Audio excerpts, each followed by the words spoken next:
Okay, I think we will start, and I hope others will join us. Right at the beginning, we'll have some video clips, so that'll give a little bit of time, perhaps, as well, for others to join us. Um, I am going to try to share my screen with all of you, so please bear with me for a moment there. Uh, let's see. How do I do that? Um,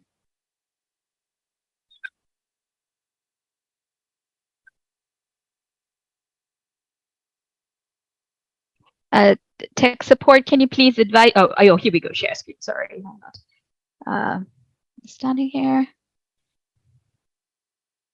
Is that visible? Yeah. Okay, thank you. Okay.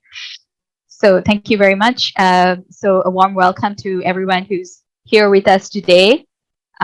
We are the United Nations Internet Governance Forum and Dynamic Coalition on Data-Driven Health Technologies. And we are presenting this session, Community Connection to E-Health, Telemedicine, and the Medical Internet of Things.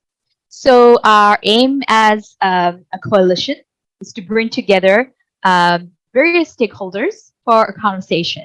And we're hoping that that enriches the information that's shared amongst us so that each stakeholder group has a place that they can freely have a conversation, ask questions, and then feel better informed.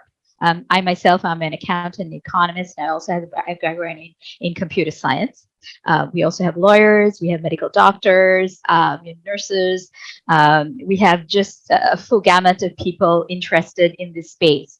And in particular, we are interested in the new emerging technologies, not so emerging any longer, of artificial intelligence, machine learning, and so forth, because we are very concerned about data, how it's collected, how it's stored, how it's shared, how it's disposed of, and so forth. And we also want to be able to say, let's open up data, let's think about sharing in an anonymous way, non-intrusive, that's inclusive, and diverse at the same time, which is very important for medical science and service delivery as well. We're also very interested in telemedicine. We know with COVID, it has been very, very important. And we know that many communities are going to retain telemedicine as a preferred manner of service delivery for a large number of health situations. So this is a discussion where we're here talking about community connection. And here what we're talking about is how can the community connect together? And this can be international community, it can be the regional community, the national level community, it can be in a village. And we're talking about how can you help each other connect. And we're talking also about the role of a good Samaritan, who may be someone who doesn't need healthcare services at the same time, but who has the opportunity to support someone, whether it's with technology, whether it's with devices, whether it's with skills, to help someone stick on board to the internet, and so forth. So that's what the session is about. We have invited guest speakers to talk to us about what their experiences have been, what their insights are, observations are, what they think the risks are, issues are, and concerns are, and so forth. So our session is, that's first welcome, and our part one is a number of invited speakers. And in part two, we're going to open up the floor. First, our DC members who would like to comment will make their comments as well. A number of them have worked very, very hard throughout the year on a number of sessions at the International Telecommunications Union, at the IGF intersessional activities. We have written papers. We have a book that's online. Please visit there's a link in the session. Please visit that link and you'll be able to have access to our book, which is a fantastic collection of articles. Yes, so we look forward to sharing that with you, and please access that, and we'll talk about that a little bit later as well. So I have these were Amali, Amali, the good guests morning. we Here is invited. Amado Espinosa, the local. Dr. Gomez is with us on the DC, and I have a video clip from him as he's not able to be with us, and I will play that shortly. We have from Mr. Sean Dodge with RBC, which is Royal Bank of Canada, Capital Markets in the United States, and he'll give an insight on investment in health, in e-health. I don't believe we have the Member of Parliament from Canada, Dr. Hedy Fry, and I'm not sure if Mr. Cost and Ms.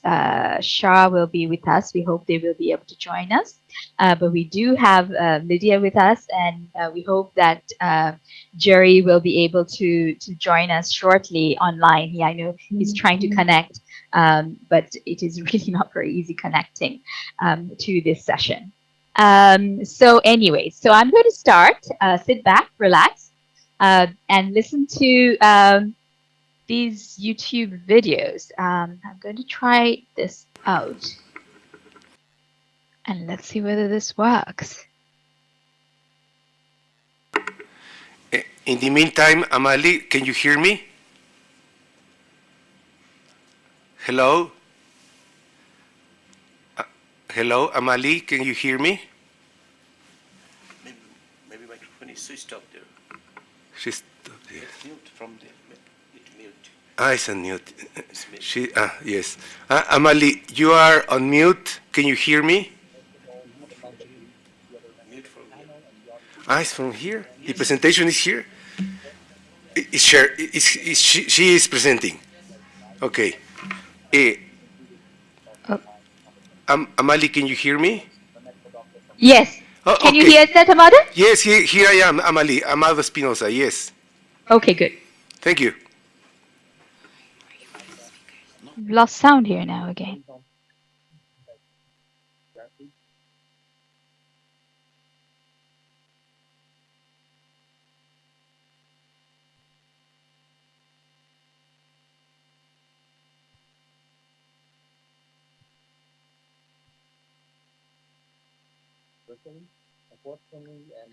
I would ask everybody to mute themselves, please, if you don't mind. Maybe there's something there because we did hear.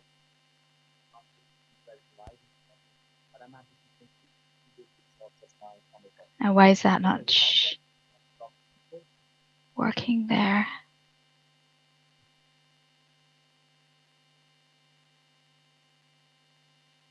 Okay, I'm going to start again, and let's see whether this works.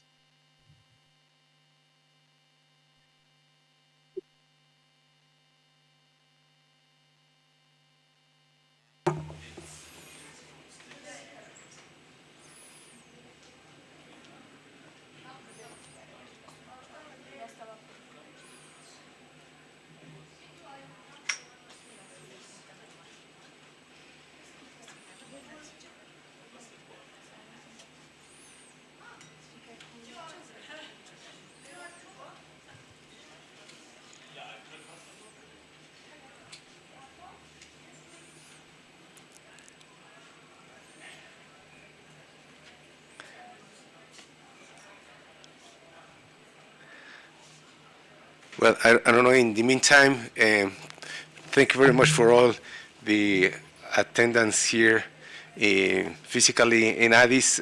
It's a great pleasure for our dynamic coalition having you here.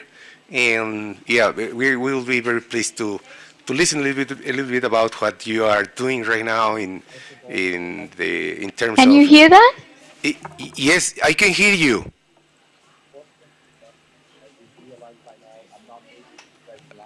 I can hear you. I don't know if you can hear me.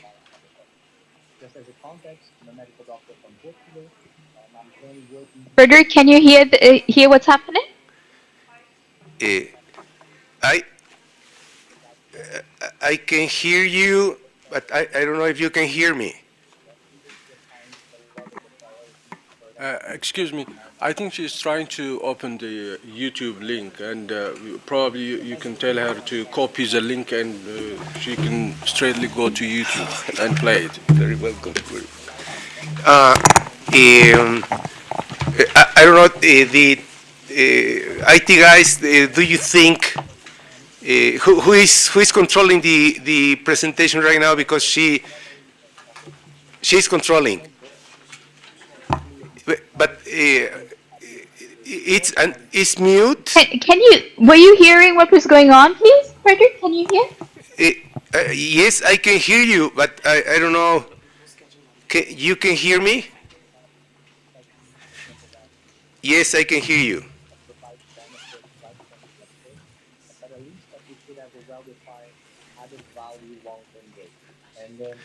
Eh, Excuse me, something is going on.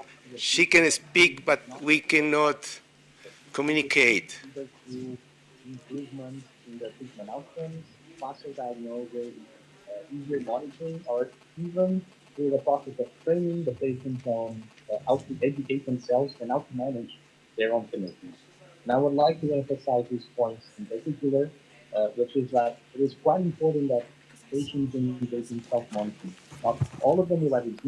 We listen something in the back, but we see you, Amali. We have your image, but we presentation is not working. Can you hear me? Can you hear me? Yes, Yep. can you hear us? Can you hear me? Yes, Tech yes, support. yes, tech support. Okay.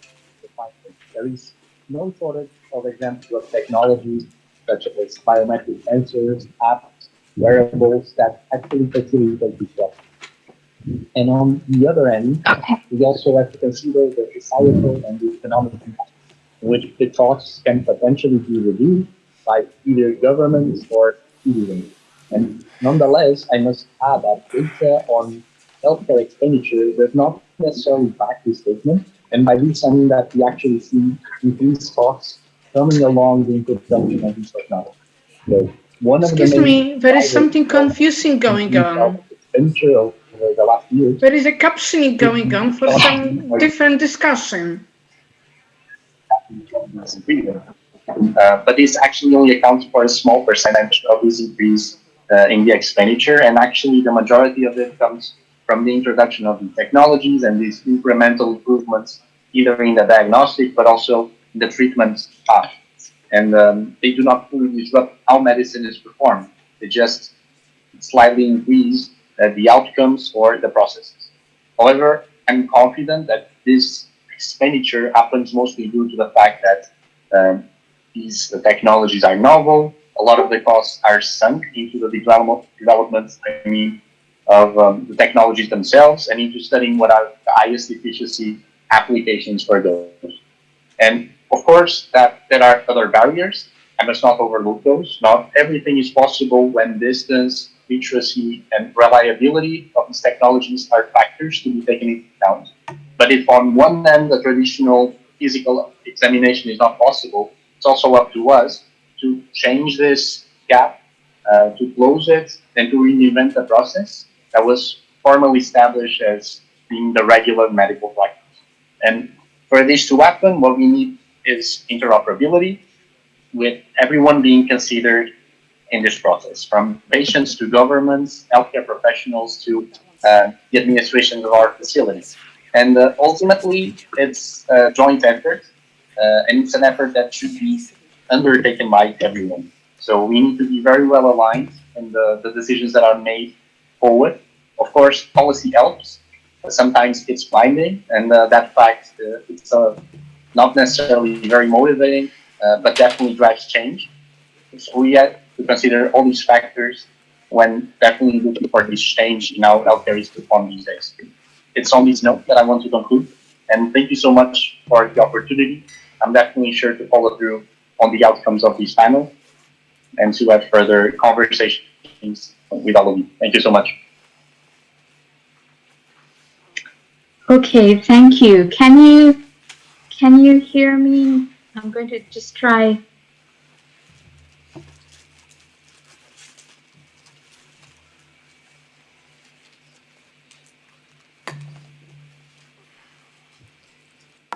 Can you hear us? Yes, now I can hear you. Okay. Yeah, someone said. There was a conflict with the video and the Zoom at the same time. We only Okay. see your image. We do not see the video. Then I think, for the sake of time, Amalie, we can continue Yes. with the agenda and Yes. skipping the video at this point. What about that? Okay, I have another video too. Someone said, here's the video link. So I'm going to give the video links to people. Let me do that. And let me do that. So there are two video links. And please, what we will do is we will post this to our website for everyone to see. So that's a shame that it doesn't come through. Is there any way for IT to support us and show these videos for us? You can share the link to the techie guy who is chatting with you, and he can try to do it on site. Okay. Okay, I have shared two because they're both important topics. So, Tech, can you please try to play both the links I've sent to you now? How long does it take for both videos, Amalie? It's about 9 minutes, but it's important let's because pick we one. are missing people. Let's pick No, one.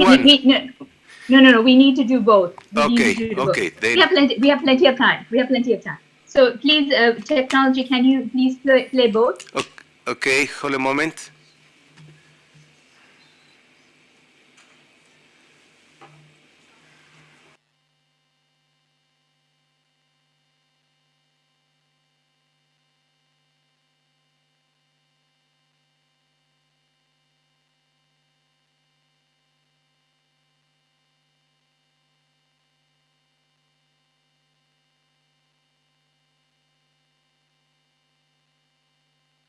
We're missing a couple of speakers, Amada, so I think we have plenty of time. Okay, can we, in the meantime, make some introductions? Amalie, do you agree with that? Or we did at the beginning. Okay, we perfect. did at the beginning. There are some other people here at the audience, if you want to meet them. How many do you have in the room? We are about 20 people, more or less. Oh, fantastic. So do you think the technology people will be able to show these two video links up in the chat? They are trying in, well, let me ask again. Yes, no?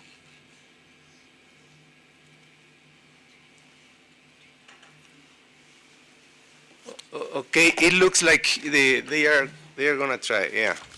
Good morning. My name is Sean Dodge, and I'm an equity analyst at RBC Capital Markets, covering the digital healthcare IT space. I want to start by thanking Amalie and the rest of the team for the invitation to speak today. And I apologize for it neither being live nor in person, but nevertheless excited for the opportunity. And what I'm here to briefly touch on is the state of health IT investing here in the United States and what we're seeing from the standpoint of the proliferation of technology throughout healthcare. And just to put our conclusion here up front, I'll dig into more detail in just a moment, but the short answer is we're really encouraged by both the funding and innovation trends we're seeing, and cautiously optimistic we're finally approaching a tipping point when it comes to leveraging technology to deliver better health outcomes and experience for people at lower costs. I'll begin just to provide a little bit more context for those of you who are less familiar with U.S. healthcare. Our system here certainly isn't broken, but it also isn't functioning optimally either. There's a lot of data out there that shows we spend more than most other developed nations on a per capita basis and are not really getting commensurate outcomes. There are a handful of reasons why this is the case. We think the vast majority of it stems from our reimbursement system, how we pay for healthcare, that over time has misaligned incentives for providers and disenfranchised the individual as a consumer, which have both combined, again, contributed to the situation we now find ourselves in. Good news is we've been working hard to fix this, and given what we're seeing happening across the space with respect to things like increased funding, accelerating innovation, more individual awareness and comfort using new technologies and new payment models, there are reasons to be increasingly hopeful we're finding our way out of this. And if we think about what's needed, There are two critical elements necessary to drive this forward. One is good technology, and the other is individuals who are willing and incentivized to use it. On the first, the technology, what's been very positive is the significant increases we've seen over the last few years in investment or funding in this space. I'll share some numbers to help with their context and then offer some of our thoughts here, but Rock Health does a really good job of tracking venture funding. This year has been a bit of an anomaly, we believe, just given the more difficult macro backdrop. But if we look at 2021 data, there was over $29 billion of venture funding raised. That number, the $29 billion, was nearly double what was raised the year before in 2020, and it was nearly 4 times the $8 billion that was raised in 2019. So there's just been remarkable growth, acceleration in the money flowing into the space. And then coming back to this current year, through the third quarter of 2022, there's still been nearly $13 billion raised so far. So even in spite of the challenging capital markets backdrop, this year is still on pace to be better than 2020. And now why we find this encouraging is the vast majority of this money is being used to drive innovation. So we expect to see some exciting accelerations and advancements in the space. If we look at the top 2 technologies being funded per Rock Health, telehealth and startups incorporating artificial intelligence continue to be the most funded, most targeted areas. What's also interesting is these funding numbers, they're not capturing the sizable investments being made in the space by very large, less traditional players. Some examples here are Amazon, of course, bought its PillPack pharmacy a few years back, and it's now in the process of acquiring One Medical, which is getting it into brick and mortar healthcare. CVS recently announced it's acquiring Signify. Last year saw Oracle acquire Cerner. Walmart recently bought a telehealth company. So again, our point here is lots of money being deployed into the space, which we think sets off this virtuous cycle that'll help accelerate innovation over the years to come. The second element I mentioned was just around the changing consumer behavior to drive adoption. The pandemic was a big accelerant here. It did a wonderful job at driving awareness and first-time utilization of all different kinds of health technologies. And so awareness and comfort with these have come a long way in a short amount of time. Some quick data here. One company we follow, Stericycle, just released findings from a survey they did around individual behavior when it comes to pursuing healthcare. And they found that 45% of respondents now report receiving healthcare at a non-traditional venue outside of their doctor's office. So this is notable because this is magnitudes higher than it would have been pre-pandemic. And I think it's showing us people are eager and willing to change. So now just to wrap up, and apologies for having to keep this so high level, but given the time constraints, we're more than happy to follow up with anyone who wants to dig into more detail here. I'm sure Molly can supply my email address to coordinate something. But the message we want to get across here is when it comes to healthcare and technology, the pieces are falling into place. Investment in the space is accelerating quickly, and we have much more engaged and aware individuals looking for better and cheaper alternatives for their healthcare. So again, we remain very optimistic on the future. Thank you.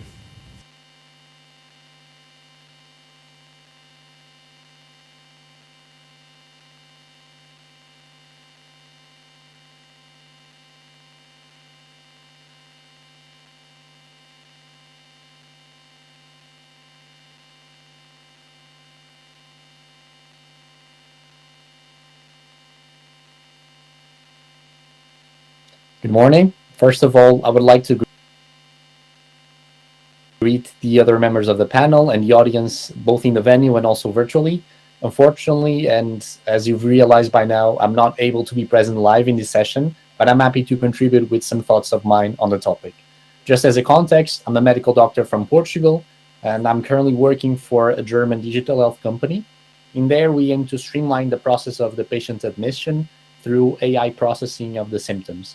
So based on the patient's symptoms as an input, we are able to assign the levels of priority for them to be assessed by an healthcare professional. So triaging in direct terms. And it's precisely here that I would like to start with my first point, which is that the greatest opportunity coming from these technologies derives from the fact that we don't look at them as simple gimmicks or inevitable forces, but mostly as an opportunity to empower as many people as we can so that they can have a positive impact on themselves, but also on their families and on their communities. The final goal in any of these technologies should be quite clear. It is for the benefit of the patients and ultimately the improvements of their health status. This is not to say that anything that goes beyond that should be eliminated.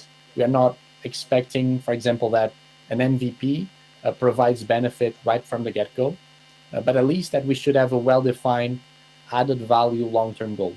And if this goal is quite clear, the path to achieve it and the means are not necessarily that objective. So this can be achieved either through the improvements in the treatment outcomes, faster diagnosis, easier monitoring, or even through the process of training the patients on how to educate themselves and how to manage their own conditions. And I would like to emphasize these points in particular, which is that it is quite important that patients engage in self-monitoring. Not all of them will have this need, and not all of them will have that will, but it's definitely not something that should be forced, but it should be available for the patients to choose and to opt when given that option. And there is this components of responsibility, empowerment, and accountability when the patient is able to actively engage in the care plan that was previously defined for him.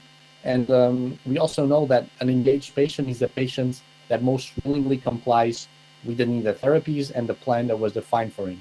There is no shortage of examples of technologies such as biometric sensors, apps, wearables that actually facilitate this process. And on the other end, we also have to consider the societal and the economic impacts, in which the costs can potentially be reduced by either governments or citizens. And nonetheless, I must add that data on healthcare expenditure does not necessarily back these statements. And by this, I mean that we actually see increased costs coming along the introduction of these technologies.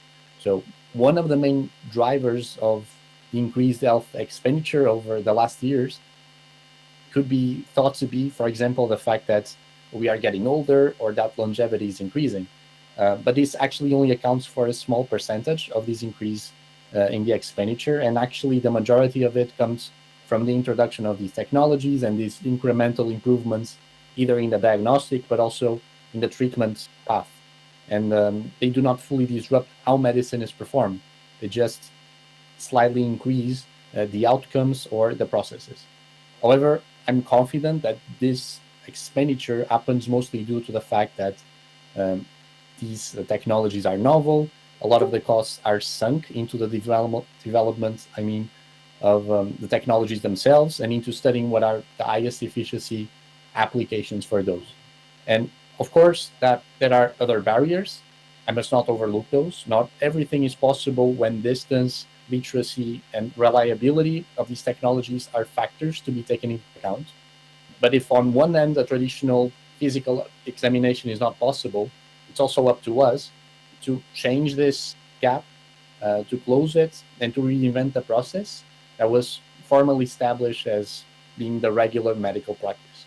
And for this to happen, what we need is interoperability, with everyone being considered in this process, from patients to governments, healthcare professionals to the administrations of our facilities. And ultimately, it's a joint effort, and it's an effort that should be undertaken by everyone. So we need to be very well aligned in the decisions that are made forward. Of course, policy helps. Sometimes it's binding, and that fact, it's not necessarily very motivating, but definitely drives change.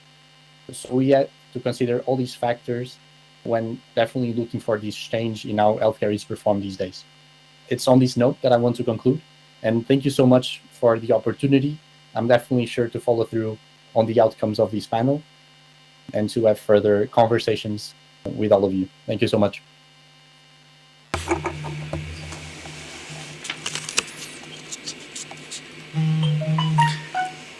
Amalie, can you hear us? The floor is yours.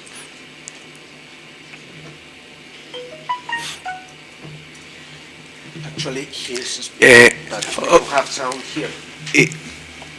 Okay. Hold a moment, Amalie. We cannot hear you. Hold a moment. Okay, now can you try, please?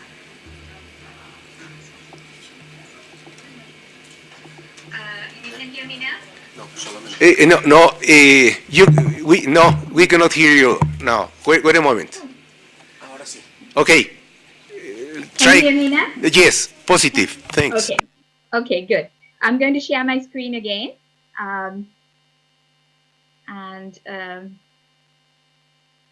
here we are. So I don't believe Dr. Hedy Fry is online with us. So I'm not sure, is Mr. Bastian Quast in the room or online with us at all? Bastian, are you in the room? Okay. I don't think Ms. Geetandali Shah is in the room or online with us. No, okay. So I'm going to move to the last two speakers, Ms. Lydia Best and Mr. Jerry Ellis. And I'm going to leave, they have been collaborating on this piece. So I'm going to leave this to both of them to take up from here.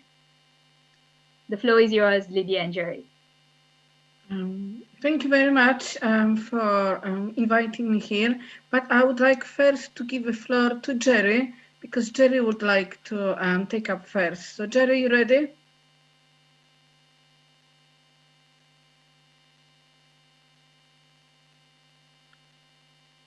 If Jerry is not ready, then I will pick it up. The host is, Yep. the host, can you hear me now? Okay, off you go. Yep. Okay, thank you.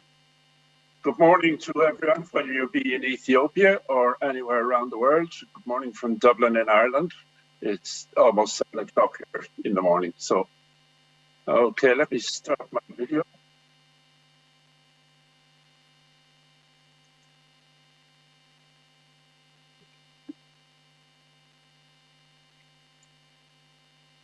Okay. Is that better?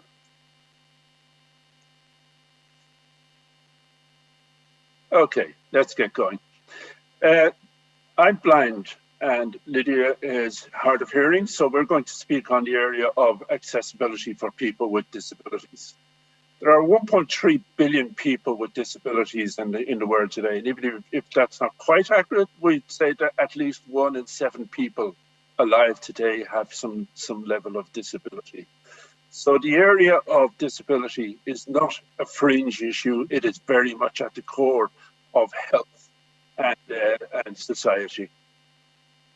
There are a number of interrelated disability-friendly frameworks which have been developed over the last few years, which indicate that this is also not a fringe policy issue, but an issue that is at the forefront of international policies.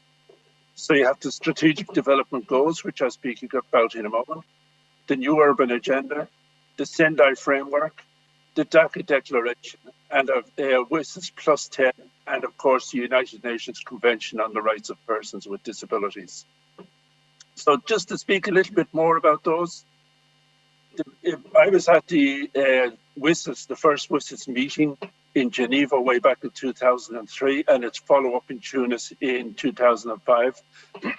And we, excuse me, we attempted to get disability onto the agenda there and really failed. And disability was never mentioned in the Millennium Development Goals.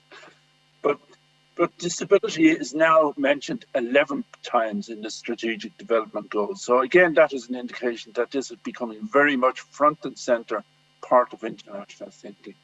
So it's involved in SDG for education, SDG for employment, SDG reducing inequality, SDG inclusive cities, SDG means of implementation, and sections on data recording and presentation to ensure that they are accessible. So you can see that it's very much front and center.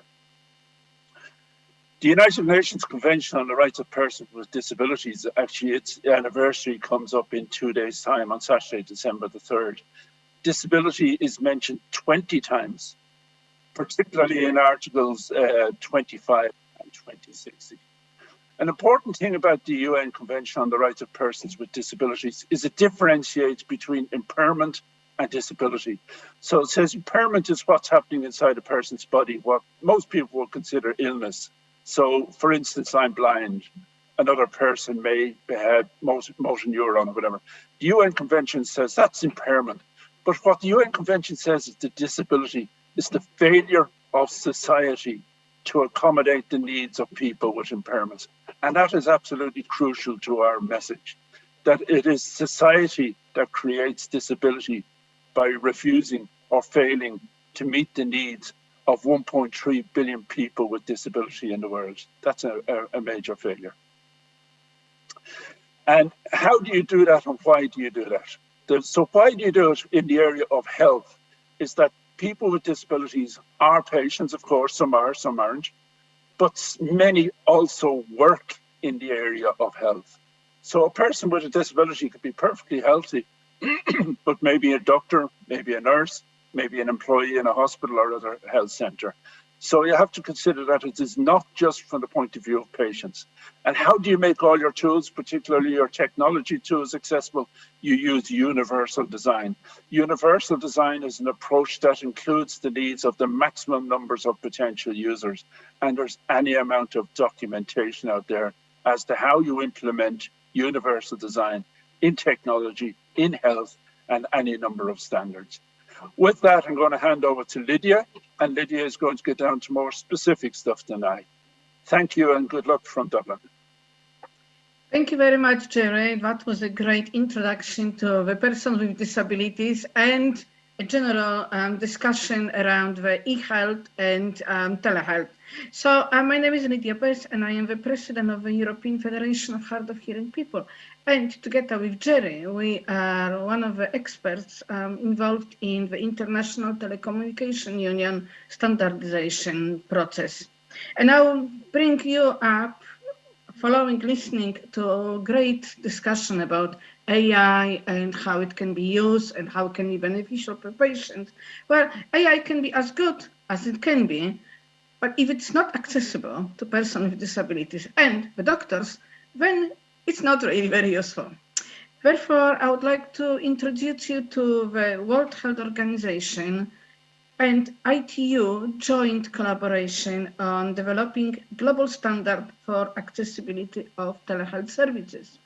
The standard is completely free and downloadable for anyone who would like to use it and who should be encouraged to use it. And the profile of the actual accessibility of telehealth has been raised during the pandemic. And as we know, most of the healthcare services do continue using that form of providing healthcare. And the challenges have been quite well documented across the world of the person with disabilities using the services.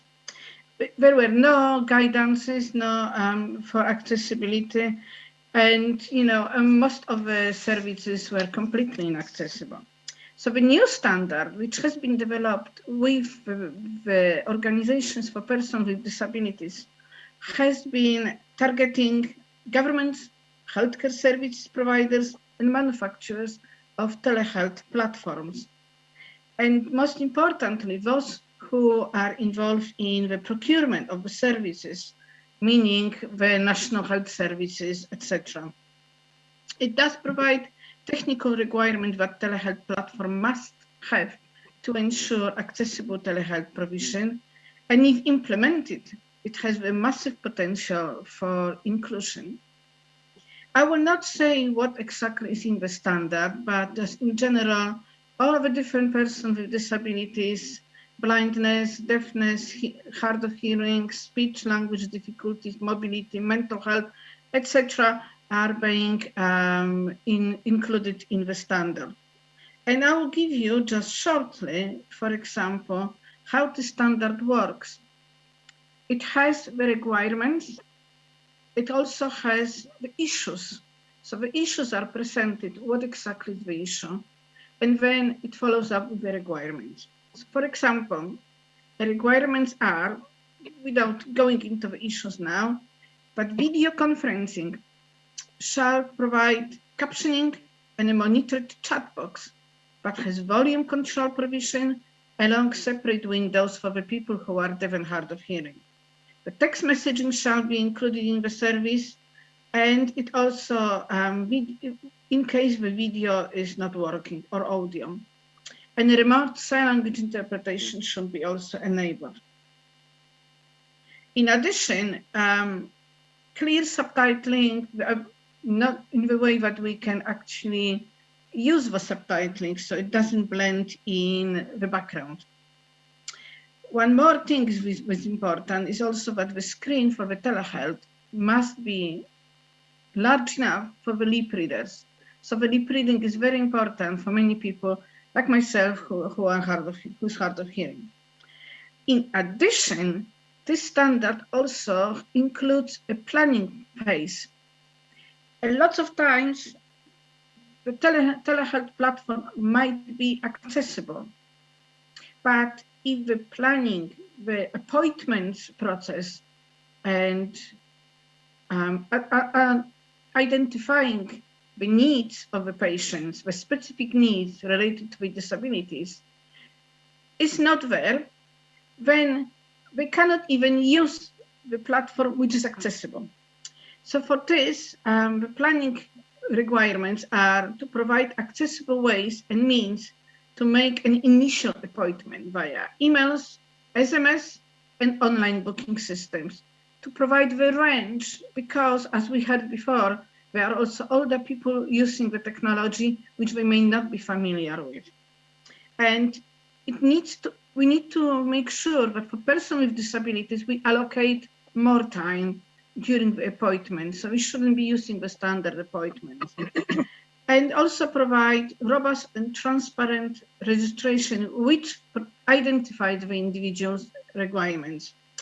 And most of all, without a brief training or even more in-depth for the healthcare professional on how to communicate with persons with disabilities and how to interact, all these technologies which are being made accessible will still not benefit everyone because we don't know how to interact with each other.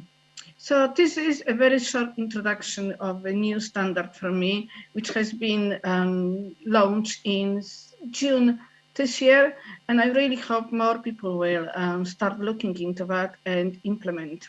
Thank you. Thank you very much, Lydia and Jerry. Thank you very much for that very insightful introduction to the excellent work that has been going on. And I hope that everyone will implement that work. I myself as well have been working on something called gender-based analysis, which includes accessibility, looking into accessibility issues as well. And I know it's very, very important as we're all going digital, we're all going online. You know, has to be fairness and equitable access to the internet. So thank you so much for that introduction. I don't believe, now I'm just going to move on. I don't believe our other speakers are with us. So I think we'll move on to part two. And then we're just going to have an open discussion with anyone in the room and anyone else as well.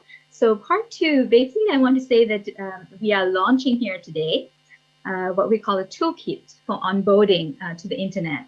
And in this case, what we're doing is we're asking all of you and anyone you may know who would like to participate to share with us through a piece, a written piece on issues pertaining to onboarding, as Lydia and Jerry have been talking about. Tips, for instance, we already have a piece on privacy.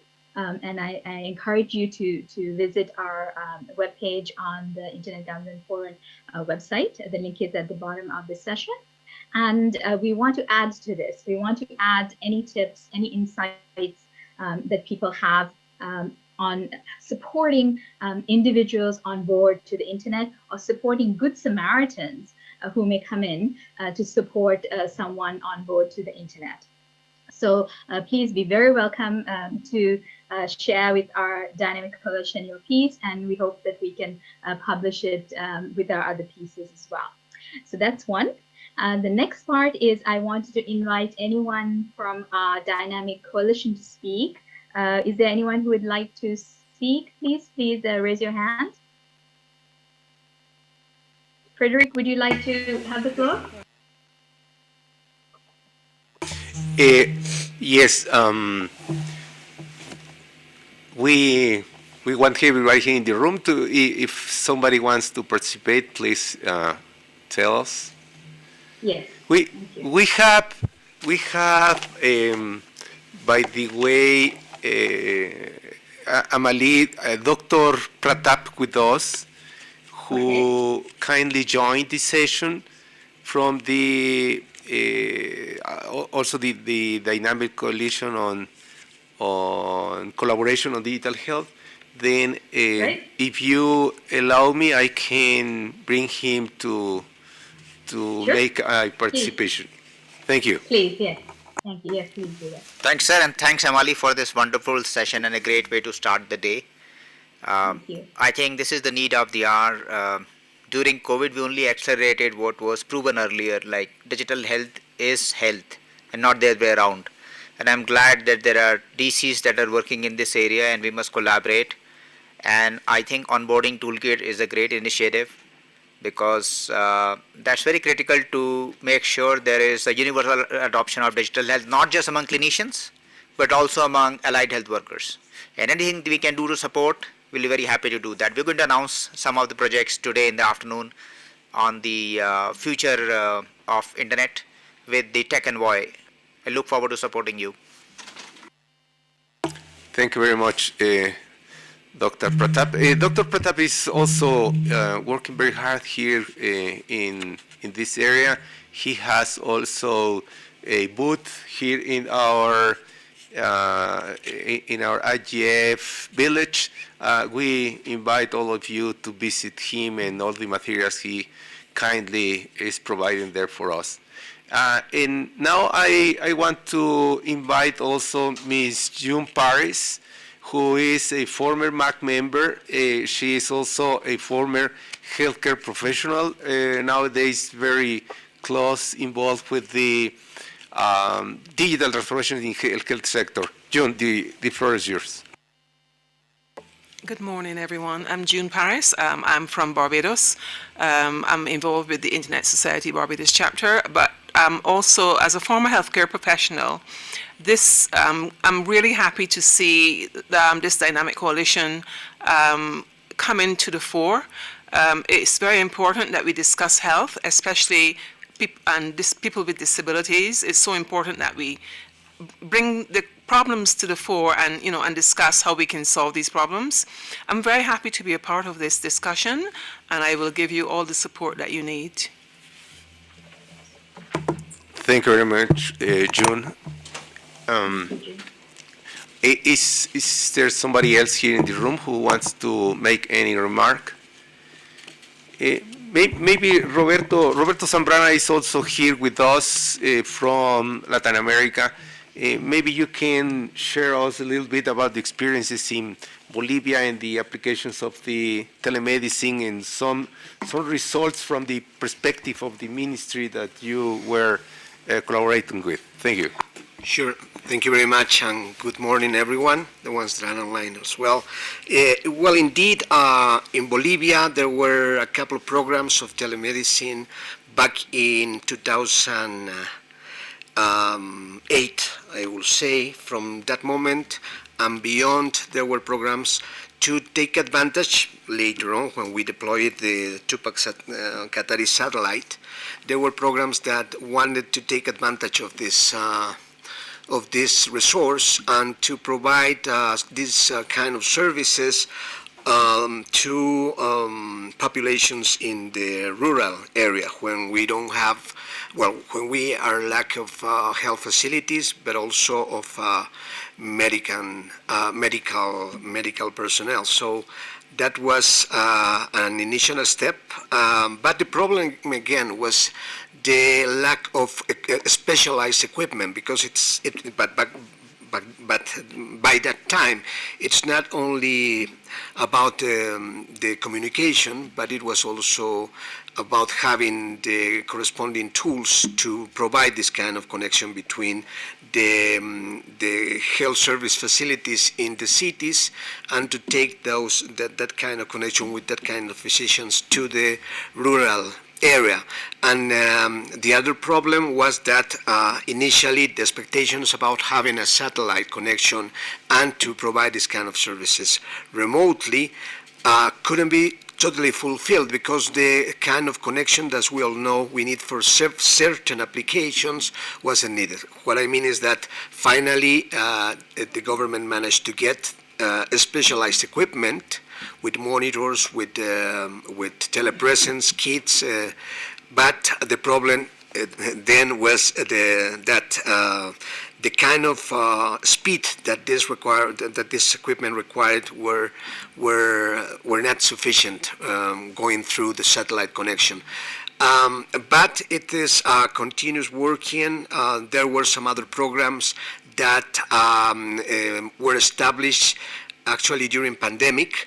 And I will say we, as community, we got our expectations below. Where for that time, another interesting experience was that most of the crowded service back then, as it happens in all over the world regarding COVID attention, had to deal with massive amount of people requiring health services. And we kept it's simple because back then, I'm not currently working anymore, but back then I was working and in charge of the IT sector in the City Hall in La Paz. So we had to work with the health ministry regarding providing this kind of attention to this mass of people. And we used basics. We used WhatsApp and the facilities that they have regarding connection with the video of this kind of tool. And back then it was important to have it because it allowed us to reduce all the load that we were receiving in the traditional channels and in the usual facilities. It's important to keep going in this. I think there are many tools, there are many kind of equipment now that provide us and may allow us to take advantage of this kind of technologies and services through internet. But at the same time, the other thing that we suffered back then and we are still suffering is that we don't have really universal connection as it happens in many parts of Global South. That's something that we need to reach, because even though we have equipment, even though we have professionals, health professionals, we are preventing to provide universal services to the people that doesn't have internet connection in rural areas. That's the experience that I can share. Thank you very much, Amado. Thank you, Roberto. Yes, if you will be so kind to give your name, where do you come from, and please make your remark. Thank you. My name is Bahar Abbas. I am from the private tech sector in Addis Ababa. Particularly, I work for .com television show. It's a technology show in Ethiopia. My question is, I would like to know about the services, health services included in the e-health. I mean, what kind of services are they? Is it simply consulting the services? Because patient-doctor relationship sometimes need physical contact, and so what kind of electronic health services are included in your premises, and do we have or do you have state-of-art softwares, tools that can be engaged in the electronic health sector? And I also would like to know the role of artificial intelligence in the e-health sector. Thank you. Yes, thanks for your question. Well, I personally, I am a physician myself. I got a specific training in Germany in the area of medical informatics, and that's how I got into the whole initiative of the IGF. From the standpoint of the medical informatics or the health informatics industry, let's say, we have had different projects here in Africa, specifically some initiatives in a partnership with another groups in Canada in order to try to introduce at the Ministry of Health in Ethiopia which kind of tools can be useful in your 84 regions that your country has, and how could it be possible eventually to have this universal access which Roberto was mentioning.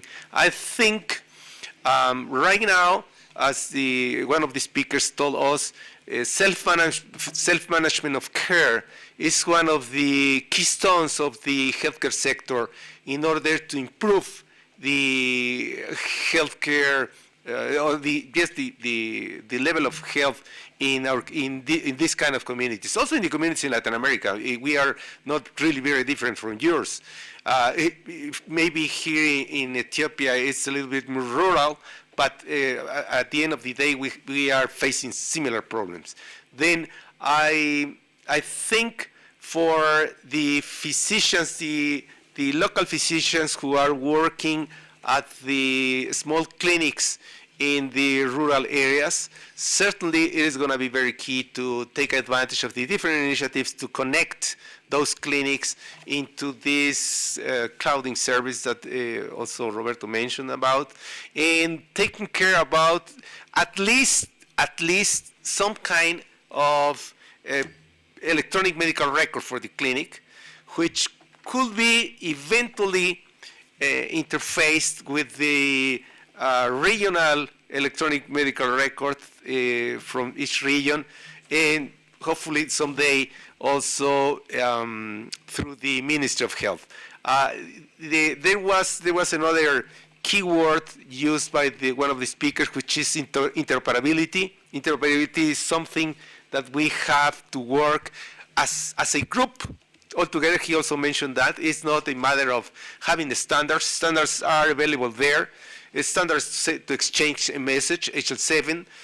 Standards to codified medical terms, NOMED, is standardized nomenclature of medicine. Standards for parsing the medical text like UMLS, which is a standard from the National Library of Medicine, and right now it's coming to an agreement with the WHO. Some other standards for procedures and so on. And now that the ICD-11 is coming into the stage worldwide, most probably next year it's going to be available also in Europe, in Africa, I'm sorry. Probably in 2024, it's going to be mandatory to use it. It has a different approach how to classify diseases, and that's going to be also a very interesting breakthrough in order to improve the way how we are taking advantage of the technology in order to learn a little bit more about the environment, the public health standards or indicators that we have around us, and also how can we help patients to have kind of a personal agenda on their own health, on their own management of health. Then I think from the perspective of the IGF, which is a multi-stakeholder initiative, I think there is a place for civil society, academia, industry, and government to collaborate all together and try to define which will be for each region the best way to go. Certainly, language is also a challenge. You have here, I think, I can imagine at least 200, 250 local dialects which you have to use to incorporate to this kind of works. And certainly the World Health Organization is not going to provide the translation into that. But if we, as I mentioned to you, if we can collaborate, the electronic tools are already available, and certainly we are at the MAC and at the Dynamic Coalition. We are really very open to collaborate together with you and see how we can take advantage of it. There's also one of the speakers who mentioned that there is a very important initiative nowadays from a collaborative group between the WHO, the World Health Organization, and the ITU in order to develop these new standards in order for us to use the artificial intelligence into the healthcare in different areas. It's very, very interesting for you to take a look at the homepage of the WHO and see the different working groups, at least to know what's going on, at least to learn what's already happening, and eventually to be prepared, because when this committee comes with the final first version of these standards, they have to be put in place, and we have to be part of them. And of course, IGF is responsible for us to be very inclusive, and we want to help or to raise our voice through the special envoy and through the global digital compact in order to have the health application, the application of technology into the healthcare sector, to have it as a priority. But please let us know what you find here in your communities that is important to be included into these standards. How can IGF be kind of a bridge between what's going on right now in this very high level of techie guys and techie initiatives and the reality in our countries, how these vehicles, these institutional tools can help you to improve. Sorry, I have another intervention here from the room. Amalie, if you agree. I also just want to make a point. Yes, please do it. To answer the gentleman. I'm located here in Canada. I'm residing here. And just want to say there's lots of private sector initiatives. Now I know, for instance, all the testing, the medical testing done of patients, a lot of it is done under very large contract to a company, a private company. And they manage the data and so forth of the patients. So that's, obviously of interest and concern for patients. So I'm speaking from a patient perspective, from a family perspective.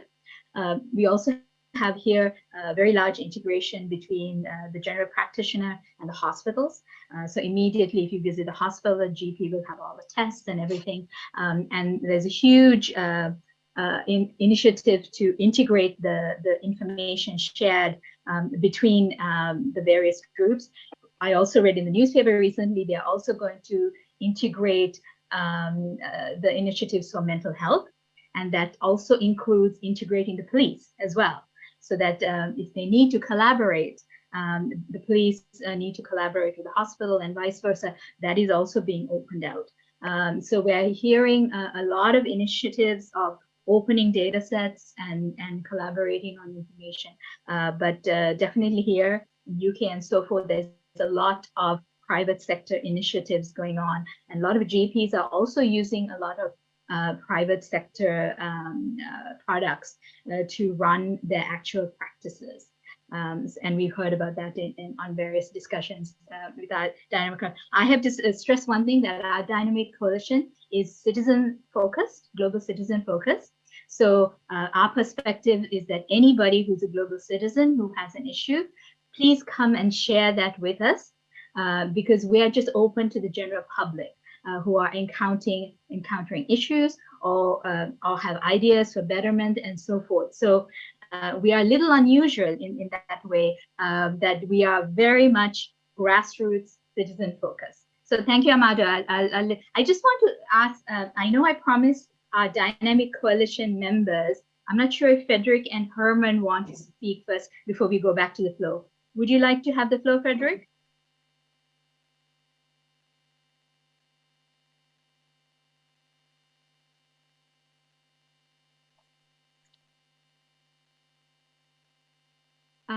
We don't hear from Frederick. Let's see. Frederick, we don't hear you if you're speaking to us.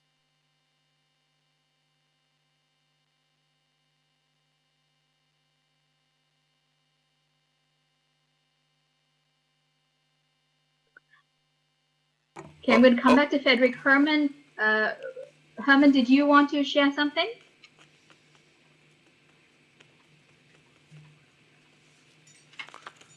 Okay, we move with Dr. Pratap. Please, okay. would you so kind? Okay. Thank you, sir. Thank you, Amali.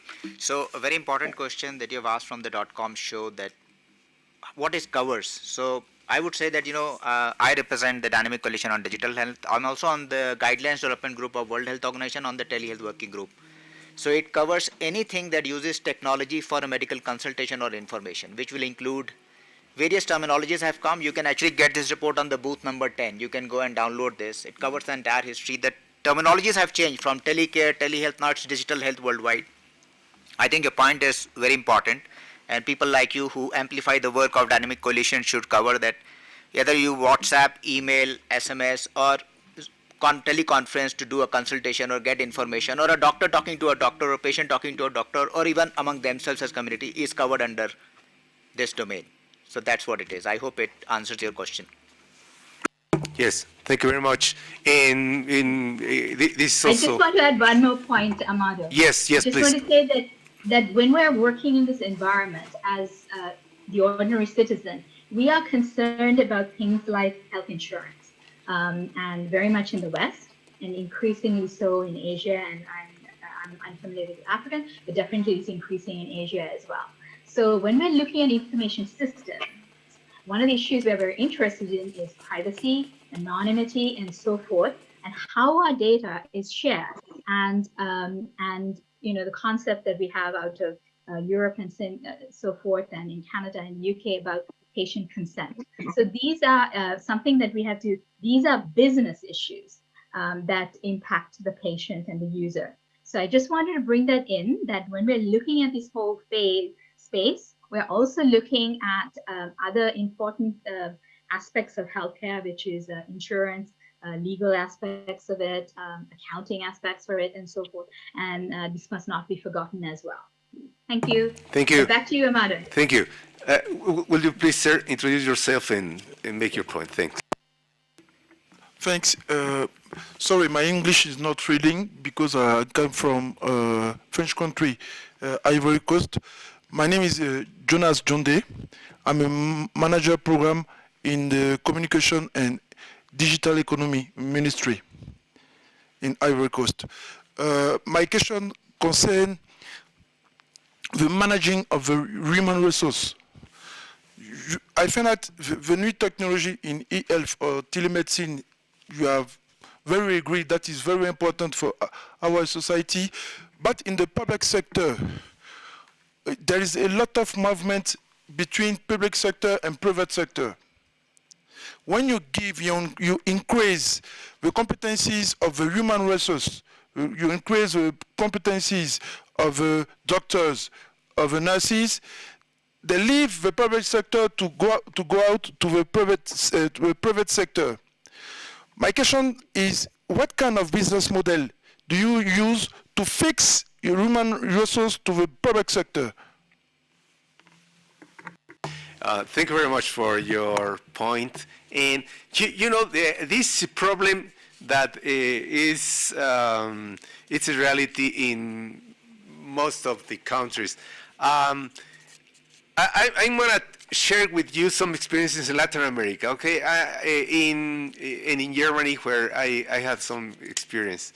The public sector, what is actually based upon is on the continuous education programs that they have already in place.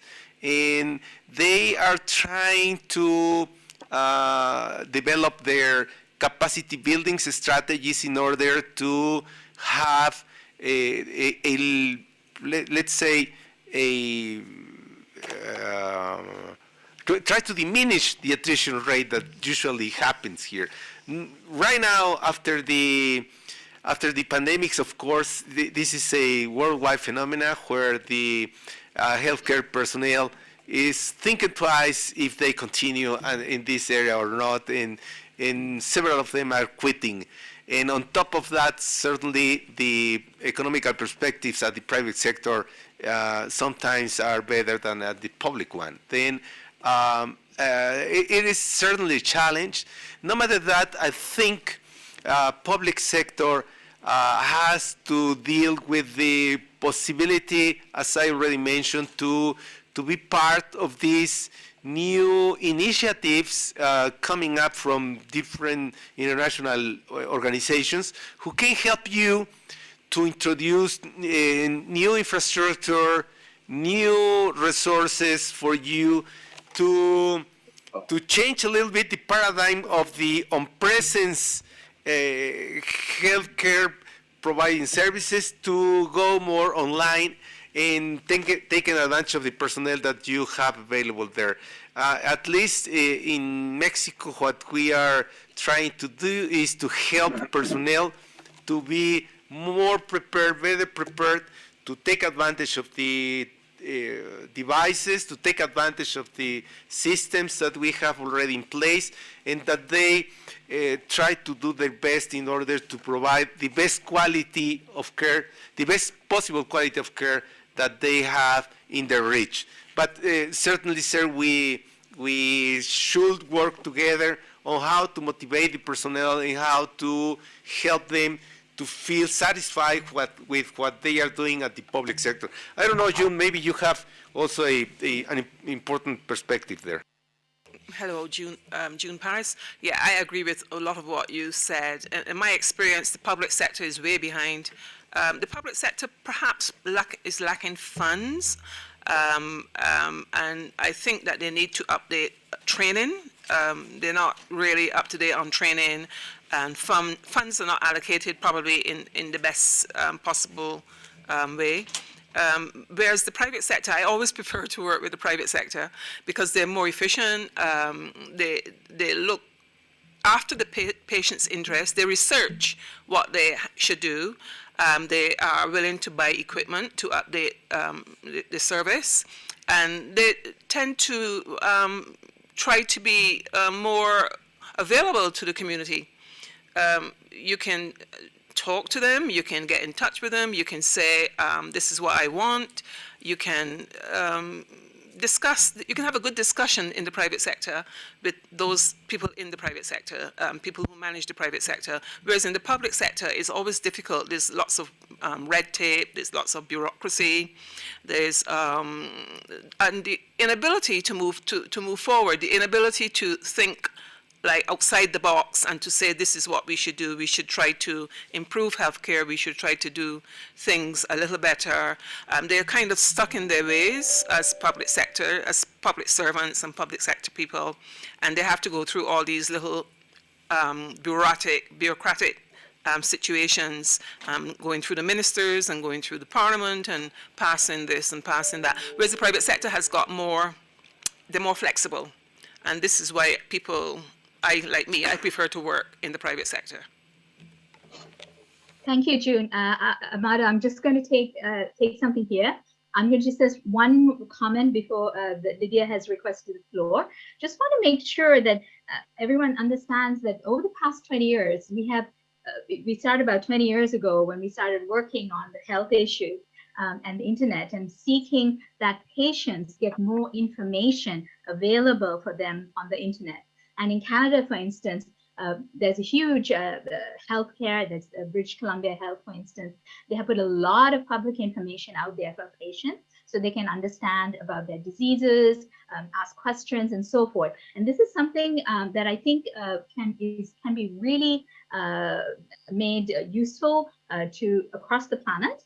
And it's something we have talked about as well previously in our dynamic coalition. And this is where something like artificial intelligence can actually be very supportive in helping patients get self-informed and educated. Okay, so just want to share that, and that can come from a private sector initiative or from a public sector initiative. Now, Lydia, please, has requested the floor, and I'm going to ask Lydia, please, to take the floor. Thank you for ability to speak a little bit. So I'm really grateful. Having listened to everyone in the room, I would like to again highlight that accessibility is a precondition of participation. And that means if we're talking about the patients' participation in their own health with the practitioners, unless we have effective information, effective tools which allow that participation, we're not going to get there. For the people who are deaf and hard of hearing, the misunderstanding and of the communication of questions can lead to the wrong answers from the patient and, in the result, lead to the wrong diagnosis. So we need to remember that accessibility is paramount in this field. And it's great, and I believe that the private sector has a lot, especially in the innovation areas, but they often, sometimes, maybe not often, but maybe now it's much more highlighted in this show, but we forget sometimes about accessibility. I know of many different professionals using WhatsApp, for example. It's great for the messaging. It's great for the people who can hear well enough and lip read during the video calls, but it's not for everyone. So it's about making sure that we understand the needs and how we can enable effective communication between the patient and the healthcare professional. Thank you. Thank you. Thank you very much. Yeah. Thank you, Amada. So again to you. Yes, thank you very much. The floor is very open to any other participation. Is there anybody else here trying to raise a point or to share with us some experiences? Okay. If it is not the case, then Amalie, I suggest you can come up with some conclusions and wrap up the meeting, please. Yes, I'm just going to ask again whether Federico and Herman Remus, whether they wanted the floor. Please put your hand up if you do. Okay, I don't see any hand up going. So I just want to thank everybody for coming to this session. It really was fantastic. We had such a breadth of issues discussed, from everything, from AI to accessibility to investment to everything. So I would say that we have covered a number of issues, and I think what I would like to say is, please come and join our dynamic coalition and participate throughout the year. And next year we hope we can focus on robotics as well, and how that's going to come into healthcare. So please join us. I think in summary, I'm just going to say that we covered a number of issues, but one that really stands out is about accessibility and ensuring that we are always aware, always including all the diverse groups of people that we call our population. And this is very, very important. And that's where I would like to. And perhaps Amada, would you like to say something? Yes, thank you very much. I only want to thank all the participants here for joining us. I encourage you to keep in touch or to join the digital the dynamic coalition that we already have for digital health. It's very, very important for us to have a wider participation in order to learn from the different experiences worldwide and try to manage an agenda. Next year's IGF, it's going to be very key. It's in one of the leadest countries in the world managing technology, and specifically IT for healthcare in Japan is really at the upfront of what it is possible to do, especially in an aging society, in a society which is really very close related to the technology, where the human values has to be addressed there, and where the different realities from different regions have to be exposed, shared with them in order for them to learn that there are other realities different than Asia or what they are looking at this point. Then it will be very important for us to be part of this discussion, to bring important topics there which are a concern from your side, and this dynamic coalition can be the best vehicle to address them. No further points. Okay, thank you very much, everybody, for joining us. My name is Amado Espinosa, former MAC member of the IGF, and yes, anything we can do in order to help you, we are at your service. Thank you, everybody. My name is Amali De Silva Mitchell, and I'm the founder and coordinator of this dynamic coalition. Thank you so much. Thank you, everybody. Bye-bye, Amali. Thank you, Amado. Wisdom is doing a session in large briefing room, so I'm going to go and do that. Which room? Wisdom, large briefing room. Large briefing room, okay. Large briefing room. Okay, yeah. let's go. Thank you, sir. Thank you very much for your help. Thank you. Yeah, me too. Thank you. Thank you very much. Can I have your Yes, sir. Yes, yes, anytime.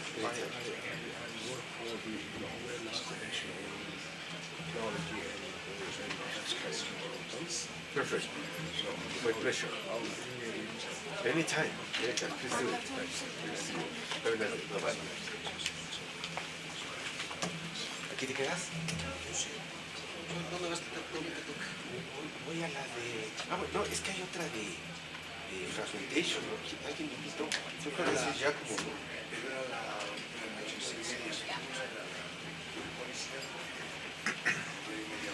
Entonces era la misma. Sí, sí. Pero hay otra, Avoiding Fragmentation. Esa, ¿no? ¿Esa quién dice? ¿Me había invitado ya como? ¿Quién? No, están organizando la... Ok, entonces, viene para sigue. No hasta las 2 de la tarde tengo la de... Roma. Entonces, supone que esta traducción de chat. A las 3 de a las 2.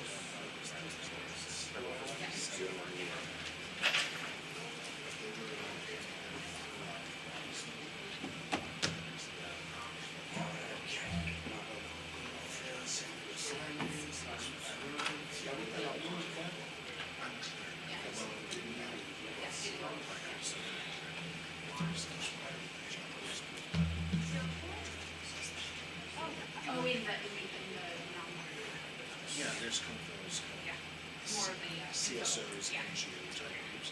Wonderful.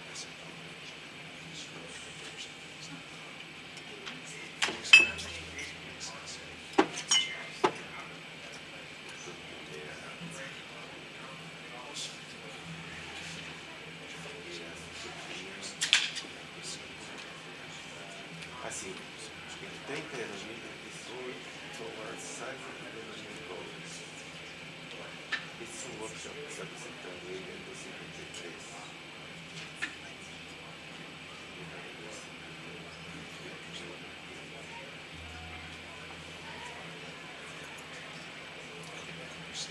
A las 9:46 ya se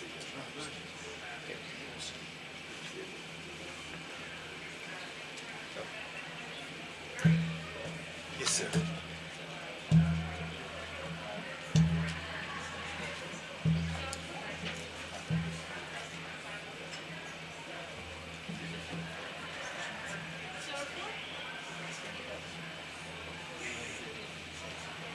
Recording in progress.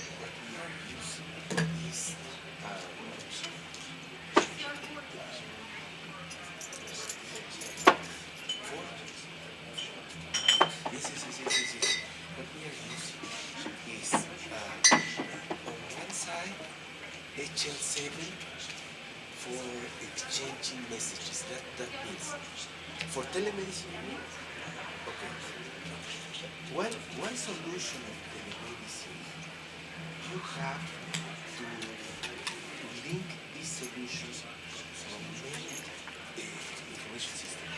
That means the institution responsible for this telemedicine service, they have let's say, the original information system here for administrative structure, transfer, leasing, and others. Then this application you have to connect with that. In order for you to connect this application with this other one, then you need the chipset. In order for you to develop these applications, you have to use standards like, for example, something which is called SOAP, subjective, claro, subjective, objective analysis and plan. That's the way how you develop the electronic medical record for the telehealth, for the telemedicine actually. And is subjective, subjective is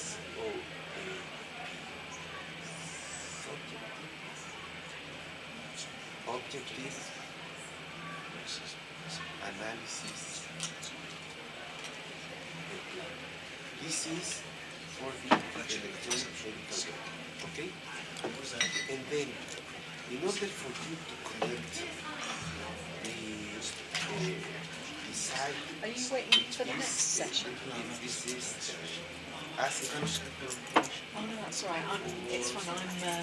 I'm moderator, site moderator for another session. I've just come to observe how it works. In order for you to connect that, so I don't know if these are the people for the next session. No, they're not. Oh, they're the ones from the previous session. Okay. Request. Request means yes.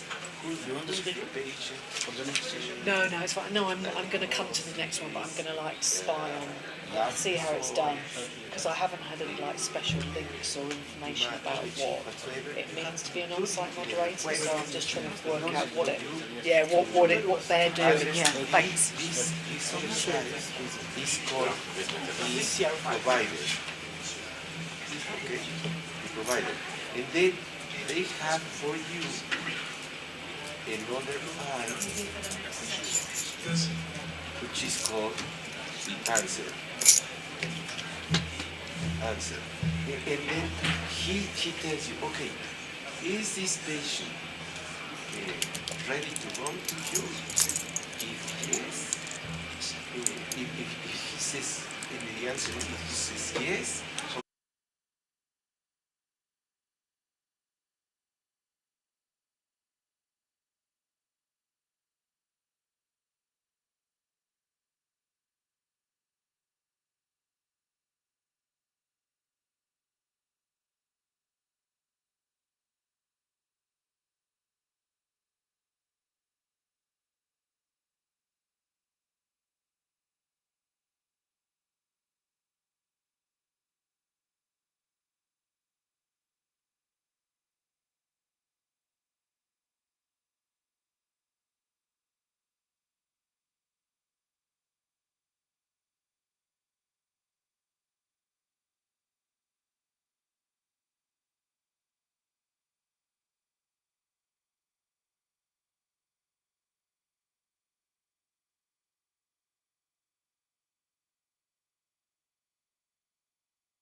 In the webinar mode, there are just special. Jesse, are you in? Can you hear me, Jesse?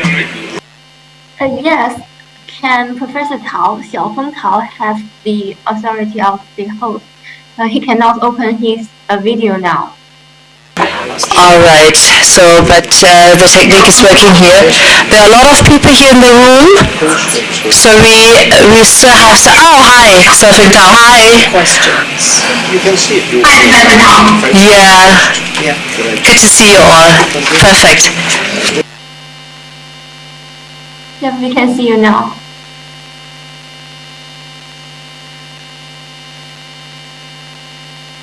We can hear your voice.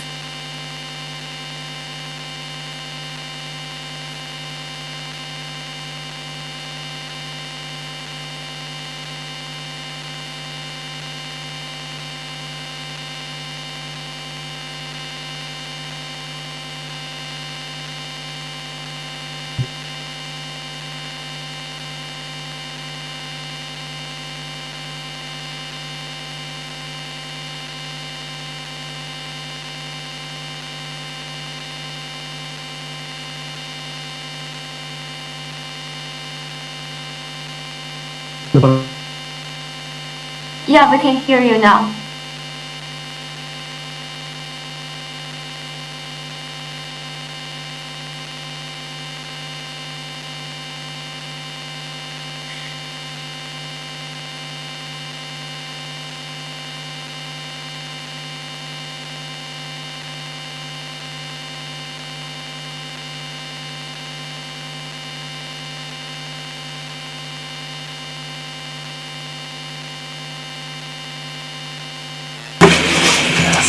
Xiaofeng Tao, could you just say something because I couldn't hear you?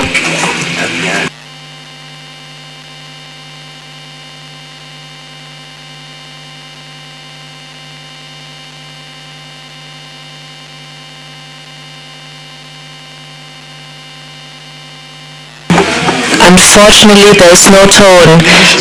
Jesse, could you hear him? Professor Tao, we can't hear you now. Can you reconnect your audio devices?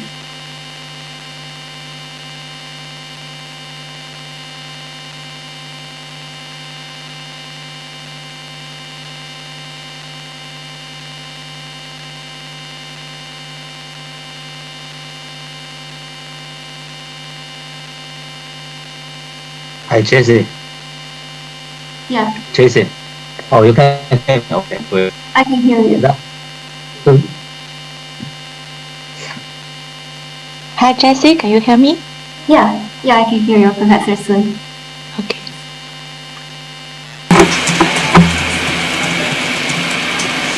So I think it's only Xiaofeng Tao. Yeah, we can't hear. We cannot hear you here. Sorry.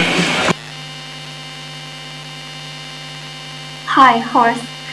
You can text your audio devices. Hello, good morning from Berlin, Germany to everyone. Hi. Good morning.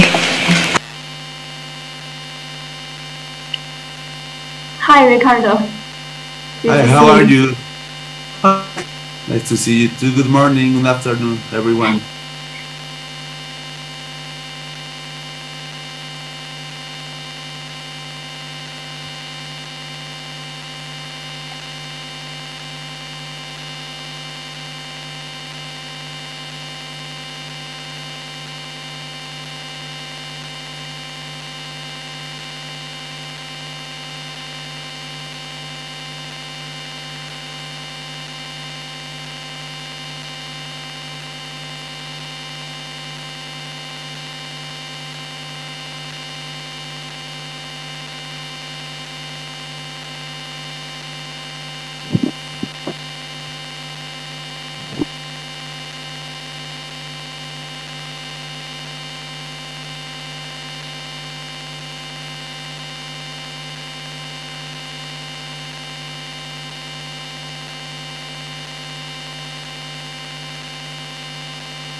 Hi, Professor Gong. Welcome to join us.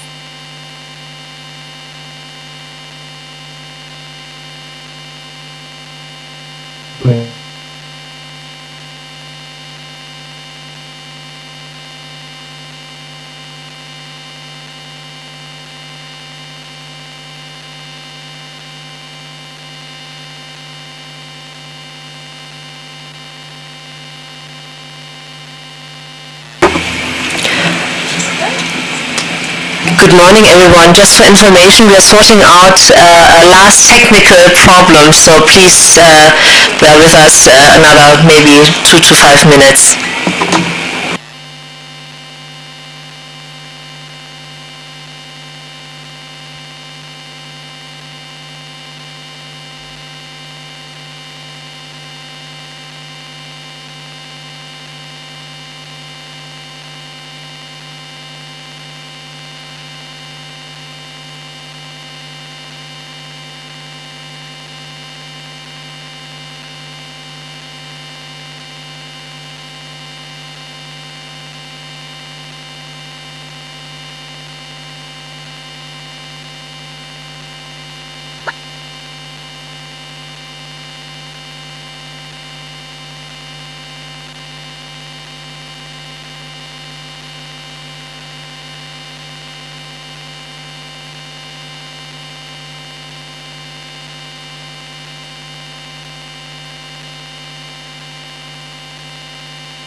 Hi, JL.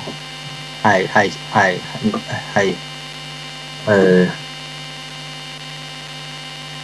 Can you hear me? Yeah, we can hear you perfectly. Hi, I'm very sorry that Professor Xiaofeng Tao, he still had some troubles connecting to this workshop. So I might be the substitute to his And be a moderator, temporary moderator. So when are we going to start, JL? I think we can start now. Oh, really? Oh, I thought it was 4:30 p.m. Or it's not.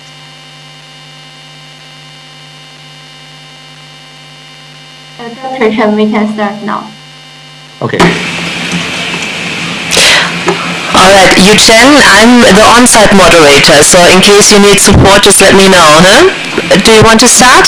The room is actually fully packed now. Lot of interest, yeah.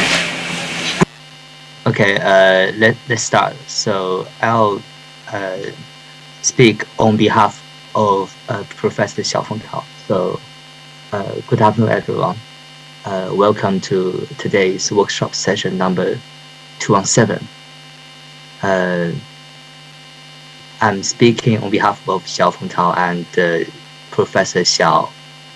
Professor Tao is a professor at Beijing University of Post and Telecommunications. And he is also the vice chair of Consultative Committee on UN Information Technology, China Association for Science and Technology. And I will chair on behalf of Xiaofeng Tao today's workshop. The name of the workshop is Joint Effort to Build a Responsible and Sustainable Metaverse.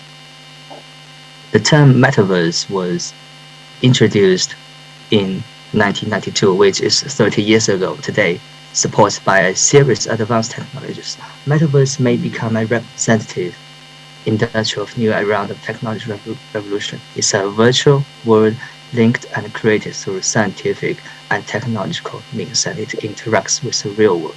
Metaverse can be further considered as a digital living place with a new social system. That means it will change people's lifestyle and drive the development of digital economy. Because there are still many metaverse-related but unsolved problems, the metaverse concept cannot be unified at the current stage. Some critics claim that we need more time to be ready to create such a virtual world. Issues such as privacy, information use, health, and regulatory challenges need to be addressed. We agree with them. However, those challenges, some of which may not have clear answers, don't stop us from building a ecological, responsible, and sustainable metaverse. The first step for us is to cooperate. So we gather here together to discuss how to build a metaverse that we dream of. Today's session will focus on metaverse key challenges and governance issues. We will discuss what policy framework that can help us a healthy development of metaverse. Before we start our today's talk, Xiaofeng would like to invite Professor Gong Ke to give us an opening speech. Professor Gong is the chair of the Consultative Committee on Information Technology of China Association for Science and Technology, and the past president of the World Federation of Engineering Organizations. So let's welcome him. Thank you, Chen. At first, I would like to, on behalf of the seminar organizer, the Consultative Committee on Information Technology of China Association of Science and Technology to United Nations, I extend our warm welcome and sincere greetings to all participants present at the seminar, offline or online. This seminar today revolves around building a responsible and sustainable metaverse. As just mentioned by Professor Chen, metaverse is now attracting great attentions worldwide. And just an hour ago, I just heard a presentation on metaverse, on so-called industrial metaverse. So metaverse is not only just a hybrid of various kinds of new generation information technologies and innovations, but it also involves different economical, social, legal, and moral aspects. In terms of technology, metaverse may boost the application and development of virtual and augmented reality, digital twin, artificial intelligence, 5G, mobile communication, edge computing, blockchain, and so on, so forth. But in another aspect, from a social and economical aspect, we could not just say the benefit brought by the new technology, by metaverse, we also have to pay attention brought up to the human society. We know artificial intelligence is a key player in metaverse or behind metaverse, especially a generative artificial intelligence, which helps with content production, generation, presentation, distribution to operation and maintenance. In one word, artificial intelligence is the strongest impetus for metaverse development. When we excitedly foresee that metaverse may energize the social economical development and may significantly revolutionize our economy and the society, we have to consider how to handle the potential risks and challenges during the metaverse development, just as the way we deal with artificial intelligence. As you all know, the recommendations on the ethics of artificial intelligence released at its 41st session of the UNESCO General Conference in last year, exactly 1 year before, in November last year. That document is the first ever global standard setting instrument on the ethics of AI and has laid an important cornerstone for the AI governance to ensure its development and application for the good of humankind and the planet. The document, I mean the recommendations on the ethics of artificial intelligence, stressed 4 core values, which are first, respect, protection, and promotion of human rights and fundamental freedoms and human dignity. The second, environment and ecosystem flourishing. The third core value is ensure diversity and inclusiveness. And the fourth core value is living in a peaceful, just, and interconnected societies. Based on these 4 core values, the recommendation raised out 10 principles. They are first, proportionality and do no harm. Second, safety and security. Third, fairness and non-discrimination. Fourth, sustainability. Fifth, right to privacy and data protection. Sixth, human oversight and determination. Seventh, transparency and explainability. Eighth, responsibility and accountability. Ninth, awareness and literacy. 10th, multi-stakeholder and adaptive governance and collaboration. I do believe all these values and principles could and should also apply to metaverse development. Today's seminar is focusing on responsibility and sustainability of metaverse in order to tackle the uncertainty along with the technological revolution and the changes in the days to come, or in the years to come. I'm so glad to have you experts in multiple fields and from different countries in this seminar to discuss the issues on the governance of metaverse development. And I'm looking forward to your insightful speeches and inspiring dialogue today. Let us take this seminar as a step of our joint journey to a safe, inclusion, reliable, and ethical metaverse featuring responsibility and sustainability. So I stop here. Thank you. Thank you, Professor Gong, for his excellent opening speech. Gong introduced us the core values and the principles that could and should apply to metaverse development. This is very impressive. So now let's start today's session. Here we have 6 experts to give us their perspective on building a responsible and sustainable metaverse. So let's start right now. Our first speaker is Horst Kremers from CoData Germany. His topic is elements of information digital strategy in supporting future megatrends in ecological, responsible, and sustainable metaverse. Kremers, you have the floor. Thank you very much.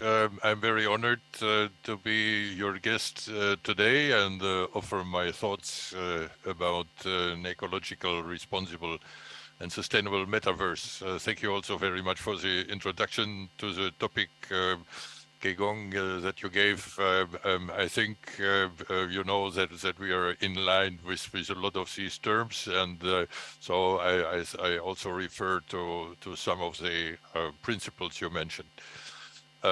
My presentation today has a structure that I will shortly sketch the problem of complexity from United Nations instruments, information management, complexity management as such, transparency of algorithms, which I think is something very important to the future, and pragmatics, the doing of the whole thing, what happens, the action models that we need. The United Nations, if I mentioned only part of the text I have in my slides, everyone be sure that in my last slide there is a download link mentioned, and I also will send that to the chat so you have all the details in my presentation also for yourself later. The United Nations instruments, that is a header for something like transnational declarations, conventions, treaties, frameworks, and directives. And most of you know those which normally we deal with on an everyday basis. That is UN Habitat, Sustainable Development, Sendai Framework for Risk Reduction, and so on. I don't want to mention that all, just to show you we have a real a big problem of complexity here, because United Nations in its text requires that we do something about synergies for and from all these programs together. Now, what does that tell you for information systems? Just for an example, only part of these problems you see here, we're dealing with the Sendai Framework, Agenda for Sustainable Development, Paris Agreement, Urban Agenda, and the systemic approaches. We have a time span until 2030. We are in the year 2021, nearly 2023. It's only 7 years to go to 2030. At the time of 2030, we will have the next phase of all these programs in place. Now, if we want to prepare for 7 years in United Nations, discussions have to start not right now, but we have to be prepared that there is a phase now. The door is open for giving perspectives of what to do after 2030. Basic management principles, I don't also want to go into too much of this. The question is that this is general, but as you may, if you screen through these topics, you may know that in most of them there is, if you go with a magnifying glass, what to do in practice. This is every item here is absolutely crucial to the success of that interoperability that we talk about later. Especially know that quality indicators on confidence, weaknesses, uncertainties, error propagation in a complex interactive systems and vulnerabilities of the technology, vulnerabilities not in the disaster, but the problems that our technology will proliferate if it is not scalable in a very secure way, but only scalable in amount of data. It shouldn't be the problem, but that internetworking may be a problem. Establishing cross-organizational information infrastructure is what we do in most single part of it. Mostly it's silos, it's big silos where we do it now, but we have to do that interoperability in very large silos. So that is something totally different as we did before. So that is just to be sure. Also, because of short of time, please read it when you download my presentation afterwards. We have also the problem of high quality data for decision-making support and action alternatives. It's not the science problem by itself. All our effort is for decision-making support, and if there is no action, the whole thing would be useless. We need the action part, in scientific terms, pragmatics, to go for full semiotic discussion. Syntax, semantics, pragmatics, that makes together the full semiotic discussion of what we do, and you will see some of sorts of that later. Selected domains of current interoperability best practice. This is also kind of well known. It's only a short list of that. There is much more action, of course, nowadays. Let's go to complexity management issues, a few of them, just to touch the problem, not to go into details.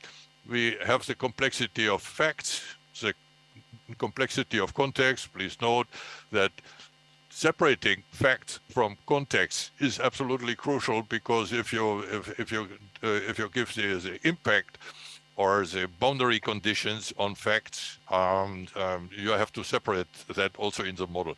So facts and context shouldn't be mixed too much in the analysis and storage and models of data. Complexity of actors, organizations, stakeholders, as also mentioned by Kegong. Stakeholders are those that are affected in a kind of all of society mode that is typically wording by United Nations. So the demand is all of society, especially those that are affected or will be affected. Maybe disaster, maybe climate, maybe whatever thing we talk about. We have to take them into the discussion for the governance and for the aim of assisting their needs. That is also kind of from the technical side. In the lower part here, you see processes, workflows, reaction, goals reaching, and effects and their consequences. Not just to make a solution from the typical data science things, but also to see, do we reach the goal? Do we have effects and consequences on that? Transparency of algorithm, procedures, and abstractions. The problem, also here I can refer very nicely to Kegong introduction, because you said in artificial intelligence we have that demand. If it becomes to very high complexity, it's not only artificial intelligence, we have the general problem that the transparency of what we do, especially not only in data storage, there we have complex data models, but when we go to algorithms, procedures, and abstractions, kind of generalizations for everyone, for every organization, for every level of decision and whatsoever, then we have a different kind of problem. That transparency ensures fairness, transparency, explainability, and human oversight of algorithms, procedures, and abstractions, collecting, processing, and analyzing data from various sources to assess the opportunities of risk and socioeconomic impact, documentation and evaluation, auditing algorithms, procedures, and abstractions. With auditing, I mean like making sure that there's They are in line with legal boundary conditions, with everything that governance where governance is defined. We have to see that finally our algorithms, procedures, and abstractions are in line with such boundary conditions. Multiple representations, that is also too much to go into details. That is why I kept that also for reading for you in the end for download. Let's shortly touch on pragmatics, process modeling. On process modeling, we have web compositions, workflows, action models, behavioral models, event chains, and dependencies in that ontologies. And that is where we say an increased availability of business process execution data combined with advances in artificial intelligence has laid the ground for the emergence of information systems where the execution flows are not predetermined, adaptations do not require explicit changes of software applications, and improvements opportunities are autonomously discovered, validated, and enabled on the fly. So that kind of complexity is really something new, which needs a lot of programs to deal with. And that is done with cloud computing, situation models, processes, standards, clearinghouses, quality of service measurements, quality management of information, multiple representations, and the synergy that is made. In summary, there is timeliness implementation guided by principles of holistic information management are key prerequisites in societal, natural, technical, humanistic, and ethical aspects of the future of people and planet. And the aims of our doing is coherence and accountability improvements according to the expectations of information society. The expectations are high, the expectations of our citizens. It's not the expectations of our colleagues. It's the expectation of our citizens that we are working for. You may join our Sustainable Information Management initiative under the susinf.net.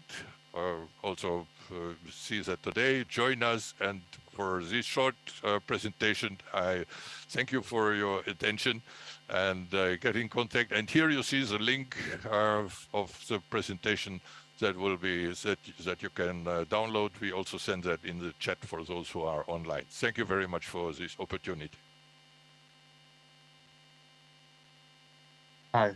Thank you, Ms. Krimas, for his perspective on critical elements of information digital strategy. It's introduced basic management principles and challenges for international legal instrument information management. Our second speaker is Professor Li Yan, the Vice President of Singapore Blockchain Association. His topic is Web 2.5 for responsible and sustainable metaverse, a converged perspective. Professor Li Yan, please.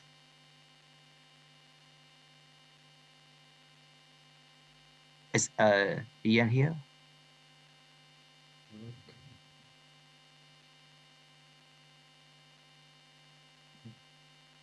JC, is Li Yan? Hello, can you hear me? Hi. Yes, we can hear you. Okay, let me share my slides first. Great. Okay. Good morning and good afternoon for my friends in Europe, Africa, and Shanghai. So it is my great pleasure today to share certain news of scholars from Singapore. So, and thank you very much for Professor Krimas' sharing. And my sharing, since I'm from a business school, so my sharing will be more from a business perspective. So today's topic, my topic is the Web 2.5 for responsible and sustainable metaverse. Well, we present this perspective, we present this topic from a technology convergence perspective. So first, what is metaverse? Well, metaverse has been discussed quite massively, and if we trace back the metaverse, we will find that the early edition of the definition is in fact from a novel, from a science fiction. So in which it is mentioned that there is such a thing called a digital world, which is a parallel digital world of the existing real world. And okay, next slide. Well, in this, right, of course, in China, right, or in the Chinese society, people have a very different, perspective to understand what is metaverse here. I mean, we don't go that, we don't go that path. We don't go that path. The thing is, recently, right, for example, Professor Kevin Kelly proposed a new idea, which is called mirrored world. So traditionally, we focus on artificial, virtual reality, right? We focus on mixed reality, augmented reality, things like that. And today, instead of reality, we find a so-called a certain new technology of virtuality also emerged out.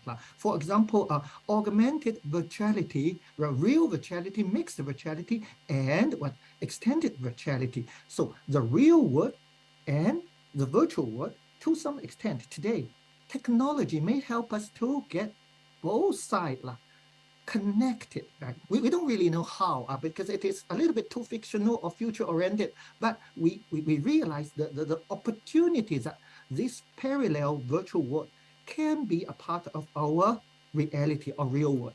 Okay, then metaverse. Metaverse, in terms of the technology, it is already, or it has been already developed as a ecosystem in which we find almost all the elements of a real society, even though it is virtual. So in which we find all the elements, which is social-oriented and also business-oriented. Now, also business-oriented. And the function, from a technological perspective, the function is mature enough.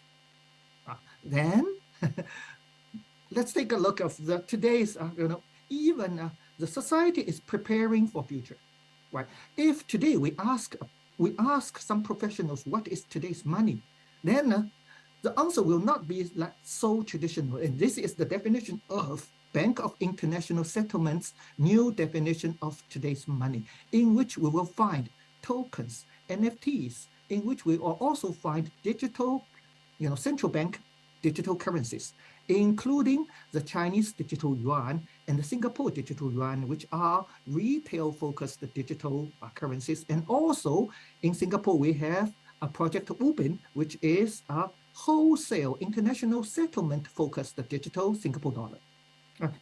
And this is the money today, which is, if we turn back 5 years, nobody seriously can conceive ideas something like this, right? So new mega trend is emerging now in the virtual world and preparing us for the virtual world. Now the question, we have money defined by International Bank of International Settlement. Then in the metaverse, from a business perspective, in that virtual reality, what will be our future money? And we don't really know. We don't really know. And we may not know for a certain while, right? So, however, we see evolutions. For example, NVIDIA is conceiving its so-called omniverse, which they defined as the metaverse of metaverse, or the mother of all metaverse.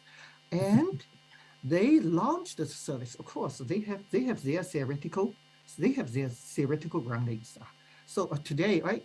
Today, of course, right? The Journal of Fictional Reality today, because of the rise of metaverse, today the early issues of Journal of Fictional Reality turns into antiques.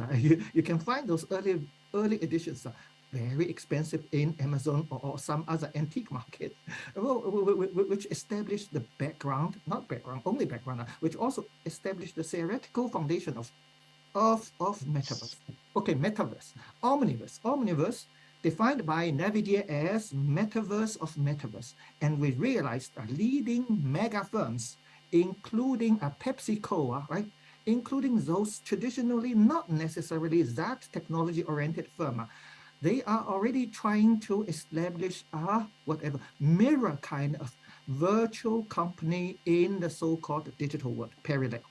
So not only those technology, Microsoft is doing what Office Mesh, of course, for that we can easily understand. However, we have many other traditional, very traditional companies trying to establish their so-called digital twins in metaverse. However, we have so many metaverses, so we must need a hub to connect all of them. This is the ambition of NVIDIA, right? From a traditional so-called hardware company today, they are saying they are technology and fintech and what data company or whatever. So interestingly, we see right, a metaverse is very much Web3 based, and traditional so-called digital economy are Web2 based.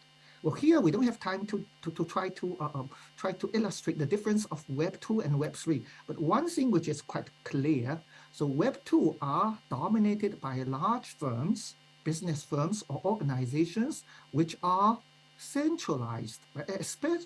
Especially centralized in terms of governance and decision making. However, Web3 is more, if we say with more democracy, with more shared responsibility and decision-making power, right? Or we will say consensus-based, right? Consensus-based of all participants of the web. Then, well, however, very clearly we realize that our society, our way to organize of our people, right? Of our way to organize our people, work together, live together, for example, companies, societies, social structures, they are not yet ready for the early version of that technology and its implication, which means a lot of those scenario of applications not really there, not yet there, I will say. However, metaverse becomes not just a virtual world. It will be, we expect another layer of our existing physical world. And many governments, for example, government of Singapore, government of China, government of Japan are working on it. And here, at least in Singapore and in China, we see great potential to create new jobs. So that's the reason why we see a sustainable and responsive metaverse or metaverse policy will be so important for the near future, not the far future. And so, however, we propose, since social structure, corporate structure, right, not yet ready for the new technology. That's the reason why we propose a convergence perspective, a Web 2.5 kind of understanding of metaverse. So for Web 3, right, we still need what? We still need regulation. We can hardly make it fully decentralized. Regulation is a part of security instead of only using technology to protect the security of data privacy of the system of Web 3. And also liquidities and price actions are only favorable to those today. Now, it's only favorable for those who's already in the industry, not necessarily for everybody, as it is mentioned theoretically with the technology, right? At the same time, Web 2 companies, they are super powerful, they have deep pocket, and they realize the potential, so they will invest, and let's try to make them together. So let's try to put them together so that we propose a 2.5 kind of, centralized, to some extent, centralized the governance and decentralized the operation. And this is also the logic of, the logic has been applied in Singapore. For example, the digital Singapore dollar project Ubin centralized the governance and decentralized the operation with blockchain technology. Same thing of the digitalized digital Chinese yuan. Chinese yuan not even apply, not with blockchain technology, but centralize the governance, decentralize the operation. So in summary, since we only have 10 minutes, in summary, Web3 is moving to Web 2. This is for pragmatic purpose, not saying that the technology is reversely evolving. No, just practically or pragmatically, Web3 is a little bit still way too advanced, and our social structure, especially corporate structure, cannot fully support. and not yet ready. We haven't figured out a way to fully apply, for example, a decentralized autonomous organization really for business to operate it. So of course, theoretically, we hope that in the near future, we may experiment. We may experiment some. Okay, so, and at this moment, people say Web3 very inclusive, but so far, IT literacy is a huge challenge. And when we say Web3 is good for inclusion, for unbanked, for those in undeveloped country, right? Hardware easy to solve as a problem. Then what? The IT literacy, we have long way to go. We have long way to go. So it is not so inclusive as we imagine in our textbook or theory. So, and also risks in terms of, well, those Web3 or metaverse company formed with elites of technologies. However, not yet with elites of social scientists, not yet with elites of business world. And that's the reason why Web 2.5 may be more realistic, may be more fruitful for us to apply now and to push the evolution to Web3, or a real future metaverse. And when we're saying that, we're not, when we're saying the society is not yet ready and we need a Web 2.5 kind of convergence implementation of Web3 or metaverse. However, at the same time, we can hardly neglect the growth potential of this thing. And with ethical governance, with sustainable and socially responsible development as a foundation, we hope, and sincerely we hope, new technology can once again push the evolution of human being. That's my sharing from Singapore, representing some sorts of Singaporean scholars. So this is not only my thing, and thank you very much for hearing. Wow, thank you, Professor Li Yan, for an excellent explanation of Web 2.5. Well, so now let's move on to the third speaker. The third speaker is Professor Sun Wen, and she is from the School of Cybersecurity, also as the Polytechnic University. Today, her topic is about building a trusted metaverse and reshaping the concept of digital security. Let's welcome her presentation.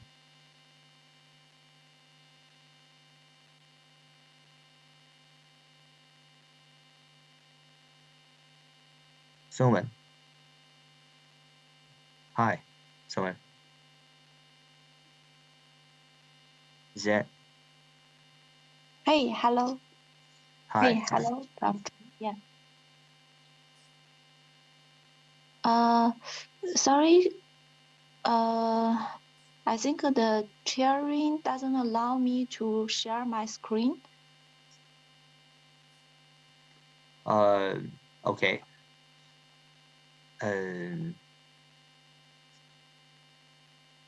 What can I do? Jessie, can you? And Suki. Suki? Yes. Can you help me? Yes. Yeah. We can hear you. I cannot share my screen right now. Besides that, the chair doesn't allow me to share my screen. Do we have? Excuse me? Okay. Oh, okay. Now it's okay working. now. All right. Now you're able to do that. Okay. Okay. Thank you very much. Thank you for the introduction of Prof. Chen. And I'm very honored to deliver a talk today about the trusted metaverse and reshaping the digital security. I'm Sun Wen from Northwestern Polytechnical University. Metaverse today is a very exciting and hot topic, and it actually can closely integrate the virtual world and the real world in many aspects in economic, talked by Prof. Yan, and the social system, production, identity system, and allow all the users to participate and edit the world and produce contents and transfer their own digital assets. It can actually give us a lifelike experiences much more immersive than ever before, and it can give us equal access to the a lot of contents and rules in metaverse, and it can create new economic value and make us to be better collaboration across for people across religions and different countries. Thanks to all these benefits Metaverse can bring to us, it can fund promising applications, although mostly are still under development, like the video game, commercialization, education, manufacturing, tourism, healthcare, and entertainment. Just like Prof. Gong said that although we are ready to have all the benefits that metaverse can bring to us, we have to handle the potential threat, security threats they also bring to us. Like we have a lot of new data types, like and we have the digital identity. We have to take care of the privacy of the people. This is also very, very challenging for nowadays, and we have to we have to take care of the network security, a lot of such things. So the digital security, actually, the concept of the digital security has also evolved from the firstly only the communication in encryption, computer security, information security, to nowadays the cyber space security. For the metaverse, I think it's a holistic security. It will include a lot of aspects, like including AI security, IoT security, cloud communication, big data, and all of these sum up the digital security in the metaverse. So digital space in metaverse, I think it has its own and intrinsic characteristics. It has to be sustainability, like our topics of our workshop today. It has to be real time. It has compatible with a lot of other systems, and it has to be connectable and creativity. So correspondingly, the digital security in metaverse has also met unprecedented challenges. Like we have to make the metaverse, we have to make the digital security to be situation aware, to communication protection. We have to manage the different and diverse access and diverse security certification, equipment protection, privacy protection, data protection, and edge security, and also the physical security. So I think it's a very a security problem actually cover diverse areas and diverse entities nowadays. So from technology, because I'm from the like engineering and cybersecurity, so we also discuss how to protect the digital security in metaverse. We have discussed the possibility that maybe use blockchain for metaverse. Blockchain, of course, can make sure the valid decentralization of digital assets and can make the digital transfer safely. Yeah. And to make the management and the trading and authentication verification of metaverse to be decentralized and safe for metaverse. And blockchain actually can make the identity management, data integrity, data interoperability, and make ensure the quality of data, data privacy and security, and the seamless and secure data sharing in metaverse. Nowadays, we just give an example. We have made a work about the blockchain. I think there is a typo. Yeah. We have made a word about discuss the using blockchain and the federated learning for the metaverse security and the privacy. Like users can that can be metaverse users or IoT devices. They can register to the blockchain with their data profile and run the local data. And the blockchain can record and retrieve the data and verify models and to make sure that the data assets and the assets update and transfer to be safely made among the all the entities. And their benefits is to keep it decentralized, and as it's not the centralized, so it can avoid the point failure, and it can keep consistency, and it actually can make the metaverse to evolutionary with the all the digital wins and the fictions in the metaverse. But of course, there are a lot of challenges, like how we support the interoperability among the data win and and the blockchain for the metaverse, and how to improve the energy efficiency and sustainability at the same time with that we can achieve a secure metaverse. Yeah. Thank you. Thank you. I think that's all from my talk. Thanks very much for your listening.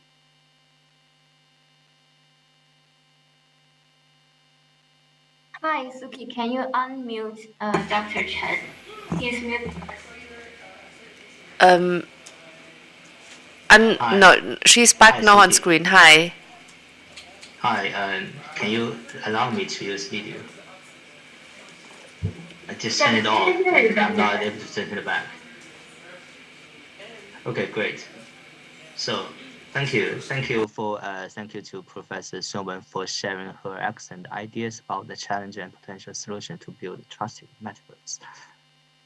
And our first speaker is Professor Daisy Salameta from the University of Witwatersrand, and Mr. Lazaro. Sorry, your name is a bit difficult for me to pronounce. Lazarus and Matis Francis of Pretoria. And he is sorry. And their topic is advancing SDGs through open access repositories and open journals, South African academic library perspective. Let's welcome.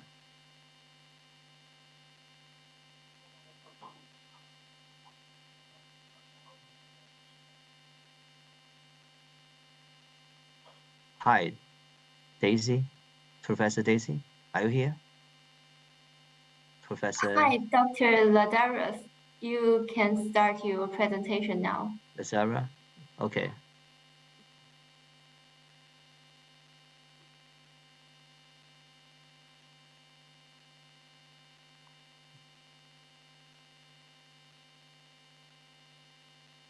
So it's quite difficult to have a joint workshop online. It's always lots of technical problems. So I'm here. Can you give us some?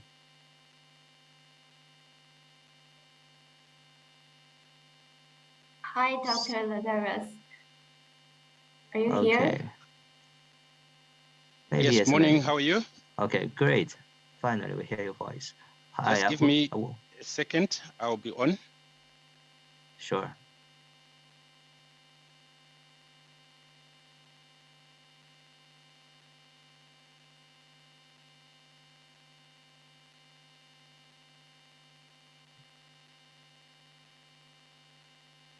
So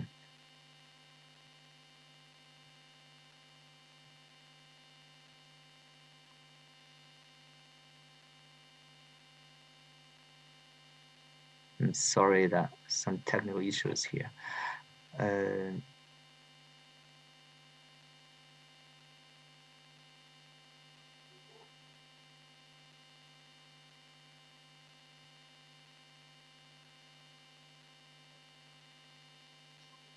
Azaras? Hello, sir. Great. Yes. Shall I start? Okay, I'm loading my presentation. Sure. Take your time.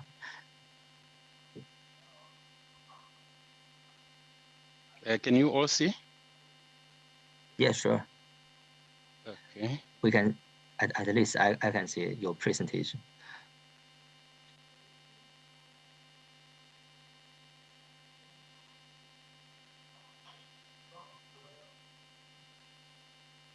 Morning, colleagues. Can I go ahead? Please switch to presentation mode. Hello, can I go ahead? Please go ahead. Sure, please. Right. Thank you, colleagues. My name is Lazarus Matizirofa. I'm from the University of Pretoria. I'm going to talk about how we are advancing SDGs through open access repositories and open journal systems in the South African academia. And as a librarian, it's a privilege to share with you some of the practical things that we are implementing in terms of adhering to the metaverse that we foresee happening with actualization of knowledge platforms and also interacting with the population. So it's a project that my university is hosting. We have a professor who has been tasked by the government to ensure that the South African SDG Hub is active, is collecting knowledge or research outputs from the various research repositories in the country. So the objectives is to provide policymakers with access into relevant research generated by higher education universities. And also in this project it's a partnership between the University of Pretoria Library and also other higher education institutions and other research agencies in the country. The hub addresses 3 dimensions of significance: the national harvester, access, taxonomy, data, quality, unstructured, technical, and also as a hub, this is coordinated by a multidisciplinary team. So the way we have structured the hub is basically to address issues that knowledge should actually be available for policymaking and other interactions that it may be required for. So we realized that there was a distance between policymakers and the research that is generated in universities. So the academic research distributed across repositories would then be able to reach the policymakers or any other endeavor that is required for knowledge creation and dissemination. So the South African Hub overview, it's a harvester, and we classify through the natural language processing, and also we serve a classification overlay that then imports and index the various knowledge as they are stacked in the harvesting system. So far, the statistics that we have generated, a total number of repository harvested is 34, and this also excludes other repository outside South Africa, but that we think may be generating some South African contextual knowledge. And number of articles, metadata included, is almost 210,000. And the accuracy of the repository is 80%, 85%, of which it also harvests almost 12 SDGs that we have targeted. And that's the link to the repository, to the hub.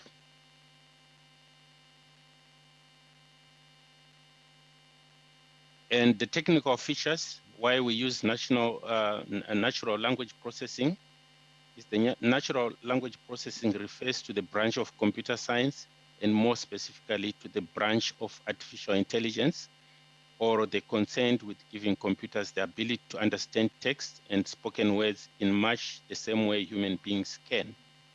Why do we use classification over traditional search? Traditional search relies on matching letters, enables qualitative searching as well.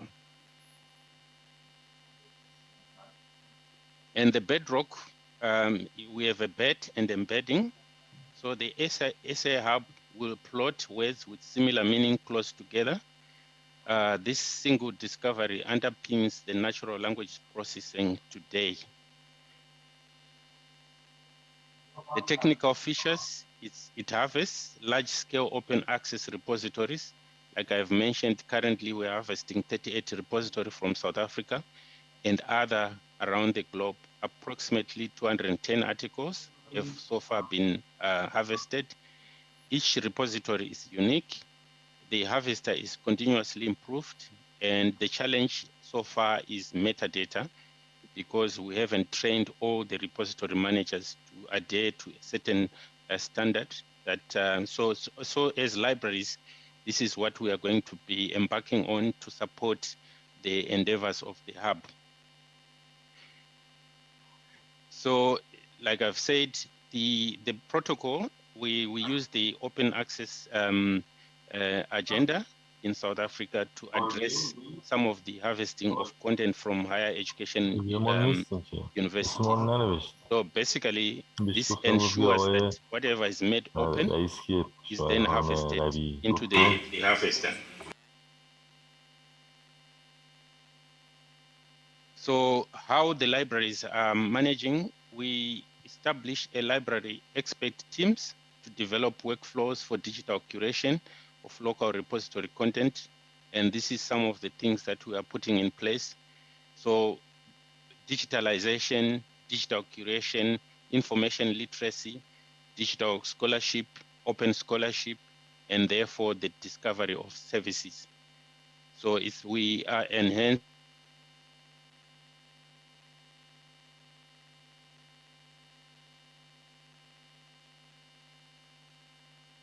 and through proper metadata in future, all records would be easily accessible.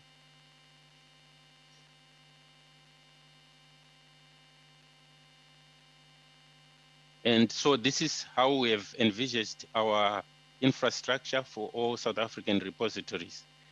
Currently, our repositories were working independently, and therefore their metadata was not easy to harvest.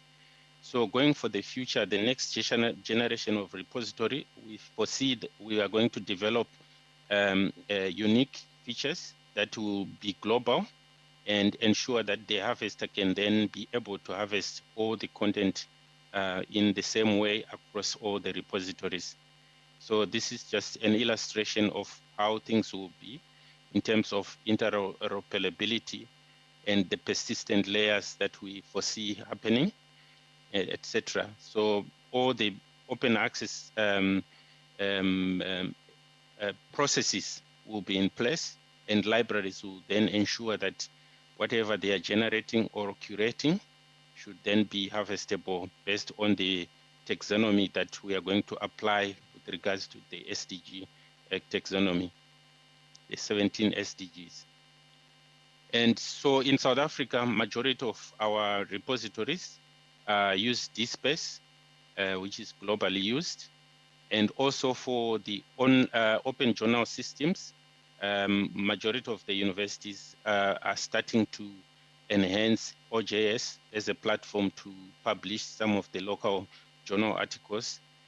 So based on this, the indexing terminology will be then to use the 17 SDGs over what we have already accurated.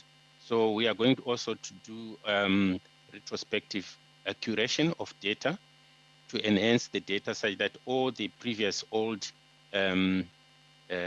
outputs that speaks to all these SDGs will be reclassified and then be indexed for the future. So this is basically the discussion on this presentation, and my colleague Dr. Daisy Selematsela will be also part of this platform for questioning and answer session. So thank you. Well, thank you, Mr. Lazarus, for his excellent presentation on the open access to the libraries. Well, so we have the fifth and the last speaker, Professor Ricardo. His topic is about the importance of responsible and sustainable metaverse in legal education. Let's welcome Professor Ricardo from Mexico. Hi, thank you very much. I will try to share my presentation. Yeah, so that means... Is that okay? Yeah, sure. Can you see it? Yeah. Perfect. So let's start. Well, good night, good morning, good afternoon for everyone. I appreciate the invitation to the Internet Governance Forum for my colleagues and friends from China, from Singapore, for Germany, for South Africa, for all over the world, and colleagues on this table. I will introduce myself. My name is Ricardo Israel Robles Pelayo. I'm a professor from the University of Mexico, Anáhuac Online, and EBC. On this occasion, I'm going to talk about the importance of the responsible and sustainable metaverse in legal education. So I will go to the basics, to the classroom, if you allow me, because in my previous participation, I spoke about the importance of including the different technological tools created through and thanks to the internet to contribute to the education in different fields and levels. On this time, I'm talking about first about the importance of using information technologies responsible mainly the metaverse in legal education. Subsequently, of the advantage and disadvantage of metaverse in legal education. And finally, I'll talk about the importance of the sustainable of the metaverse to increase the education quality inside and outside the classroom. Using any type of technology tools in educational matters implies a constant responsibility for all of us participate in the academic world. So we must be aware of the following aspects. Since we started our investigation from the information obtained from the internet, we must distinguish between scientific news and fake news. On the other hand, plagiarism continues to be a bad habit that we continue to try to eradicate even at the postgraduate level. It seems obvious, but trust me, students keep making these kind of mistakes. It is also our responsibility as university professors to encourage students and other people involved in the education to create a reading habit through ebooks, taking advantage of the easy and speed of the online acquisition and affordable cost. The incorporation of the learning management system in the different educational institutions with adequate didactic tools for each level has been an excellent option for the academic development of the students and the constant supervision of the professors. As I mentioned the last May in World Summit of the Information Society Forum 2022, the adaptation and incorporation of social media from entertainment to education has contributed positively to educational field. More and more colleagues use social networks such as Facebook, Instagram, TikTok, YouTube release, an educational tool that is easily accessible and accepted by the students. The educational application allow for taking advantage of electronic devices creatively and efficiently. They are easy to use and are different alternatives for professors and students. In my participation in the IGF 2018 in Berlin, I expressed the importance of taking advantage of big data to accumulate and store information from the generation and acquisition of knowledge. On the other hand, analytics is an effective tool for measuring, processing, analyzing, and reporting the information obtained from big data and helps to create strategies in education. Both digital instruments can be effective options for public education policies and contribute to increase the educational quality. Artificial intelligence predicts the future situations and make decisions that help us, as Mr. Gong, that I salute him, said, and say I am hello from Mexico, Mr. Gong, to avoid potential risk. Artificial intelligence is the most advanced technology today that must include in the education. In the case of our augmented reality and the metaverse, professors and students can live the experience of perceiving through the visual and auditory sense the different professional scenarios where they can apply theoretical knowledge and acquire significant learning. However, we must observe the following disadvantage, and we don't use a metaverse responsibly. It could affect productivity and access to the virtual legal education environment. The lack of insufficient technology structure and educational institutions for undeveloped countries will not create sufficient academic content to use as part of the augmented reality. The students lost interest in the learning tool and continue to have perception that augmented reality only works in games contained on social network. Many professors remain skeptical about the learning through the immersive and multisensory environment and probably distorts the perception between the virtual and the real world. Therefore, they transmit and generate insecurity among students about the effectiveness of this teaching method. Another aspect to consider is the lack of teacher training for the creation of legal and academic content. They use the metaverse according to the thematic contents. In addition, professors and students at public university do not have sufficient economic or financial resources to implement technological tools, and students who have economic or financial resources run the risk of staying longer in augmented reality. It can generate addiction and loss of the notion of the real and augmented reality in the metaverse. One of the representative examples of the above is the website and application called Second Life, considered from its inception as multi-user massive online role-play game platform and part of the entertainment programs. Now, this kind of platform is using around the world in different universities to include the education in this metaverse world. Now I'm talking about the advantage of using the metaverse in legal education. It helps us to carry out better cases analysis and bring us closer to reality created and controlled by the professor for a better understanding of the students.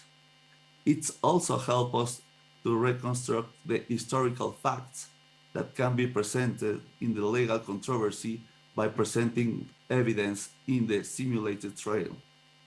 In addition to above, it helps us to development of forensics skills for students before they are in the workplace, avoiding making a great number of errors. It also prepares for video trials where the parties are in different places and the judge is in different parts of the world. As we observe, technological tools have been constantly developed and implemented and are a great solution to global phenomena that occur in the accelerated manner. Augmented reality is a great support that allows to create complementary and special skills between those established by the academic theory and those obtained to the professional practice in the real world. In other words, metaverse is the link between the theory and the practice. Before finishing, I invite you to continue working together in the next IGF joint efforts to create a responsible and sustainable metaverse in economical, social, and educational aspects, among others. And this is a great opportunity for us to learn about you, since I observe that you have the knowledge of the technical manner and to use all the political instruments in your countries. That will be a good idea to share all this kind of information to us that we are preparing for this next world that is now with us. So thank you very much for this invitation, and I send you a big hug for all of us. Ricardo, for his opinion on legal education and information communication technology. So I think now is for our, because this is a round table, where now we start our, our open discussion. Yeah, sure. Oh, wow. Can you hear me? Yes, now, finally. Now it's okay for me? Thank you very much. Sure. Yeah, thank you very much. Oh, finally I can access. Thank you all very much. Since all of speakers have finished their presentation, so we can start our open discussion. And first, I have some basic questions for each one of us on the table. The first question is, what do you think about our main challenges when building an ecological, responsible, sustainable networks? Among these challenges, what are the technical challenges? So maybe Ricardo, from you. Okay, I would like to respond to the next question, if you don't mind, about the legal matters. Okay, this is also okay.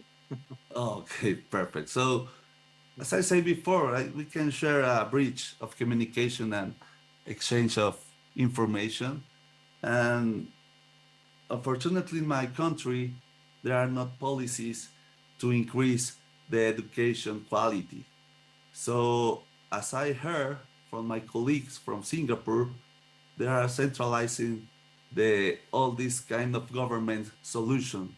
So I would like to know about how can we create these legal instruments in my countries. So this is very important for us, that create first the legal instruments and then incorporate all this knowledge in our laws, in all our codes. We can share that information also from our point of view. So for us, it's a very good opportunity to be here, and I am learning a lot, and I share this information to my students. Sorry, and that's why we like to start first the political and the legal framework, and then continue to work together with all my colleagues around the world. So thank you very much. Thank you very much. So, Mr. Kremers, would you please share some ideas about my question?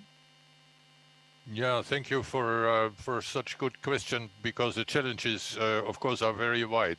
Nevertheless, what has not been mentioned to the excess that is really not so easy to do is the term of governance. How do we set up experiments of governance? What is existing governance in certain cities, universities, countries, and so on, and because that would kind of go to the point where do we have that all of society aspect for those who the latest part of application is really meant. It's not meant for the experts. It's meant for our citizens, and are they involved? And on this way, and that is why I support the work of Ricardo very much, is it's not only a thing that applying these methodologies in education, but also, for me, the question will be, are the students that you educate able, finally, to conceive what is a problem with the universe, with the metaverse? You see, to see the issues that are arise there, transparency, everything that doesn't fit our current regulations. What do we need for new regulations, and so on? Only then whole of society would be content and say, oh, now we are all happy with the whole thing. It needs a general legal framework. We need the people and the educated students to support this technology. Thank you. Thank you. Dr. Yan Li, can you say something? Thank you for the question. Thank you, my colleagues. My experience in Singapore is quite unique because on the one hand, Singapore is relatively speaking very small. Smaller sometimes even than many towns in the world, right? For example, the Mexico City, if we compare the population, right, this is even a small town, right? On the other hand, Singapore has been in the past, with years of effort, today becoming one of the leading financial hub instead of saying center of the world. So in this case, for us, education-wise, the government fully realized those so-called emerging cutting technologies' future impact. Therefore, in Singapore, for this new technology, actually it is not a technology, which is a combination of comprehensive application of a group of cutting-edge technology, right? So the government has a very strong understanding, which is regulation cannot go ahead of implementation. Therefore, for example, even finance area, right? Singapore, we don't have central bank. It is called a Monetary Authority of Singapore, which is central bank plus regulation. So they created a so-called, let's say, a box, they call it, so for those new technology applications, so for those new technology, you can apply to be tested in Singapore with real customer. It's not a financial simulation. So they will invite a high net wealth customer to participate in testing those new technologies, financial trading, so on and so forth, for example, crypto tradings and so on and so forth. And at the same time, government systematically, help universities and colleges to develop new courses and connect it with the banking industry. So in Singapore, we have a very comprehensive banking industry in which you can find all 400 of those leading banks in this very small town. Therefore, theoretical, new technology, and implementations are kind of very well organized together. And one thing is also very important, which is also unique, that in Singapore, not like in many other cities, in Singapore, we compete with global talents. So there's no such a thing called local. So we compete with global talents. So we're fully aware of anything which may create future potentials or also threats in terms of technologies, in terms of educations, and in terms of practice. That's the reason why today for metaverse, and we can to some extent argue, right? Singapore is one of the global center of metaverse in terms of technology, in terms of venture capital, and in terms of education, especially education. So that's my sharing. Thank you very much. Thank you very much. Mr. Lazarus, can you say something?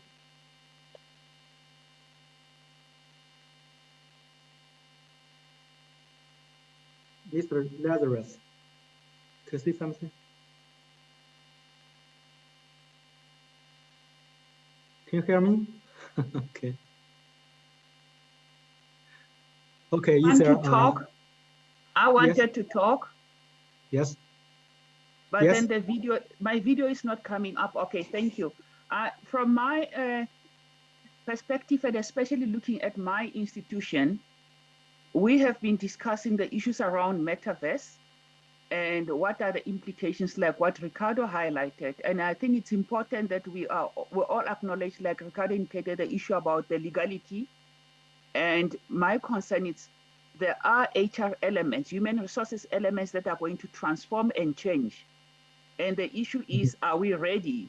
And how do we get ourselves ready for the new roles that we are going to assume and the jobs that are going to unfold? And the second element would be technology. How are we then embracing these technologies and ensuring also, how are we going, especially us who are in the practice side where we're supporting the teaching and learning. For example, from the library side, how do we then use the technologies that are there and the spaces, what we call marker spaces, where students come and learn and sit and read? How do we use those spaces, make sure that those spaces are quite engaging? And then going back again to say, how do we equip ourselves and transform ourselves for the new world of work when it comes to human resources? Because the way we do things is changing already. I mean, we were talking about crypto. We have now migrated from crypto, and now we're talking about what the metaverse actually is going to do and is doing in education. And we need to start forming hubs, developing hubs in our universities, for example, research hubs, where then students can go in and learn and see this plethora of new innovations. Yeah, that's my take from our side in Lazarus. The issue around human resources, so how are we going to deal with that, and the associated technologies? Thank you very much. My last question is about how to build a policy framework. I will give everyone maybe 30 seconds to express your opinion. How to build a policy framework, please. Professor Gong, are you here? Yes. Actually, that's a serious challenge to the international and the national society to build a legal framework, because on the one side, we need technical innovation of metaverse, all those emerging technologies. So we have to avoid improper a regulation to resist or constrain the information. But on the other hand, we have to identify the risks that may or will brought about by those new technologies. So in that case, a new concept, which is called agile governance, is proposed by some professor. But personally, I really don't know how to reach such an agile government. So I do consider the recommendations of UNESCO on the ethics of artificial intelligence. That's to set a cornerstone starting from ethical principles. So I think that could be the first step for us to use to governance the development of metaverse and so on and so forth. So starting from the bottom line, that's ethical principles. So that's my view. Thank you. Thank you, Professor Gong. And Mr. Klimas? Yeah, thank you. I think for the policy framework, a lot of things that we have to compile what was said today under the aspect of policy framework demand. And then, of course, policy framework would need in its wording a broad participation of those involved in not only the typical sciences, but also the legal aspects to be dealt with. That is near society, and society has to understand that we have to go with that policy. We have to go into society because it's for them, and they're involved. They are attracted. Some have their critics, and we have to build a possibility to share potential positive things and the critics, and then go on and see that policy making is a rather long-term, permanent, in steps, you see, in phases. A renewed policy every 1 year, 2 year.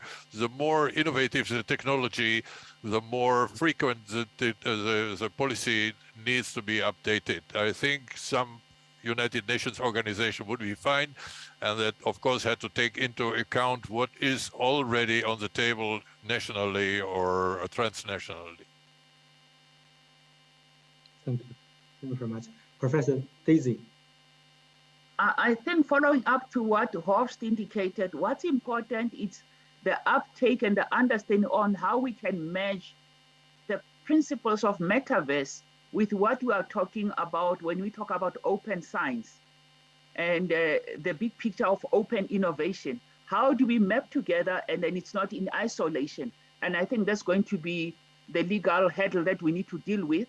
And secondly would be then the political will and buy-in from our institutions, and also the spend on science and innovation, you know, how funds are being dispersed and grants to ensure that we can actually have more done and research in this area.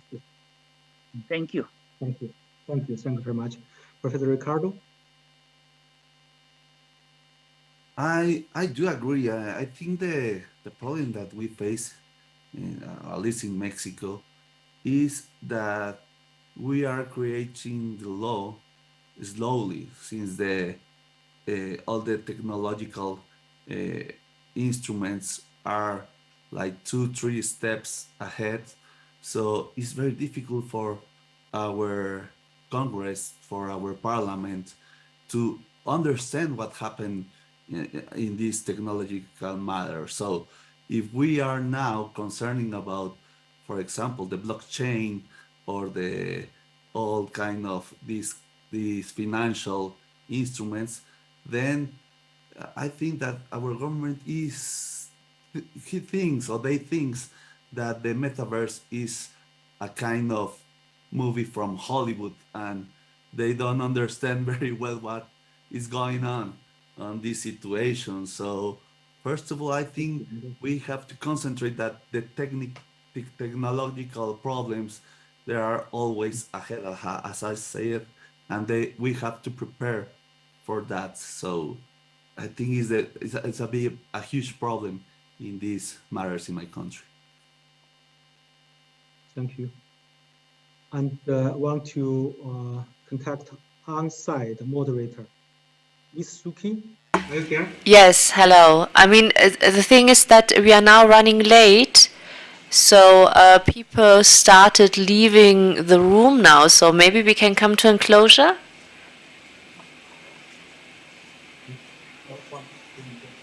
Okay. Okay, for the sake of time limitation, so I want to express our most profound appreciation to all experts for their excellent presentations, to the online and on-site participants for their questions, and of course, to more moderators and organizers to making this workshop happen. I think the metaverse is still in its early stage, and all of our challenges and governance issues in building a responsible and sustainable metaverse cannot be solved simply by a workshop or discussion. So I think this workshop is not the end. It's not the end, but the beginning of the establishing cooperation mechanisms between multiple stakeholders to address issues of metaverse. It needs our effort to build a safe, reliable metaverse. So thank you very much. So it's time to close the session. Thank you very much. I'm sorry for late several minutes. Sorry. Thank you very much. Bye-bye. Thanks. Bye-bye. Keep in touch. Keep in touch, yes. Thank you. And Xiaofeng, please note the proposal made by Horst. In the chat. Okay. That's a good idea. Okay. So bye-bye. Okay, thank you.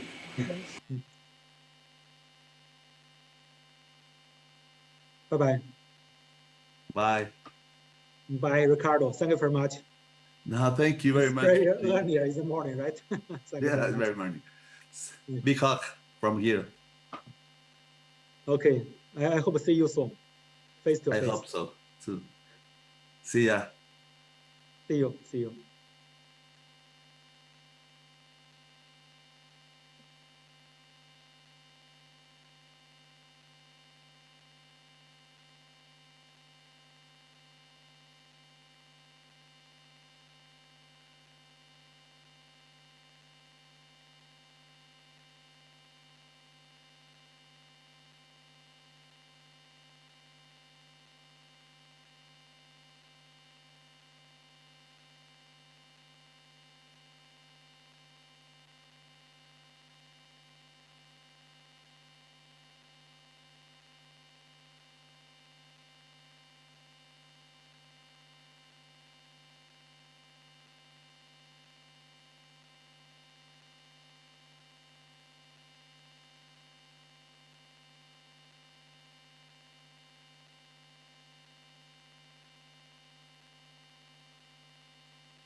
Test 1, 2. Check 1.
Okay.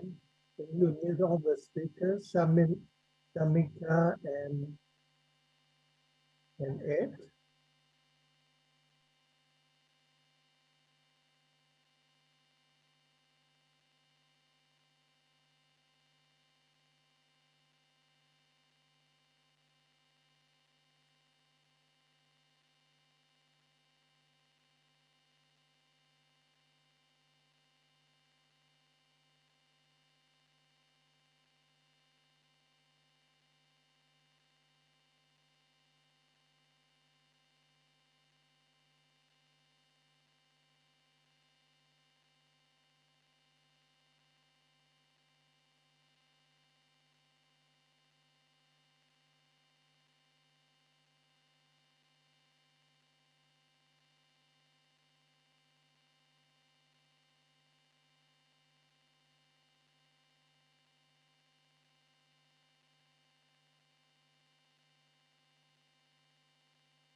Sorry, folks, for those who are waiting, we apparently have a buzzing noise.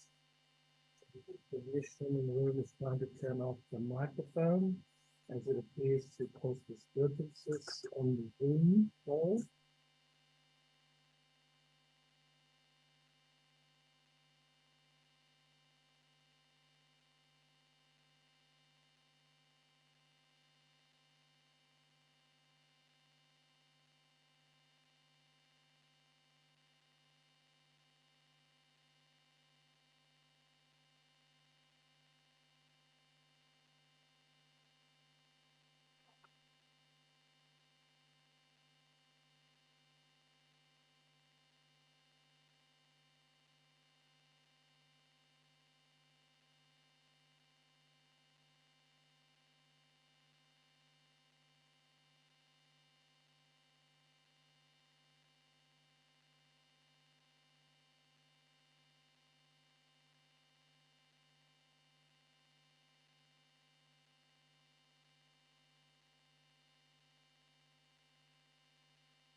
Hi, Shamika. Hi, Anthony. How are you? Apparently, when we start speaking, they say the noise will stop. No problem. Yeah, I understand. I think it's the feedback coming from the microphone in the room. Ah, okay. Now it seems to be okay. Yeah, it stopped. That was me. I just became the host or co-host, and I've just muted IGF5. But that may mean that people in the room can't participate. Sorry, Ed, did you say you unmute the room? I've just muted. Yeah, I've just muted the IGF5 room, which is where that sound was coming from, which means that we don't have that sound in our ears. But the bad news is that those people wouldn't be able to participate now. Okay. Well, let's wait for the tech support to see what other solutions they have. They must have encountered this problem because it's already day 2 of the conference. So. Back again. So it must not be you then, Ed. Well, I think they unmuted themselves. Okay.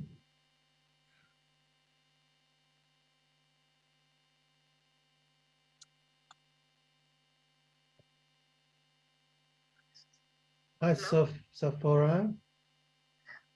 Yeah, I'm trying to speak. Maybe we could start. Can we start? Can you hear us in the room? Yeah, we could hear you clearly. You can hear us clearly? Okay, that's Yes. great. So I'll hang up.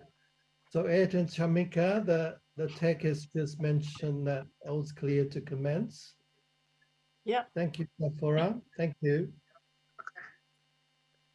So welcome everybody for our next session. Apologies for the technical difficulties. My name is Anthony Wong. I'm actually dialing in from Sydney, and joining me today is Ed Santo, who's the former Australian High Human Rights Commissioner, and he's also joining us from Sydney. And also joining us from Geneva is Shamika, who heads the UN's Secretariat for Science and Technology for Development, and also Director UNTAG. So welcome to our panelists and speakers. My apologies again for the late start.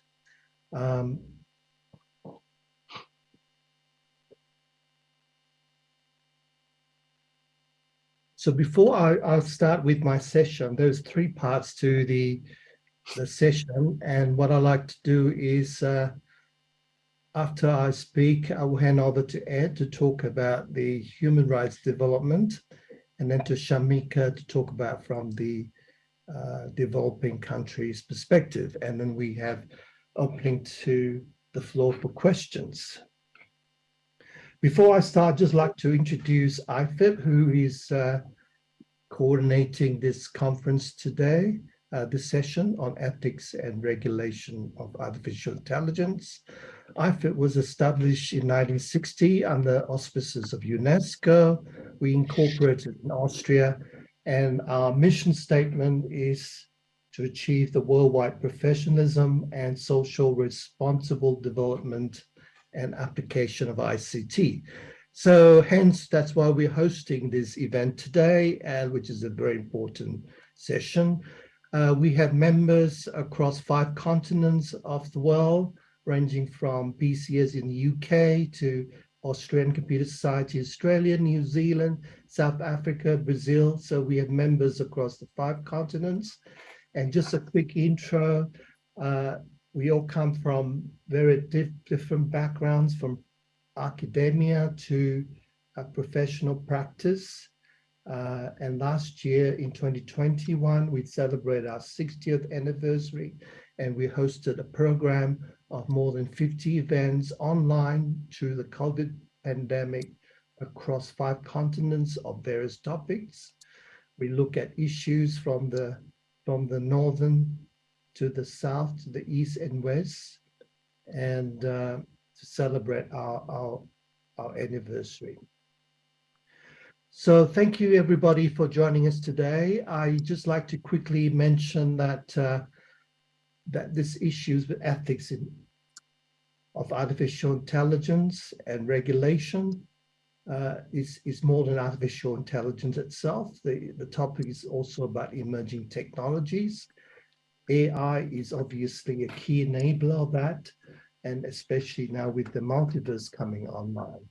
So with all this combination of emerging tech, including virtual reality, augmented reality, blockchain, and many other emerging techs, we are seeing them interacting and merging, creating a rather complex area for ethical and legal regulatory challenges, which I'll briefly go through today. Just to introduce the topic, recently when I spoke at the Low Asia Conference on IP and AI, I found that we already have even magazine covers like Cosmopolitan, which are now created purely through artificial intelligence, with art designed for the cover of this magazine. We also seen recently how AI was used to generate and complete the unfinished symphony of Beethoven, the 10th Symphony, with the AI learning from all his works over the many years. And also we've looked at the Rembrandt project with the Master of Art, Rembrandt, looking to create new work from Rembrandt, learning for all his paintings over the years. Perhaps more interestingly, just recently was robot Ida giving evidence to the House of Lords inquiry, particularly to do with creative future inquiry at the House of Lords. You will see a painting of the late Queen that was painted by Ida robot herself without much other human intervention. So this particular inquiry to the House of Lords created obviously some controversy because it's one of the first in the world, but it also shows to you the shaping of where we're going with the technology. So my presentation is really a collective of series of things that I've done over the last few years. Been writing a column on the Australian on AI for a number of years. And this talk, short session that I'm giving is really compilation of a number of lectures I've given in Australia, Cambodia on employment, in other parts of Asia, at Geneva at WISES, and Brazil and Sri Lanka and Zimbabwe in Africa. And also you can get more details of my talk on the 2 publications from Springer, which I've listed on this page.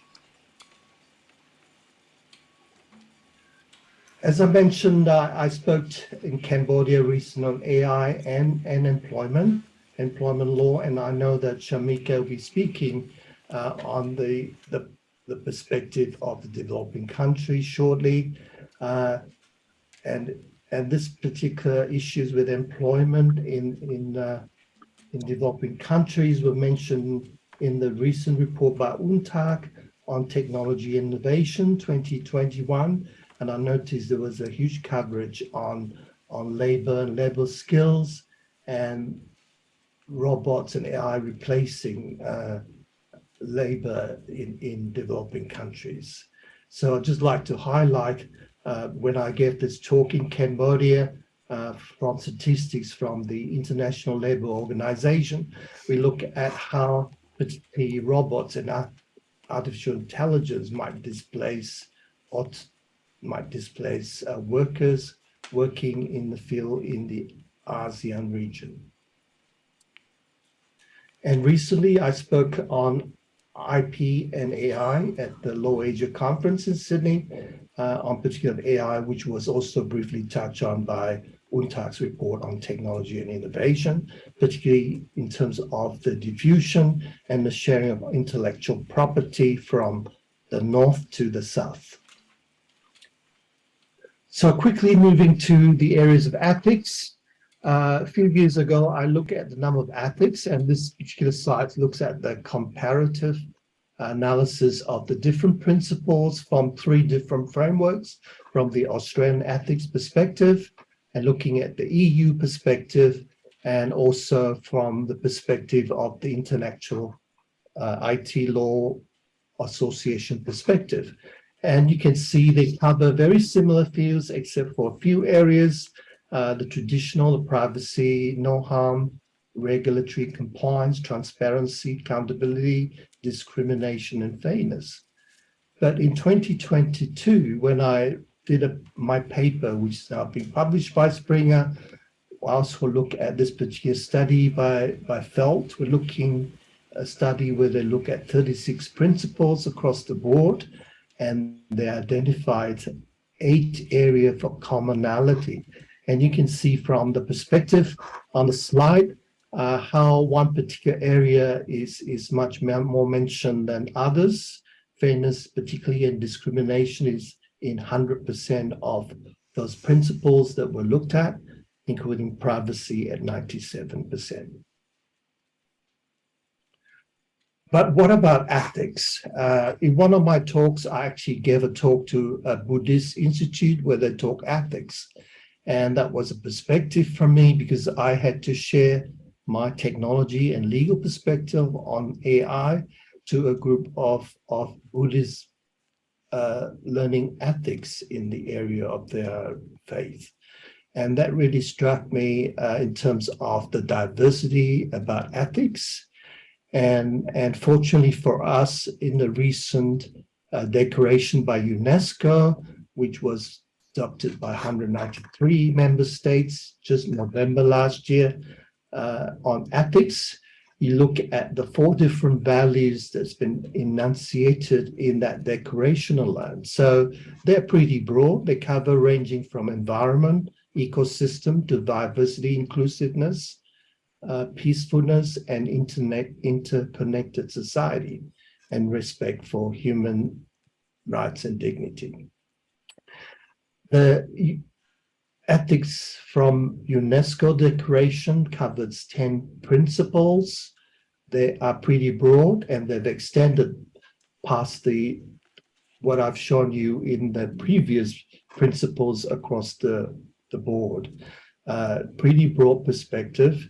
And here we look at number 10 particularly, which is perhaps new from the principle perspective, looking at really multi-stakeholder engagement in the formulation of the principle and the governance and collaboration. In terms of the policy areas covered by the UNESCO declaration, also covering 11 areas of policy, very much broader than what's in the typical frameworks that we've seen in the past. And particularly recently, we've just last month alone, the US White House has released a blueprint for an AI Bill of Rights. I think when we look at the Bill of Rights, we need to note that this is not actually law. This is another voluntary framework, and it covers a broad areas of principles in the area of AI for the US, particularly from the White House. So where are we with the ethics framework and in terms of where we're moving on to next? I think the biggest challenge for us now is to look at how do we translate and embrace those values into action. And I think Ed will be talking more about that when he speaks at the next session. I think the debate that we've seen since 2017 on ethics and frameworks have matured significantly. We look at the principles have broadened significantly to cover a lot of human rights issues, issues to do with inclusiveness, sharing of technology and innovation.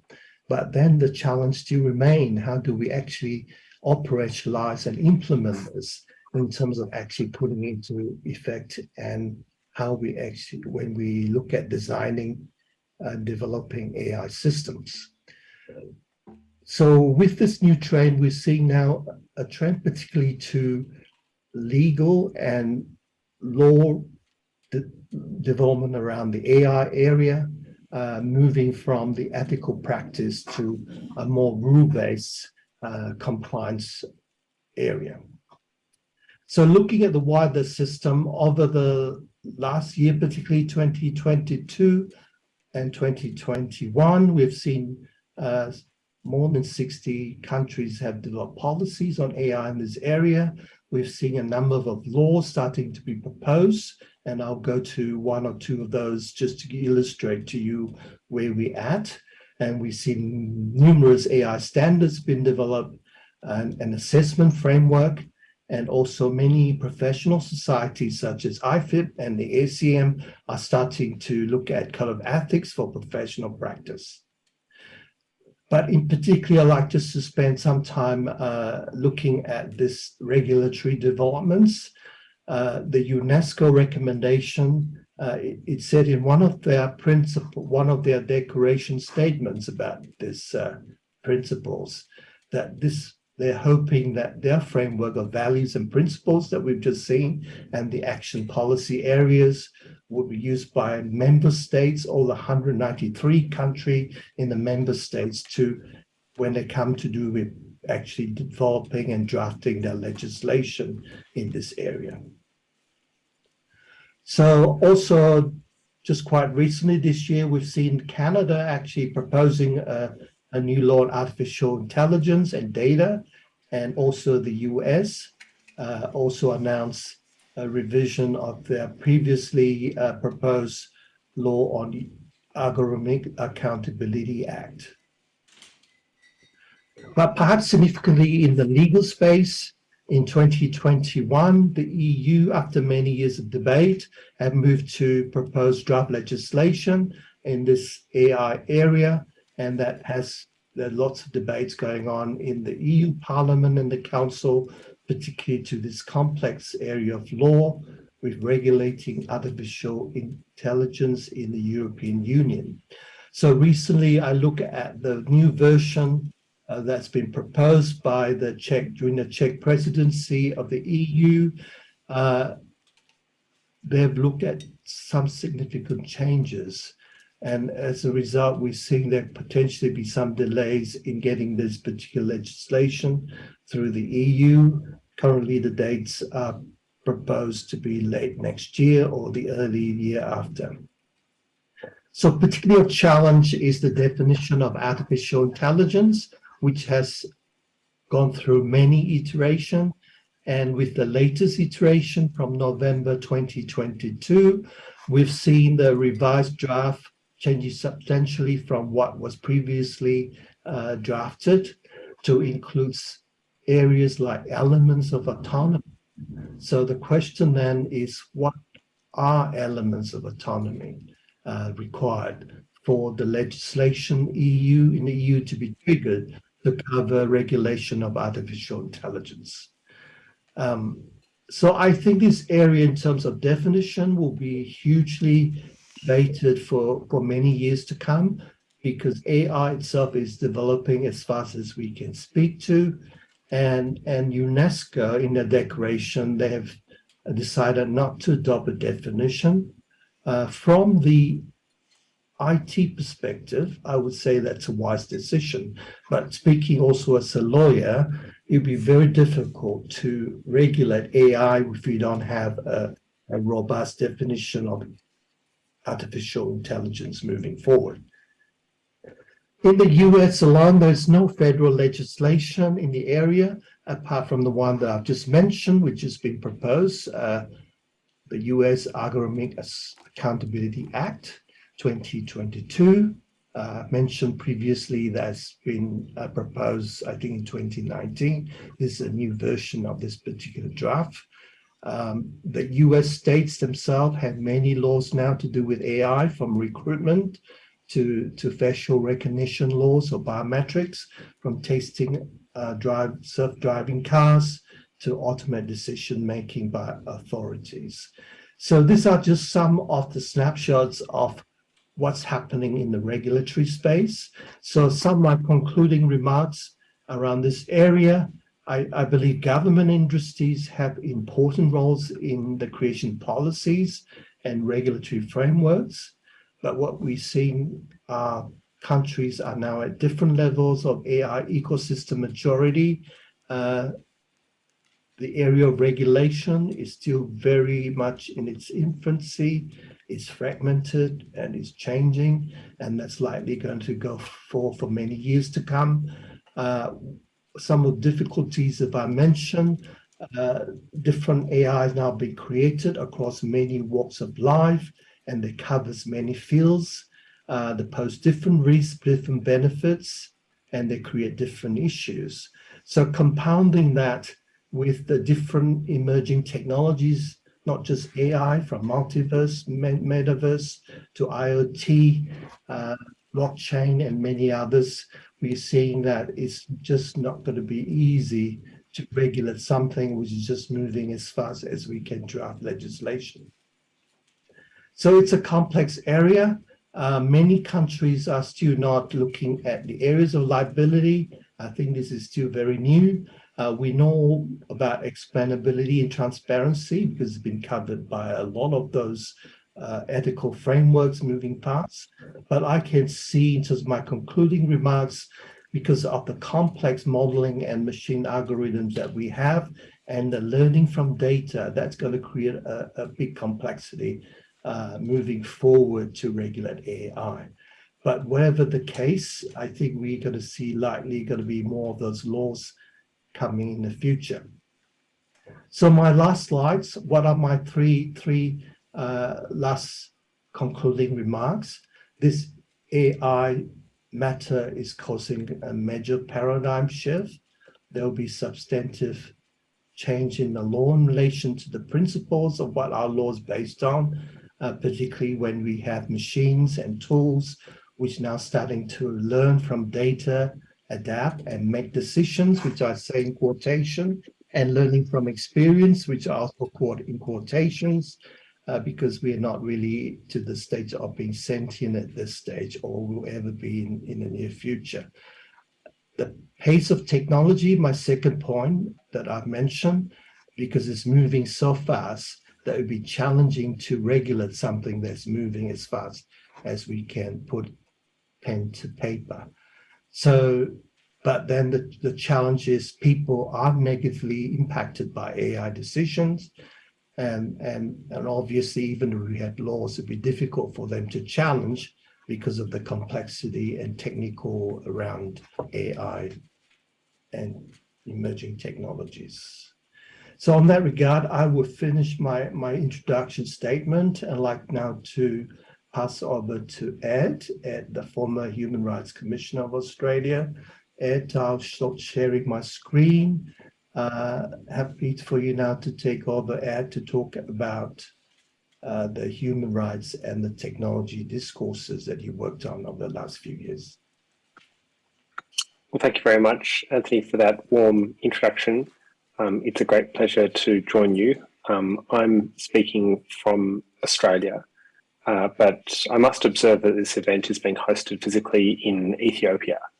And I've received a number of representations from members of the Tigrayan diaspora community expressing deep concern about this event being held in Ethiopia given the ongoing conflict. I'll speak very briefly on indulgence about that. I note that in September this year, the UN Human Rights Council received a report from the International Commission of Human Rights Experts on Ethiopia, which found reasonable grounds to believe war crimes and crimes against humanity had been committed, especially in the Tigray region. I certainly don't claim any special knowledge about these matters beyond what has been publicly reported, but I do respectfully acknowledge the representations of deep concern that I've received. With that, I'll return to the focus of my observations about artificial intelligence. So in my former role as Human Rights Commissioner for Australia, I led a major project on the human rights and broader social implications of AI. Over 3 years, we undertook what I understand to be the most extensive public consultation anywhere in the world on what the rise of AI meant for us as a community here in Australia, but perhaps more broadly as well. I want to start with a few key insights from that consultation. The first, which I found fascinating, was that people told us that they were, well, at least they felt like they were living in two very different worlds at the same time. And those were utopian and dystopian worlds. On one hand, they could see how AI and other emerging technologies could make their lives better. For example, through improvements in communication, computing, precision medicine. There's an almost endless list. Take, for example, people who are blind or have a vision impairment. If you have a smartphone, you can hold your smartphone up and almost literally you can see the world around you. You can have it described to you. People who are blind reported to us that that was almost revolutionary change for the better. And that is hugely exciting because the artificial intelligence that makes that possible is becoming more widely available. On the other hand, people are increasingly becoming aware and reported to us their awareness of the risks and threats of harms associated with artificial intelligence. Perhaps the greatest concern, or the most common concern that was raised with us in lay terms, was essentially this, and we heard this many, many times. People saying to us, I'm just starting to realize that my personal information can be used against me. It's quite a profound concern, because what it speaks to is the idea that our personal data is indeed what is fueling the rise of AI. And with phenomena like algorithmic bias, which can lead to unfairness, indeed even unlawful discrimination, that can involve decisions that are deeply unfair and sometimes unlawful, based on things that you can't control. The protected attributes are referred to in Article 26 of the International Covenant on Civil and Political Rights, such as your age or your gender or your race or skin colour and so on. There was also concern that the availability and especially the benefits of AI were not evenly distributed across the community. I'm conscious that Shamika will explore that phenomenon from a developing country perspective, so I don't want to steal her thunder. But even in a wealthy country like Australia, one's socioeconomic status was important in determining one's experience of AI and other new technology. As a number of people have observed, with every industrial revolution, there is a dispiriting phenomenon, and that is that the new technology tends to be beta tested on the most vulnerable people in our community. And in too many ways, that has indeed been the case. Here in Australia, we have a number of examples of debt collection kind of initiatives that have been done by federal and state governments that have targeted vulnerable people. There's been an enormous amount of literature from especially North America and Europe identifying similar problems. And that is something I think we need to be focused on. So in terms of charting a way forward, there was skepticism, sometimes quite deep skepticism in the community about the discourse on AI and ethics. The notion that companies and governments should look primarily to their own ethical principles to address legitimate concerns such as those that I've referred to about equality, privacy and other human rights seemed to many people like an excuse for inaction. Indeed, there have been over 500 AI ethics frameworks or sets of AI ethics principles that have been developed over the last 5 years. And I'll come back to this point. There is value in that work, don't get me wrong. But the empirical research to date that has sought to assess the impact of those ethical frameworks or ethical principles is stark. It suggests that those ethics principles tend to have no discernible impact at all. And so we need to look at what we can do to make those ethics principles more effective, but we also need to look beyond that kind of ethics as a solution. So with that backdrop, and this is the last thing I'll say in my prepared remarks, the Australian Human Rights Commission published a major report, and we worked with a number of other national human rights institutions around the world in this regard. I'll just pull out 3 key recommendations and findings. The first is that the primary duty of states and the international community more broadly is to ensure compliance with international human rights law in the development and use of AI. So the proper role of AI ethics frameworks is to provide guidance where the law is silent or unclear. Secondly, we challenged the idea that we are right now living in a digital Wild West, which I guess is another way of saying that there are no laws that apply to AI and other emerging technology. Our view, on the contrary, was that international and domestic human rights law is in fact applicable and can be well adapted to the development and use of AI. The main problem, however, has been a failure to apply or enforce those laws rigorously, effectively, and consistently. We certainly did not oppose the development and use of artificial intelligence, But we did say that governments and companies needed to pay greater heed to their legal and especially their human rights obligations when it comes to the development and use of AI.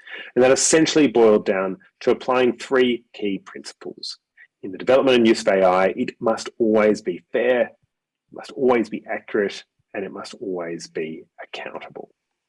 So with that, I'm going to end my prepared remarks and hand back to our chair.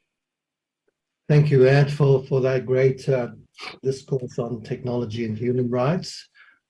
Before I pass us back to the questions, I'd like to introduce Samika, Head of Secretariat to the UN Commission for Science and Technology for Development, who will be sharing with us the perspective from the developing countries. Shamika, over to you. Thank you, Anthony. Just let me start saying, I think what you both said, that we live in a time of rapid technological change, and Ed, you even said that it could be the Wild West kind of scenario. So in these challenging times, the question that should be in everyone's mind, those in governments, private sector, and academia, is how to be competitive in this ever-changing world of technology, and at the same time, contribute to the ethical, inclusive, and sustainable transformations that are so badly needed in our world.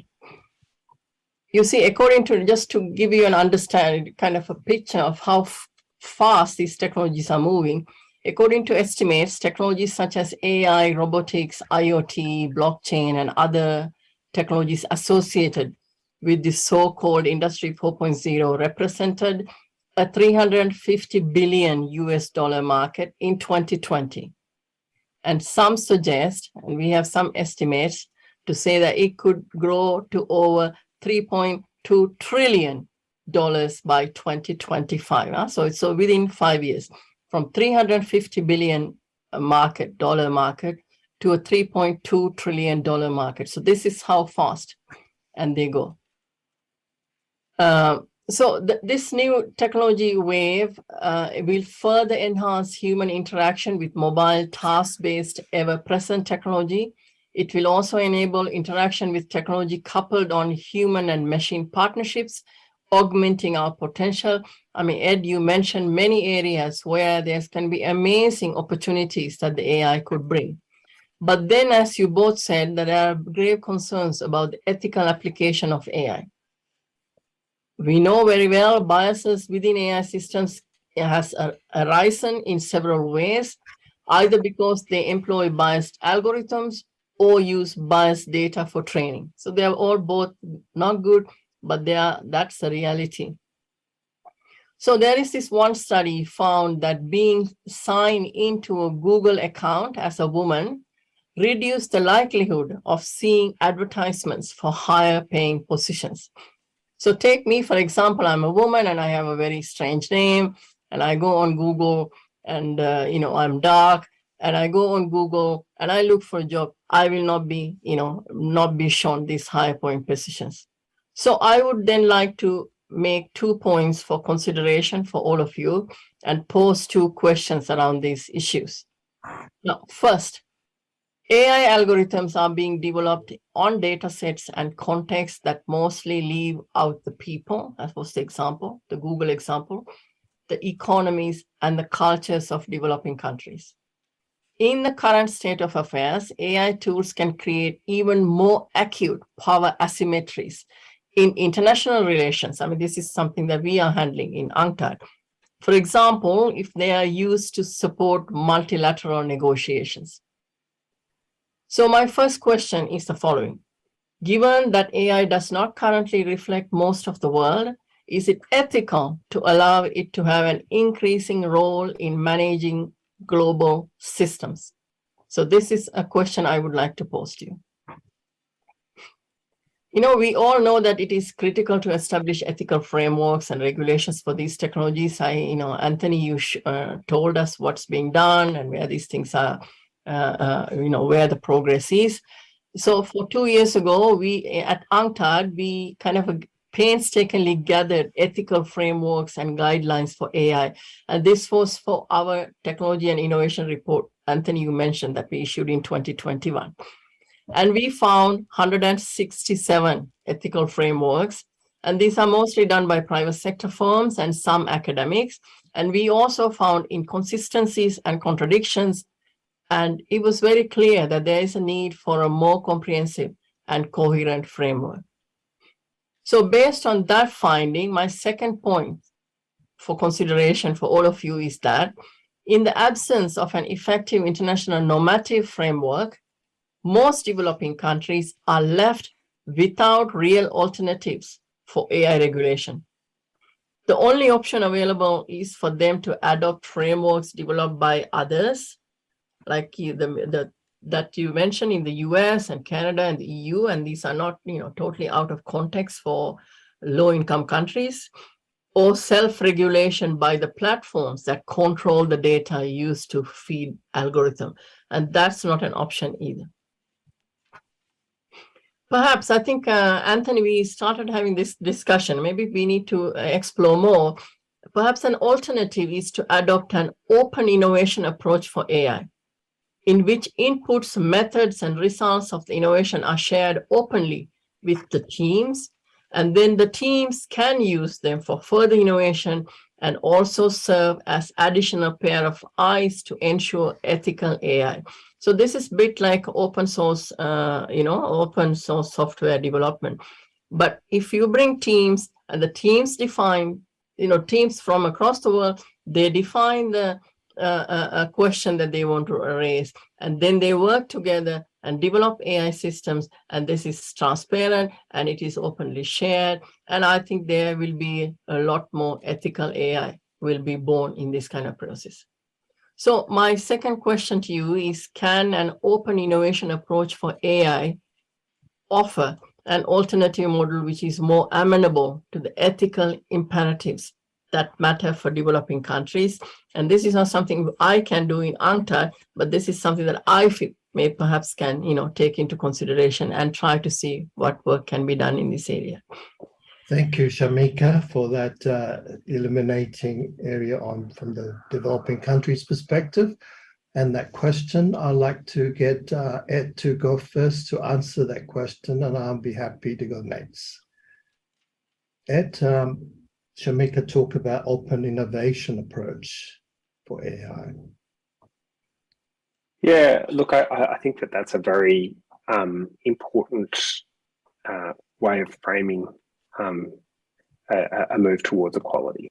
I think open innovation, I think, looks very clearly at what are the barriers to the spread of the technical capability when it comes to developing and then using AI, and tries to break down those barriers. So on that point, I'm in complete agreement with Shamika. But I do want to pick up another point that Shamika made, which I think is worth exploring a little bit further. The observation that Shamika made was that there's no normative framework for artificial intelligence. And I think in one sense that's absolutely true. But in another sense, perhaps there's something hiding in plain sight. What I mean by that is artificial intelligence on the whole, 99.9% of use cases for AI are essentially things that we have always done, but we're doing them in new ways. And that's why I said before that existing law, including international human rights law, is well adapted to the situation of the rise of AI. And so I would say that the normative framework for AI is our normative framework for human rights, because, to take an illustration, for hundreds of years, we have made decisions about giving loans to people, maybe thousands of years. And previously we did that using abacuses and so on. And now banks are doing that using some of the most sophisticated forms of artificial intelligence. But the ultimate decision itself is the same. It is to provide someone a loan or not a loan. And the legal requirements In other words, the normative framework that underpins that, things like, you shouldn't deny someone a home loan on the basis of their gender or their skin color or whatever it happens to be. And so I would say that should be our normative framework, because it's already there. It's already agreed. And it's really a matter of more rigorously applying those rules. Thank you, Ed, for that response. Shamika, happy to give an IFIT perspective and also from my legal perspective on the innovation framework approach. From the IFIT perspective, we do have many working groups working across the world, looking from both the academic and technical and practice issues, from different backgrounds and different cultures. So that is something I can offer the UN and UNTAC and the world to further that collaboration, using that vehicle for innovative approaches, looking at new ways of diffusing technology innovation to developing countries. As I've already said in my opening statement, the mission statement of IFIT, since its creation, it's about the responsible deployment of ICT.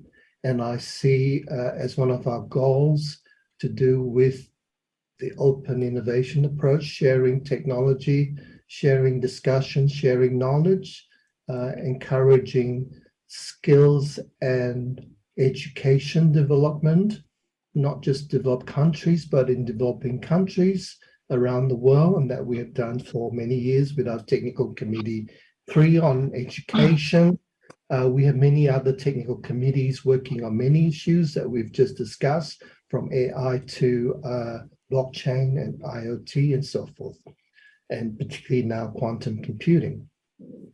From my personal perspective, as an ICT practitioner and ex-CIO, as well as now a practicing IT lawyer, I think we now need to look, Shamika, from your perspective as head of secretariat to the UN Commission of Science and Technology for Development. We now need to work with WIPO in terms of who is going to own work created by artificial intelligence, who is going to create, who's going to be allowed to patent AI creations, who do they belong to? Because I think they are very significant. We're talking about IP being used to regulate, manage, and provide payback for people who make those creations and innovations. Yet we need to balance that with your perspective from your report about how do we diffuse that technology to developing countries, because they do need that for inclusiveness, diversity, to further develop. Otherwise, they'll be left out in this huge digital divide. So I think it's going to be the discussion at this international level, and I think we need to put that in one of the action coming out of this session today, that wide discussion. Right now, from the last week thing I did at the Law Asia on IP and AI, right now, no AI can be called an author of AI creations, whether it's an art or an NFT or so forth. No one can patent a creation created by artificial intelligence at this stage, no in the US, no in Australia, no in the UK, many parts of the world. There is still time to adjust. What is the new rights going to be? Is this going to be a new sui generis right that we create for things created by AI? And maybe there's a component that we need to say that it should be licensed at equitable levels to developing countries and less developed countries to make sure we even out this digital divide. So I think there's huge conversations coming out. That conversation needs to start. And I think a good place to start is with your commission, Shamika. If we can put that and work with you to put that in the report. But I think it's essential that we do need to work with WIPO, because currently those things are regulated by intellectual property laws. So we need to be mindful about the balance. So definitely AI is creating a disruption in this area, So it's good to have an open discussion. How do we move forward so that this new technology, including metaverse and quantum computing in the near future, could be equitably shared with other developing countries, if not for free, at least with some sort of equity payment at the level that the developing countries can afford. So this is my legal IP perspective. Okay, thank you, Anthony. Can I just jump in here? So let me offer you, as you said, I think this conversation we began today about the open innovation approach for AI. Let's take it to the Commission on Science and Technology for Development, because that's the UN's focal point for having this sort of conversation. And it is meeting at ministerial level at in the last week of March. So we will organize an event and we will bring, I think, as you said, the WIPO and other agencies need to be there because there are a lot of issues that we need to figure out as we go forward. So let's start this journey. Start from today, and then we continue in Geneva at the end of March, and let's see how we can, figure out this open innovation approach on AI so that the developing countries can also benefit from these amazing technologies coming our way. Excellent, Shamika. Very happy to be supportive from the IFIP perspective, and I'm sure many people will be wanting to join that conversation as well. Perhaps I'd like to draw another one about before we go to the next question, Shamika, and getting questions from the floor with Simon and Sofera canvassing at this moment. I know we're running out of time, but I'd just like to quickly say, when I gave the talk on employment on AI in Cambodia a few years ago in the developing country, it just struck me that with the robots and AI coming on, a lot of these people who are doing garments and low manufacturing jobs will be displaced. And I noticed that in your technology innovation report. I think we need to work with the ILO to update their report because this technology is going to displace, and we need to look at how to use this technology to help them move forward rather than move backwards. So that's a brief comment on that. Now I'd like to move to the next question, which has been proposed by Ed. Ed, would you like to propose your question so that Shamika and I can talk onto the question, please? Certainly. So the question I've posed is really getting into this role of AI and ethics. So I think that the discussion on artificial intelligence and ethics has helped set a vision for AI, focusing on important principles like fairness, equality of access and accountability. But our challenge is to move from principle to practice. So if we accept what I said before, which is that on the whole, AI ethics principles have galvanized us at some conceptual level, but are not driving change. What do we need to do to drive change? In other words, what are the practical steps we need to take to ensure that our ethical commitments on AI drive real change? So maybe I'll ask Shamika to go first and I'll go next. Shamika? Let me tell you, I'm an economist, so I don't really know the ethics of AI as per se, but I think, Ed, what you mentioned, the Human Rights Charter, it is all, you said that it is there, it's out in the open, it's hidden in the open. I think that's the basis. I totally, fully agree, but how do we begin? I think that's also a conversation we need to begin. Because I think at the moment, people are not going into the Human Rights Charter, though it is there, and it is basically what the AI ethics is all about, But I don't think people are, especially the private sector companies who are in the forefront of creating these technologies, I don't think they even know the Human Rights Charter exists. So how do we educate and build awareness and bring them back to the Charter? Because Charter is our answer.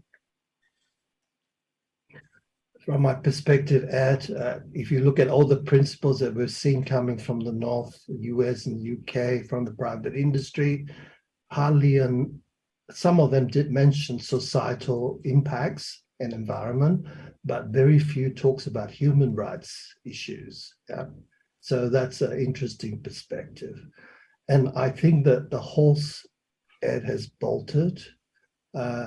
Now that we have many countries now starting the dialogue on actually regulation, passing laws.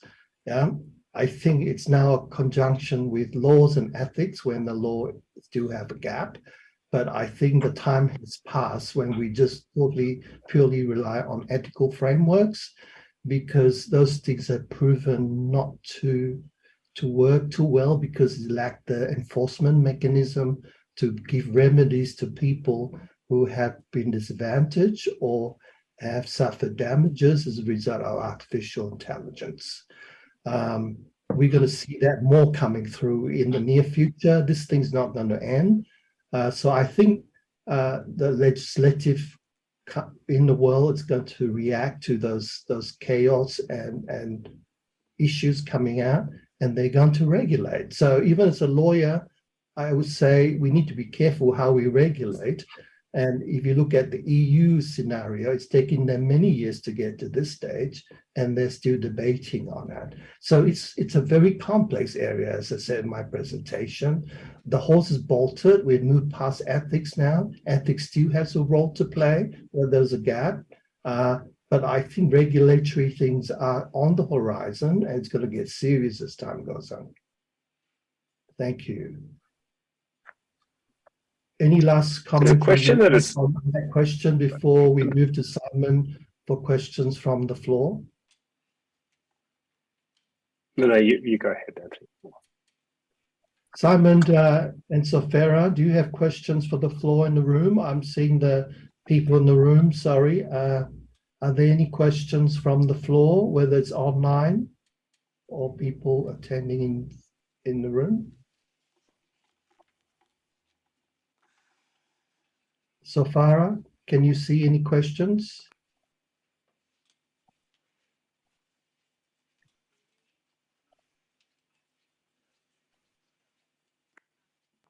Can you hear me? So we don't have Yes, we questions can on hear the you. ground, I guess. Maybe there is a question online. Simon Kwan?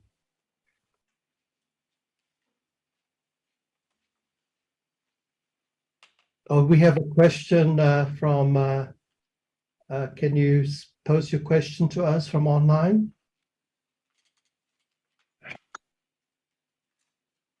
Okay, colleagues, do you hear me? Yes, we can hear you. Thank you. My question to Shamika. Thanks a lot. It's very interesting presentations. But what is your, suggestion? Because deriving this, experience, there's so many different approaches for establishing ethic codex, establishing regulations. It depends from, country by country, region by region. But does it possible to apply somehow this innovation approach, as you say, because from my point of view, main differences lay on the legislations ground. For example, legislations for some community of European Union or Commonwealth, British or Chinese, it will be so different. It's a very similar issue for the ethics approach or ethics codex. For example, for some Arabian countries, African countries, Australia or China, they could be different. So how we could align it? It's really challenges issues. That's why I ask you maybe what do you mean when you say we need some innovative approach? Thank you. Thank you. Let me answer very shortly. You see, I think, as you said, these governance and regulatory approaches are done by, different national governments and mostly in the West, because this is an issue for them, and has not come into low-income countries to begin doing regulations and ethics. But the point is, this is we are living through a technological revolution, and it is going to change not just people in the few countries that have ethics and regulations, but it's going to affect all our lives. So the conversations need to be at a global level, as to have inclusive global conversation and global governance systems. So this is a must. I mean, there's only one inclusive place where everybody has a seat. That's the UN. maybe it's 190 plus countries coming together and getting something done is not easy, but that's the place where everybody has one voice. So in that, it's in the UN, and the inclusive global governance need to be had. The concern that we have is, developing countries are not in the frontier of making any of these technologies, but they are going to be affected by them. So at the tables where the governance conversations are having, where the conversations are taking place of the directions of these technologies, developing countries need to have a seat. So that seat is only there in the United Nations. Thank you, Shamika, and I totally agree. There are lots of vehicles in the UN area, so we should channel this conversation where all the countries can participate. So definitely IFIP and our stakeholders would look forward to contribute, Shamika, to that conversation. So ladies and gentlemen, I think there's another group waiting to use the room now. I'm sorry we had to start late because of the buzzing noise, but we can carry on for a couple of days just on that conversation.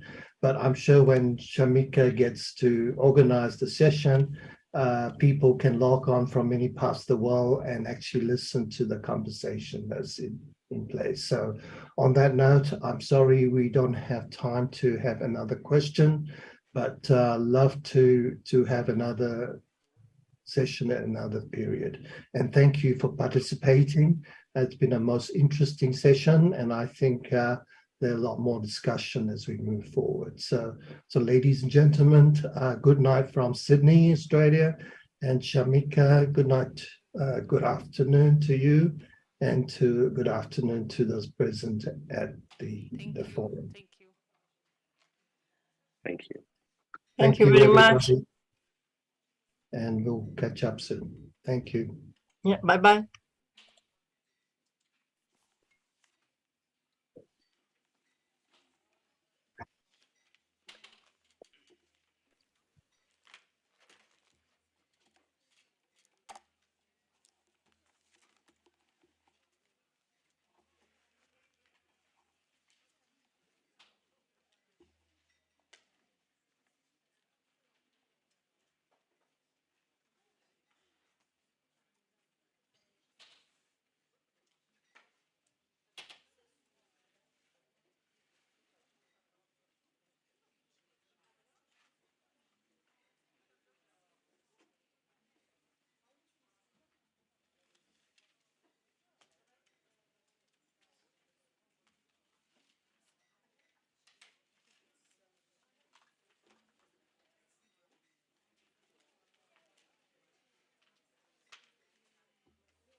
Recording in progress.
We will just wait 2 more minutes to start.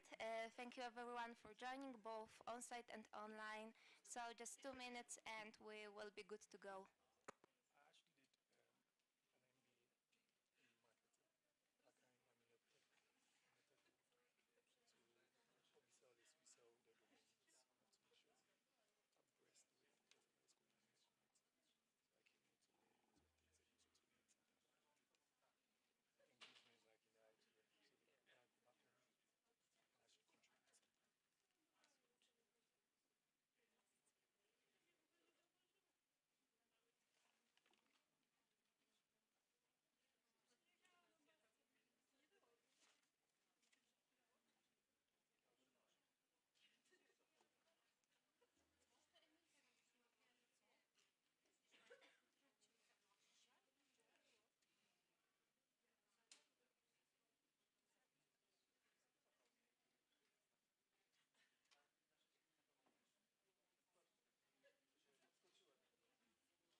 Okay, thank you everyone for joining us.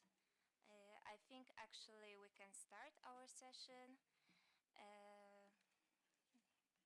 So yeah, I would like to thank you very much for coming, especially seeing so many youth people here.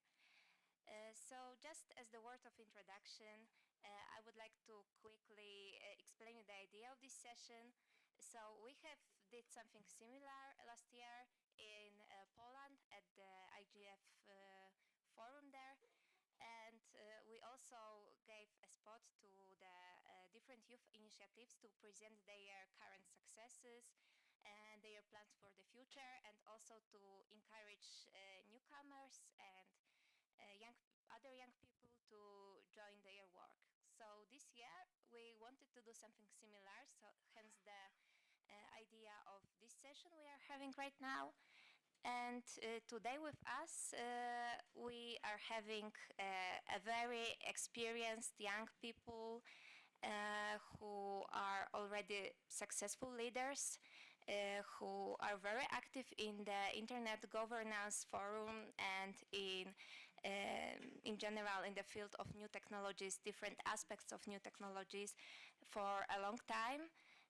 So firstly, I would like to give the floor to Nicolas Fumarello, who is a computer engineer, graduated from the University of the Republic of Uruguay, and currently studying computer sciences at the same institution. And he is also a co-founder of Youth IGF Uruguay and ISOC Uruguay chapter member, and also a member of Youth Coalition on Internet Governance. He's the part of the steering committee, and he will share some words about it. Hello everyone, welcome to our session. Hope you are hearing me well. My name is Nicolas Fimarelli. I am the board member of the Latin American and Caribbean region for the Youth Coalition on Internet Governance. For all you that don't know what the Youth Coalition on Internet Governance is the natural space. It's a dynamic coalition at the IGF, and it's a natural space for all the young people to participate at the Internet Governance Forum. We are like articulators for the young people to bring their voices to the Internet Governance Forum and to bring their participation to the Internet Governance Forum in a meaningful way.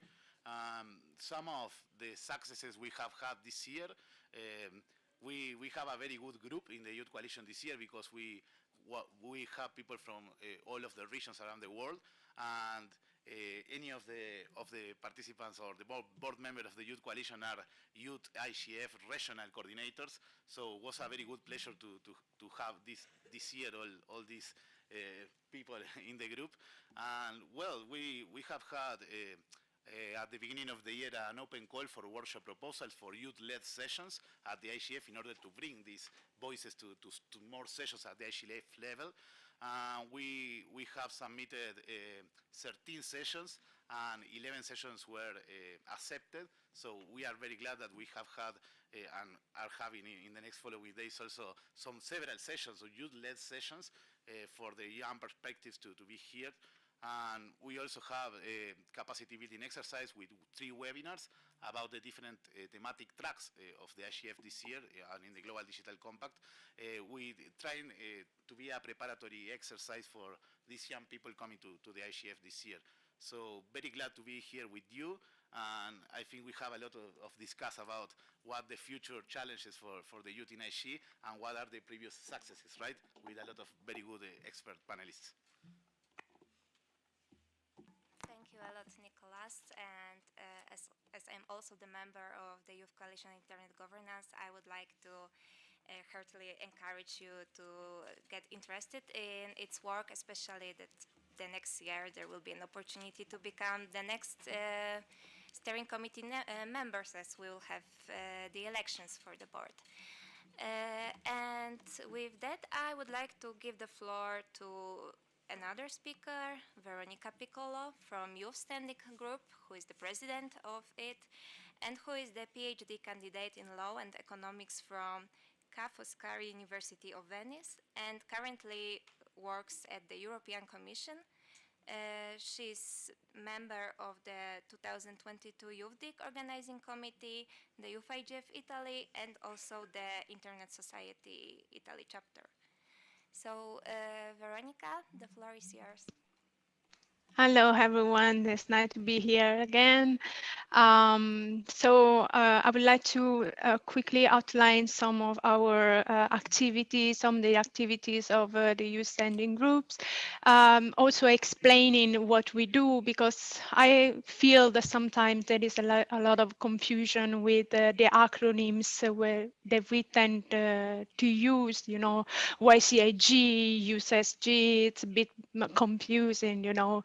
The Youth Standing Group is the Internet Society Youth Standing Group is the group of young people within the Internet Society, and as such, our goals combine with those of the Internet Society, and that means to safeguard the robust and safe and secure Internet that is also made accessible to everyone.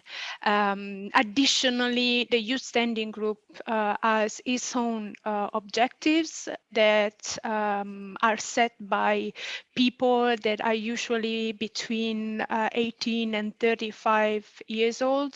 We also have members that have more, they are older than the 35 years old, but we accept also membership from older people, provided they also, you know, they tend to have or sometimes meet our objective, and that means that they have to be particularly proactive and encourage young people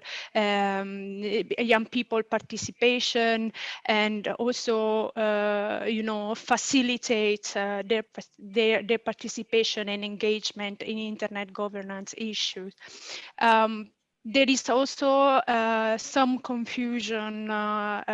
We undertook a transition this year because the story of the youth standing groups is a bit complex. If you allow me, Emilia, I would like to just quickly outline the history of the youth standing group and also explain one of our projects that we have ongoing.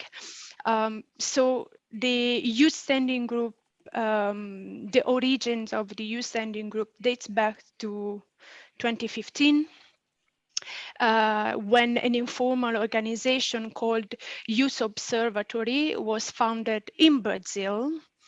Originally, it was formed mostly by young people aged 18, 50, 25 years old from different countries of Latin America and the Caribbean. So it was a group born in Latin America and the Caribbean for young people from their region.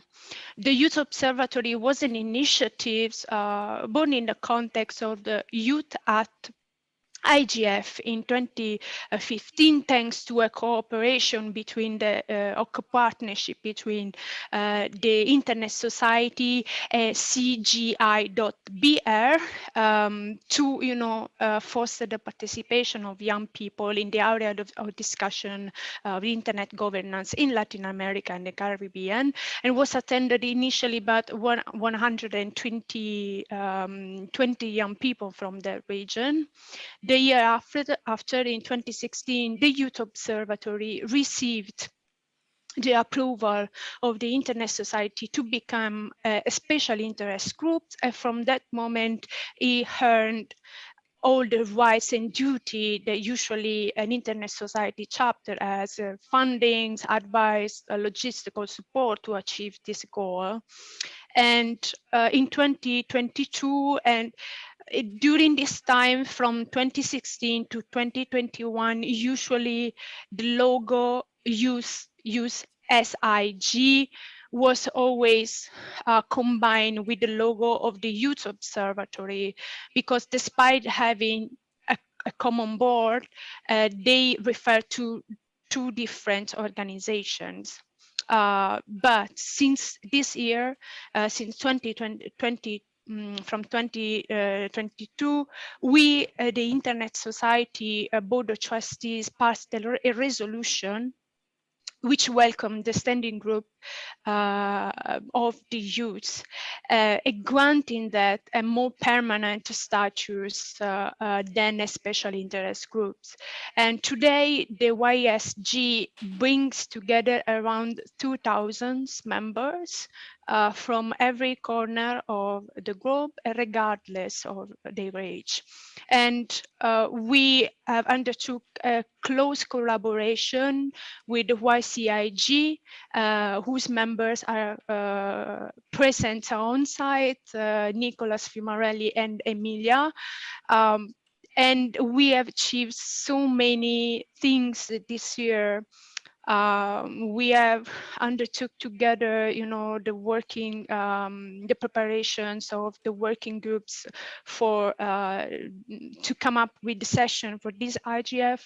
We are carrying out together the mentorship phase of the IGF Youth Ambassador program of the Internet Society. We are collaborating on the newsletters as well. And so this is very important for us to find this common field with other organizations that in order, to make the most out of this, friendships and network that we carried out over time. One of the projects that we are doing, we are working on, is called Youth Atlas.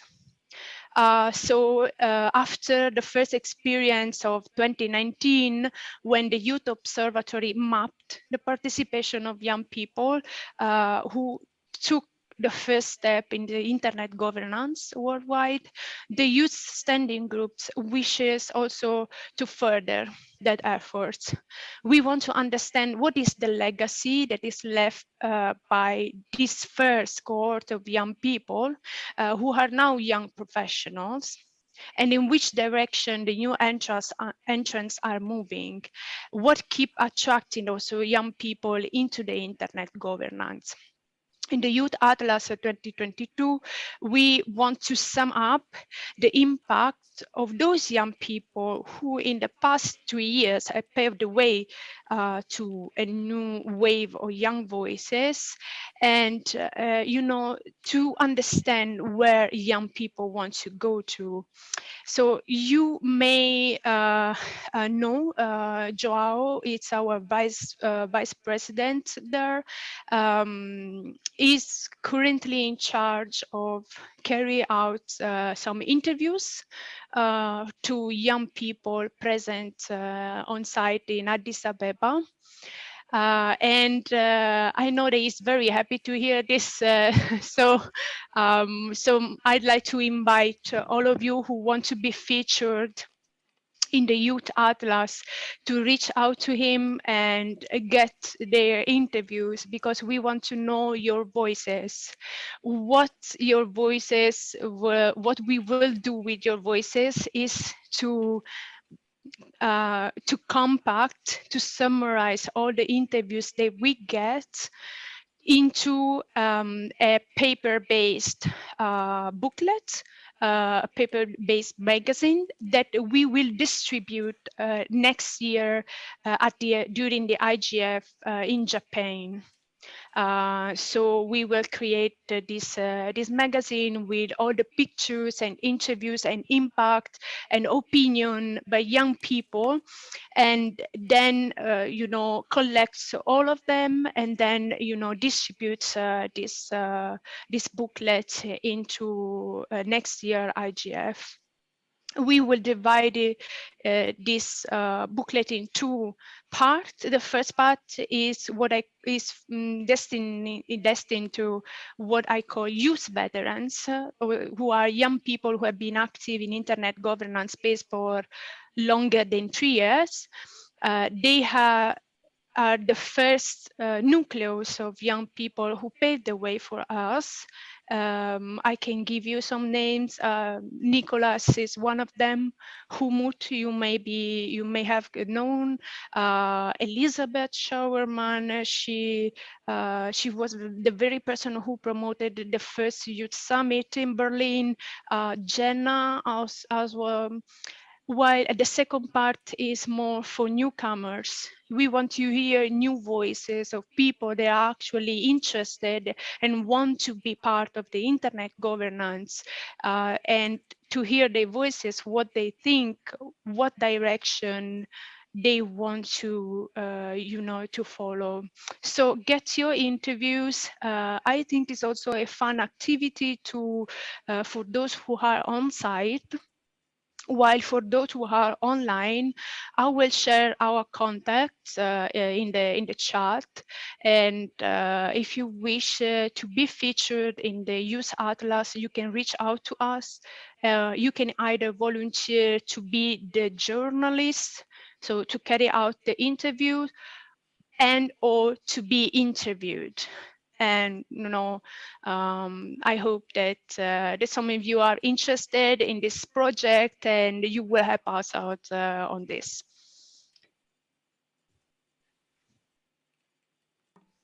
Thank you very much, Veronica. And if somebody hasn't seen, Joao is next to me. So this is the person who you can reach out to. And now I would like to introduce our next speaker, who is Athena Vassilopoulos from ITU Generation Connect group, and who is currently finalizing her master studies in management of digital transformation of organizations at HEC Montreal, by carrying research on the obstacles and drivers of AI chatbots in the context of access to justice in collaboration with the Cyber Justice Laboratory of Montreal.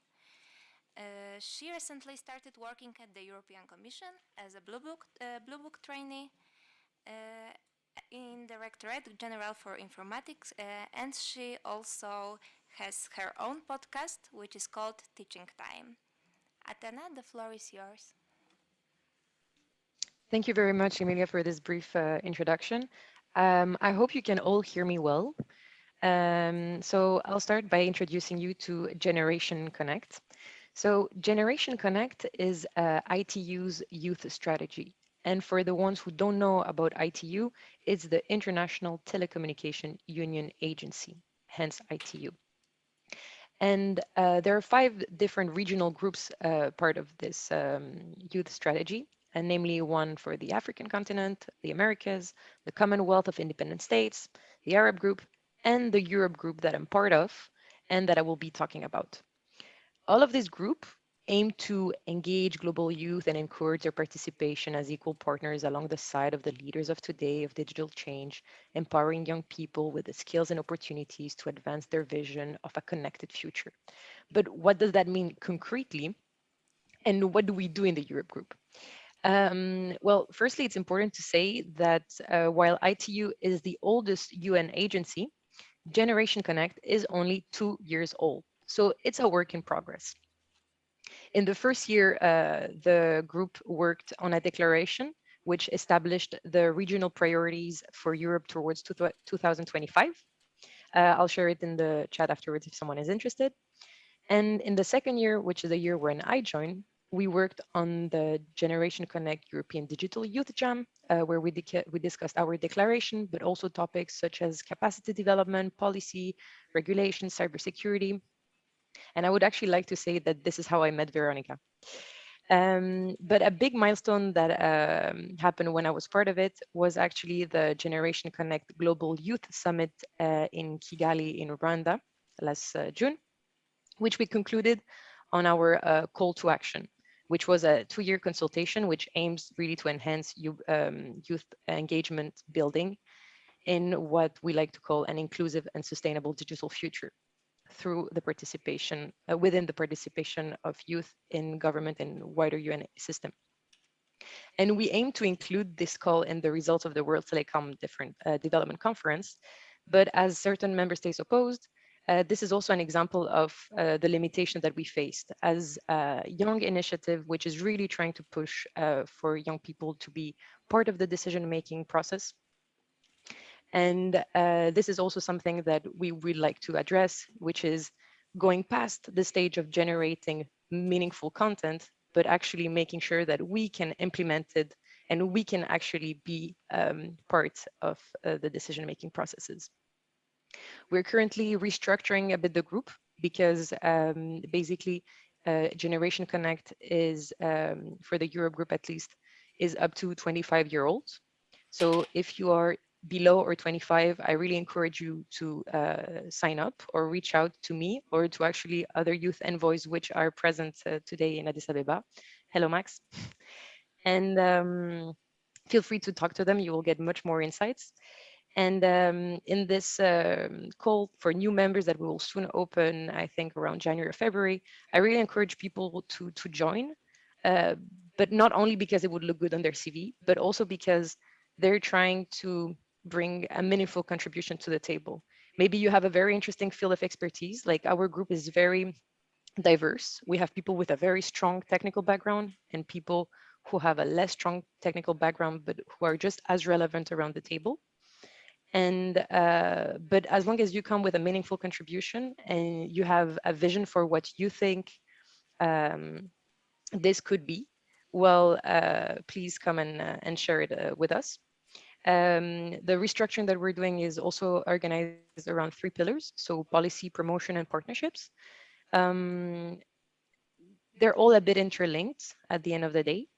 And we have regional priorities, which are capacity development, policy and regulation, cybersecurity, environment, and digital inclusion. So if any of what I said sounds like it could interest you, please don't hesitate to reach out to me, whether it's on LinkedIn or online, wherever you find me, or at other Generation Connect youth envoys who are present in Addis Ababa. Thank you very much. Thank you a lot, Tatiana. I think that Generation Connect program is something very good for newcomers to get more involved into the internet governance. As Athena presented, there are a lot of activities to get active in. Also, I will keep pointing at people. You can find Max here. He's in a green t-shirt. He's smiling right now. Who can tell you more? You can also ask Athena in the chat. If you are interested in joining the Generation Connect group. And now I would like to introduce the next speaker, who is my colleague from NASK, Piotr Słowiński. He is a cybersecurity expert at our National Research Institute, focusing on legal and strategic analysis of cybersecurity. He's also a PhD candidate in law. Concerning cybercrime and cybersecurity at the University of Warsaw. And his prior professional experience includes cybersecurity, cyber threat, and strategic analysis from the military perspective. Piotr, the floor is yours. Thank you, Emilia. I hope that I can be heard well all across the room. As you have introduced me, I am the representative of NASK, National Research Institute, and well, when it comes to Poland, the NASK has played a vital and important role in promoting the youth-oriented programs in IG and cybersecurity.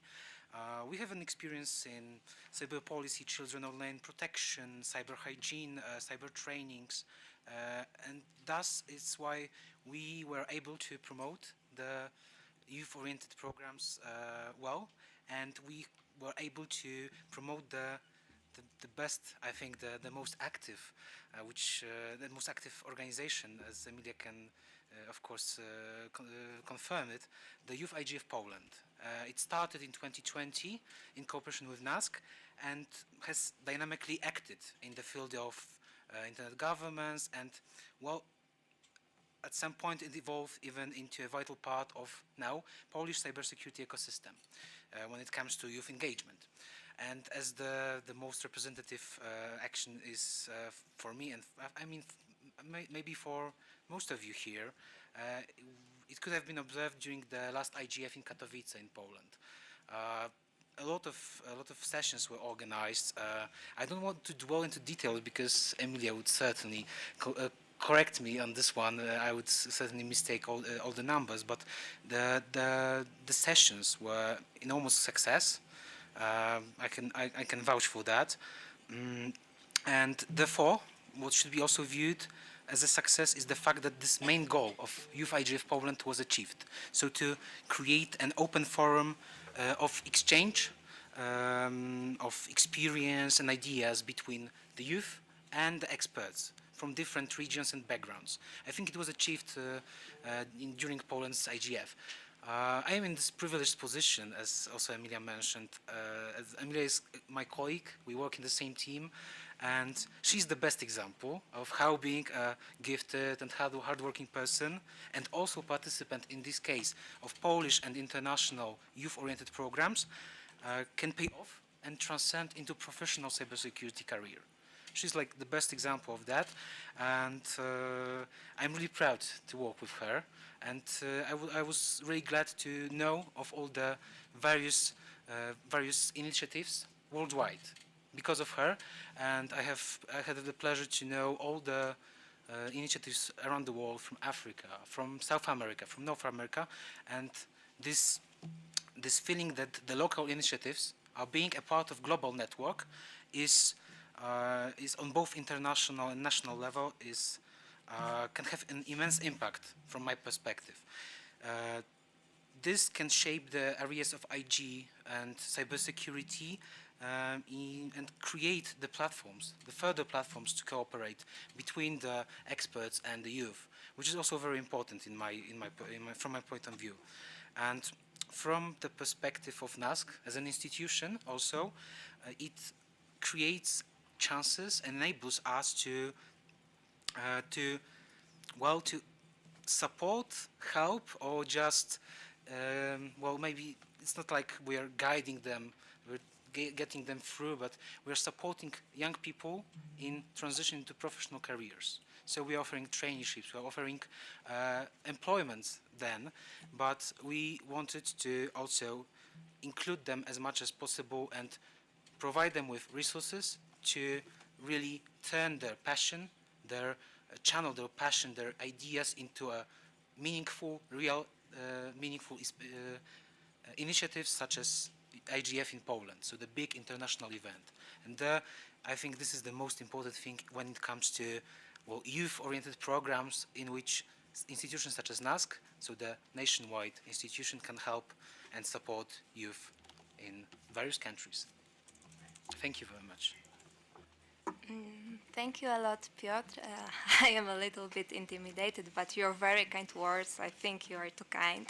And also, Piotr, I think, is too modest about himself because he's the best example how he is the best example of how somebody so young could be so already experienced expert in the cybersecurity. Like he's really a great colleague to have in the team, and who is always eager to share his big experience with the younger teammates like me. So with that, I would like to get to our next speaker, Melako Hailu from Model African Union, who holds a Bachelor of Sciences in Sociology and Social Anthropology from Unity University, Ethiopia, and who is also the founder and executive director of Model African Union Ethiopia, which is a youth-led initiative he will tell us more about soon, with aim of domesticating the Agenda 2063 and SDGs at the grassroots level through simulation conferences that will empower and assist young people. He's also a Nasser Youth Fellowship, Arab Center Africa Youth Platform alumni, Youth for Human Rights International advocate, African Leaders Malaria Youth Alliance champion, EU delegation to Ethiopia Youth Sounding Board, and a lot of many other outstanding accomplishments. So Melako, the floor is yours. Thank you very much. Good afternoon, everyone. This is Malaku from Ethiopia. First of all, I would like to welcome for all you that you came in here because I will appreciate that you have a lot of time that you invest when you come in here, time and knowledge. So I would like to appreciate on behalf of our government as well as on behalf of as a youth of Ethiopia because I think no one is done this one, but I would like to appreciate. But it's a good opportunity, like to have you all. When it comes to me, I'm Melaku, the Model Africa Union founder and executive director. Before I speak about Model Africa Union Ethiopia, the technical team will show a little bit videos, a 1 minute video, and what I'm working on it, and also so that we can discuss. I think it's going to be learning to each other. Thank you so much.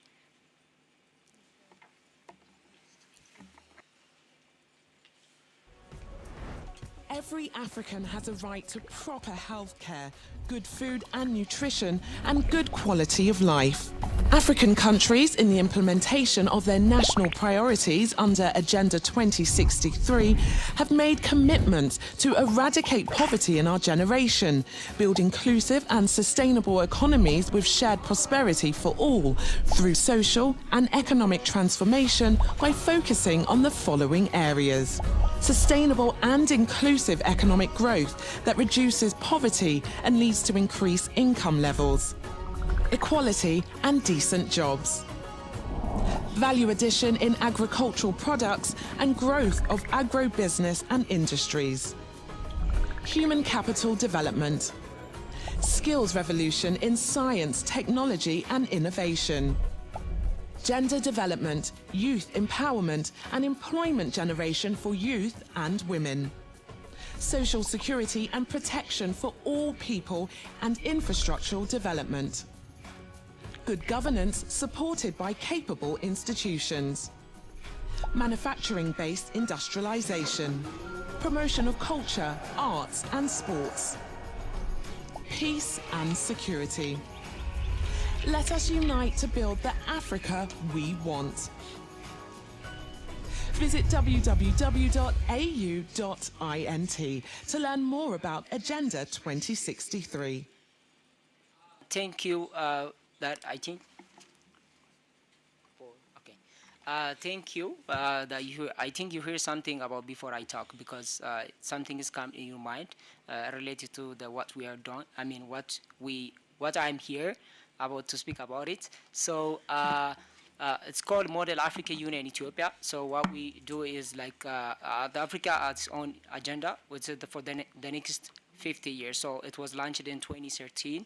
So the first phase already going to be in 2023. So in that there are in the Agenda 2063 there is 7 aspirations, and one of the aspiration is the 6 and 7 is mainly focusing on the youth and women. So the women and the youth are the one who implement this agenda. So in the agenda there are a lot of things mentioned, as you heard about from the videos, decent work and creating a job for the youth and the cyber security as well as peace and security. So the Peace and Security Council of the African Union has also some departments in related to cyber security and also the African governance and architecture. So this architecture is mainly focusing running to the internal governance and also controlling the cyber issues of in the continent. So that's why I came to speak on behalf of this agenda. So it's not only that we domesticating, we domesticate the SCDGs, so in related to our objective, so in the organization of the Model Africa Union. So as you all know, the SCDGs are 70 goals, but if we are not working as a partnership, so we not to be like, because the Agenda 2063 is aligned with the SCDGs. So if we implementing to the SCDGs, it means that we are implementing the Agenda 2063. So that's why we trying to speak. So in related to our, when you come to in our model, so our model is the second model in the continent. So the African Union is the one is on behalf of the African Union we launch. So in the on behalf of Youth Division. So currently it's called it's restructured the commission. The name is called Women and Gender and Youth Directorate. So this department is the one who lead to be this our initiative to be go forward. We are not working on Ethiopian youth as well. We work to the entirely to the African youth and also its diasporas. As you all know, the diaspora is the 6 regions. For those who are loved to Ethiopia, I mean, loved to the African and also African cultures and heritage. So you are also the 6 regions of this the African Union. So it means like when I say regions is like, as you all know, we have the East African region and North Africa and West Africa and Central Africa and South Africa. But the diaspora is the one who is educated more and the one who has the finance and the one who has the knowledge and experience to share to us. So if we neglecting this entirely groups, so Africa will not to be to achieve her own agendas as well as the SCDGs. So, so the youth are the one responsible to be to implement this agenda. So that's why, as a Model Africa Union, we're entirely working on age of 15 to 35 in related to the Africa Union organs. It's like, I mean, when we come to dividing to the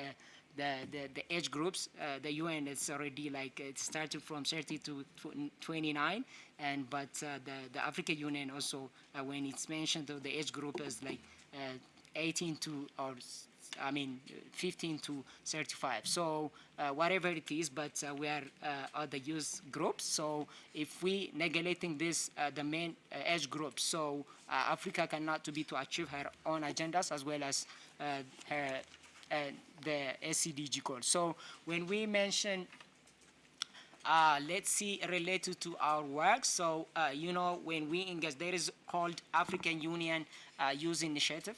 This initiative is called, it was launched, the first African Union Youth Envoy. It was appointed by His Excellency Moussa Faki, the Commissioner of the African Union in 2018. So it was 4 pillars. This initiative has 4 pillars. The first pillar is like 4 E's. It's called education, engagement, entrepreneurship, and employment. So we entirely Model Africa Union is working on those areas because when we do the models, we raise a lot of committees of the Africa Union. So when we related to this conference, we focus previously, I mean, before 10 days ago, we host the simulation conference in related to climate change and COP27. So the outcomes was mainly the youth to have more ideas on related to climate and the digital worlds because we are, the priority issues of in the world it is climate. So they used to come up how the climate to fight this, climate and technology, how it is related to be solved. So that's why the youth have coming with the 4 resolution, the main 4 resolution. On behalf of this one, so we would like to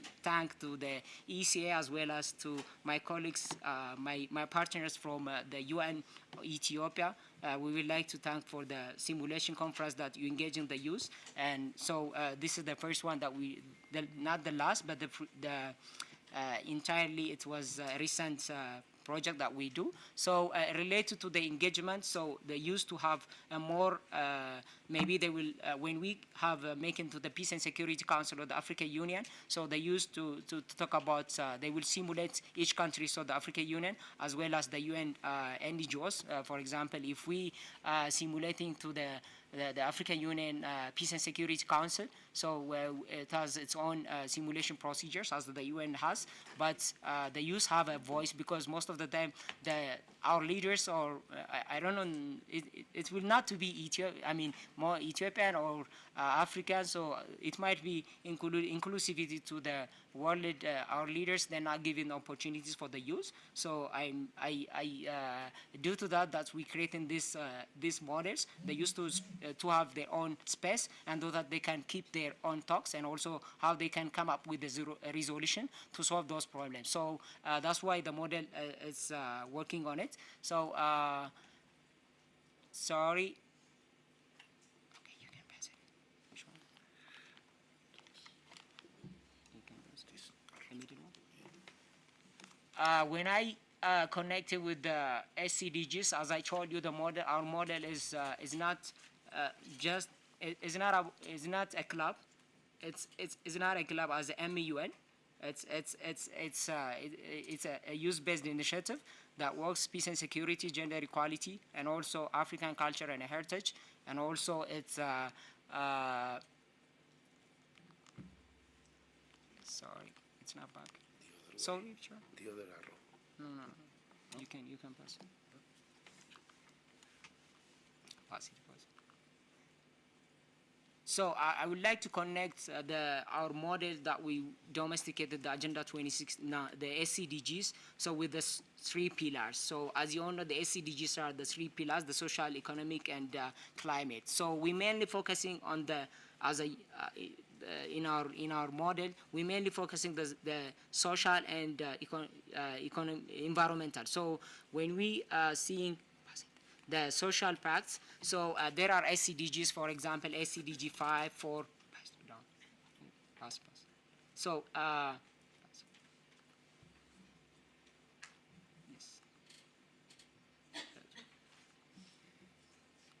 Go down. Yeah, this is economic. This is the economic one. So you see the SCDG 1. So the poverty and zero hungers, and also sustainable city and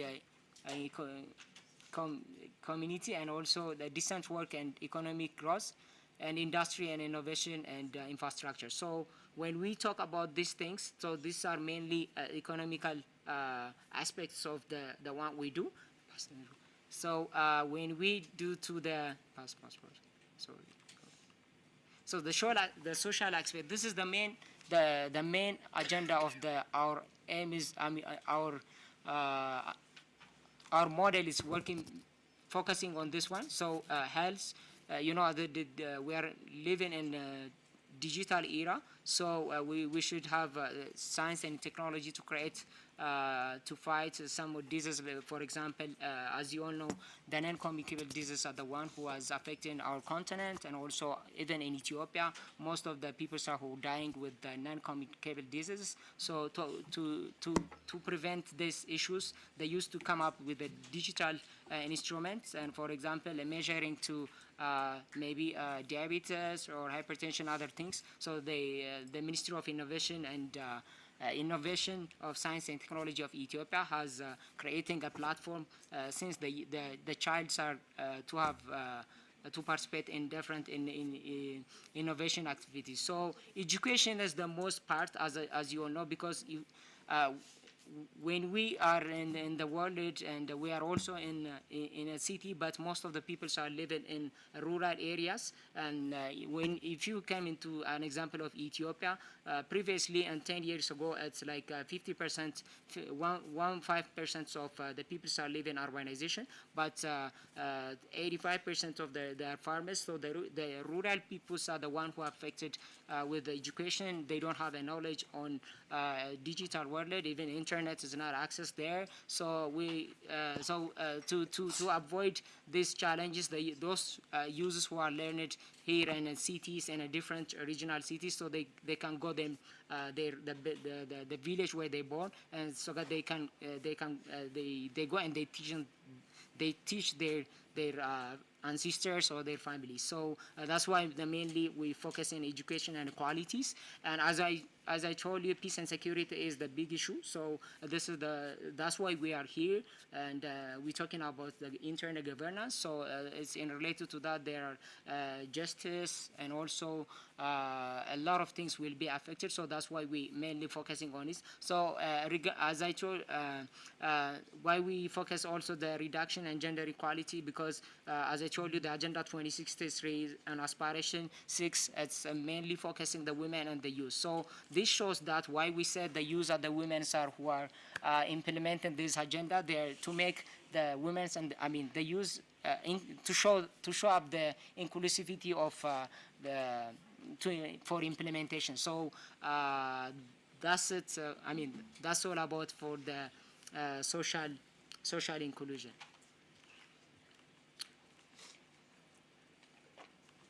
The last but not the least, we are living in a big world, and also the globe is coming to us as a ball. So we all are to be to touching that ball. So we need what? Partnership and inclusivity and working together as a group or as a team. So if Melaku is working on those areas, so if anyone who's like to interested to work, as I told you, we are not local based. We are not mostly in a work local, and we are regional, and we are also national and global. So that's why most of the youth, they don't have a clue about the Agenda 2063 as well as the SCDGs. If you want to go, you can ask someone around here, those who are not coming from outside. So ask someone, a youth, and how many SCDGs are they, and also tell us like 2 or 3. So that's why we are trying to engage in the youth and to be educated and to participate in national and global aspects of the agendas. Thank you. If you have a question, you are welcome.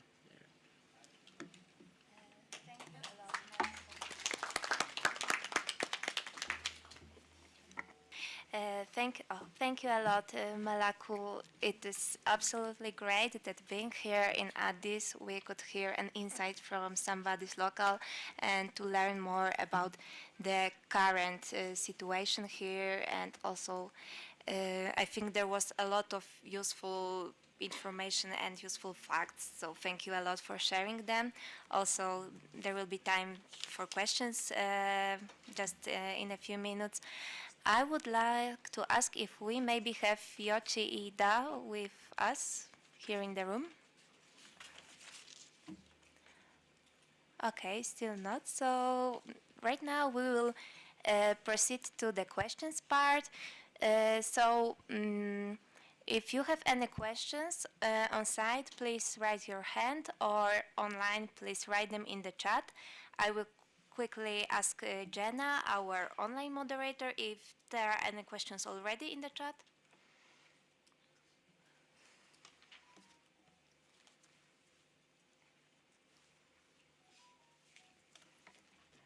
We currently do not have any.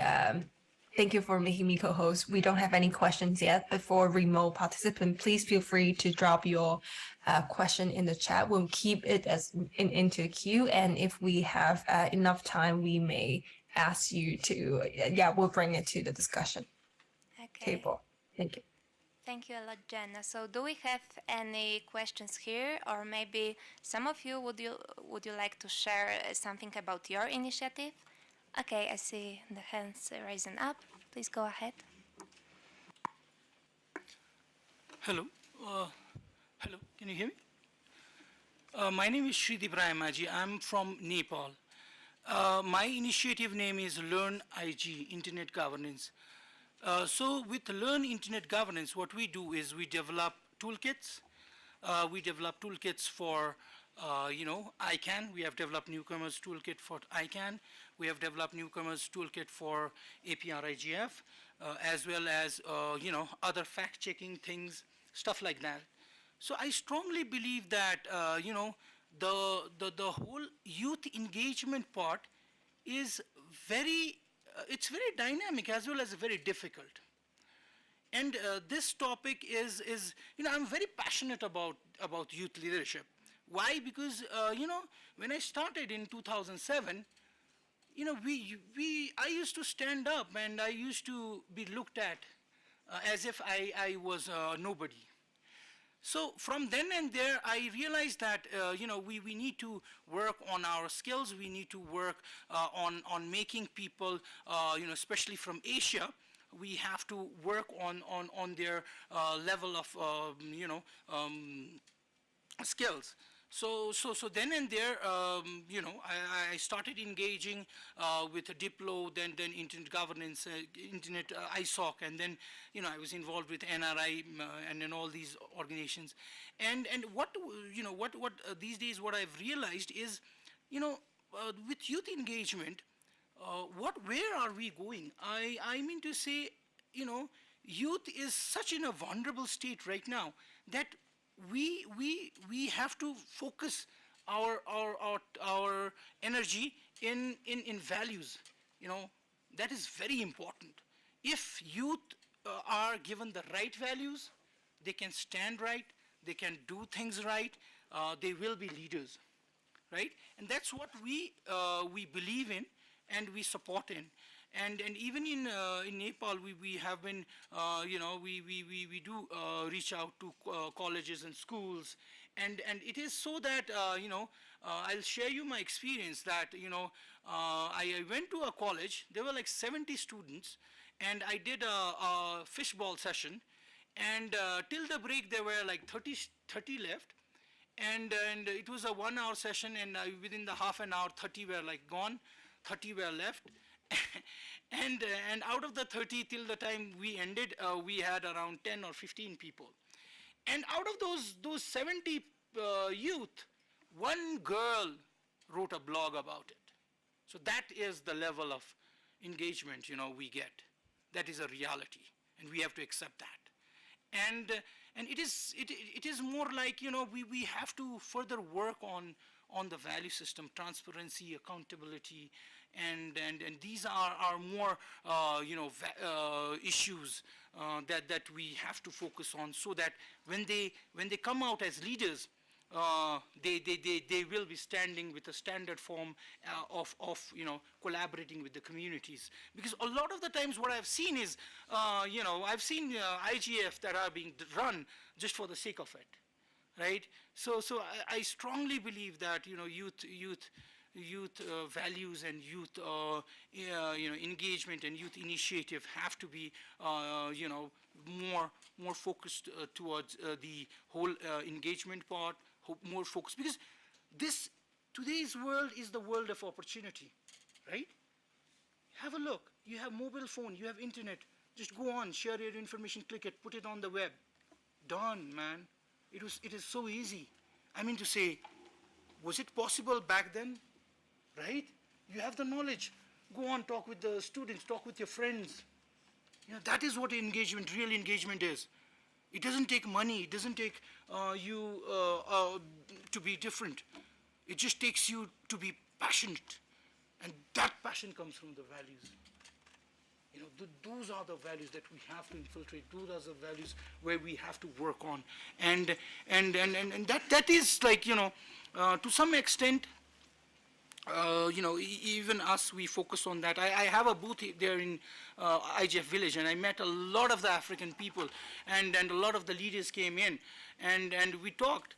And I felt that, you know, I felt very passionate with people, that they share their stories, they want to be themselves. And at the time, it's just they are just this you know, far away. The ice has to be broken.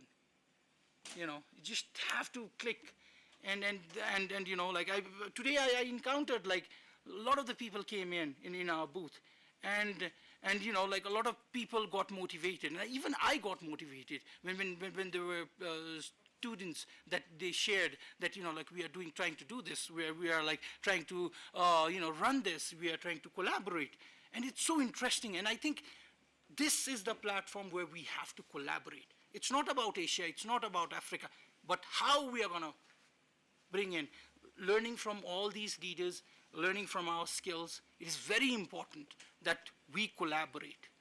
That's the key. And thank you.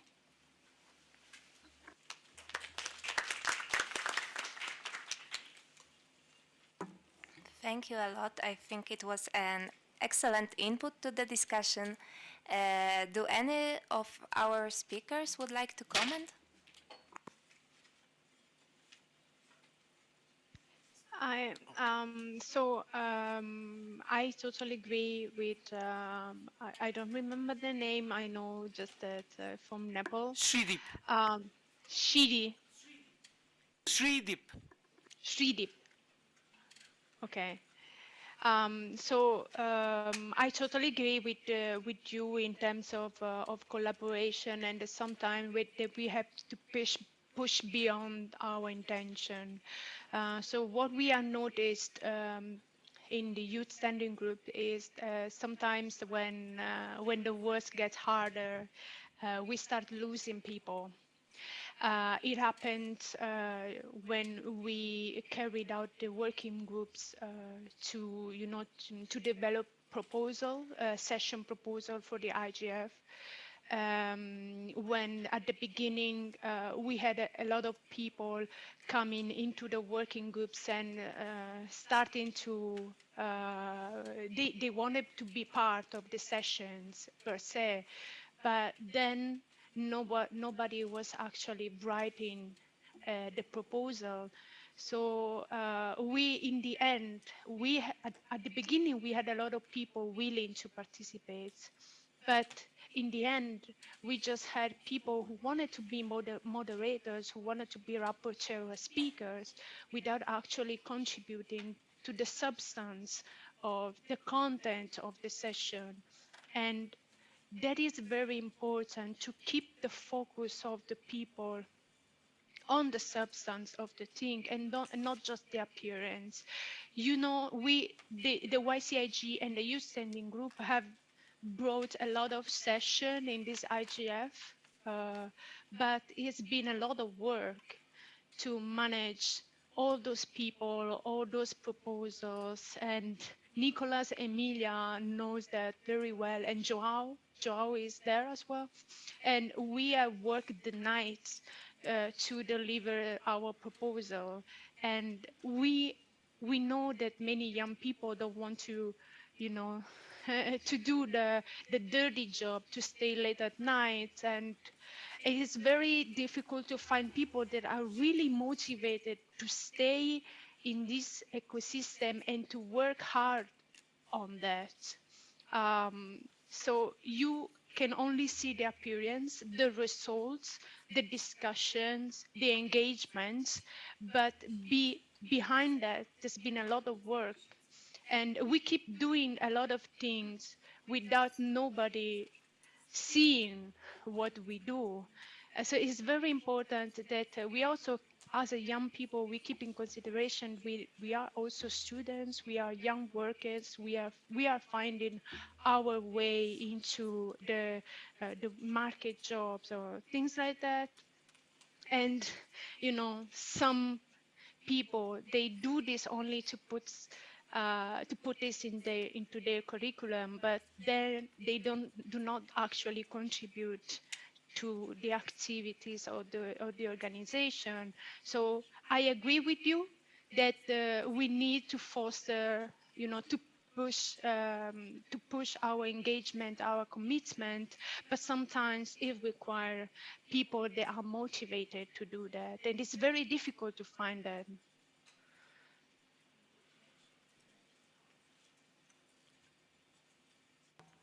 Yes, thank you.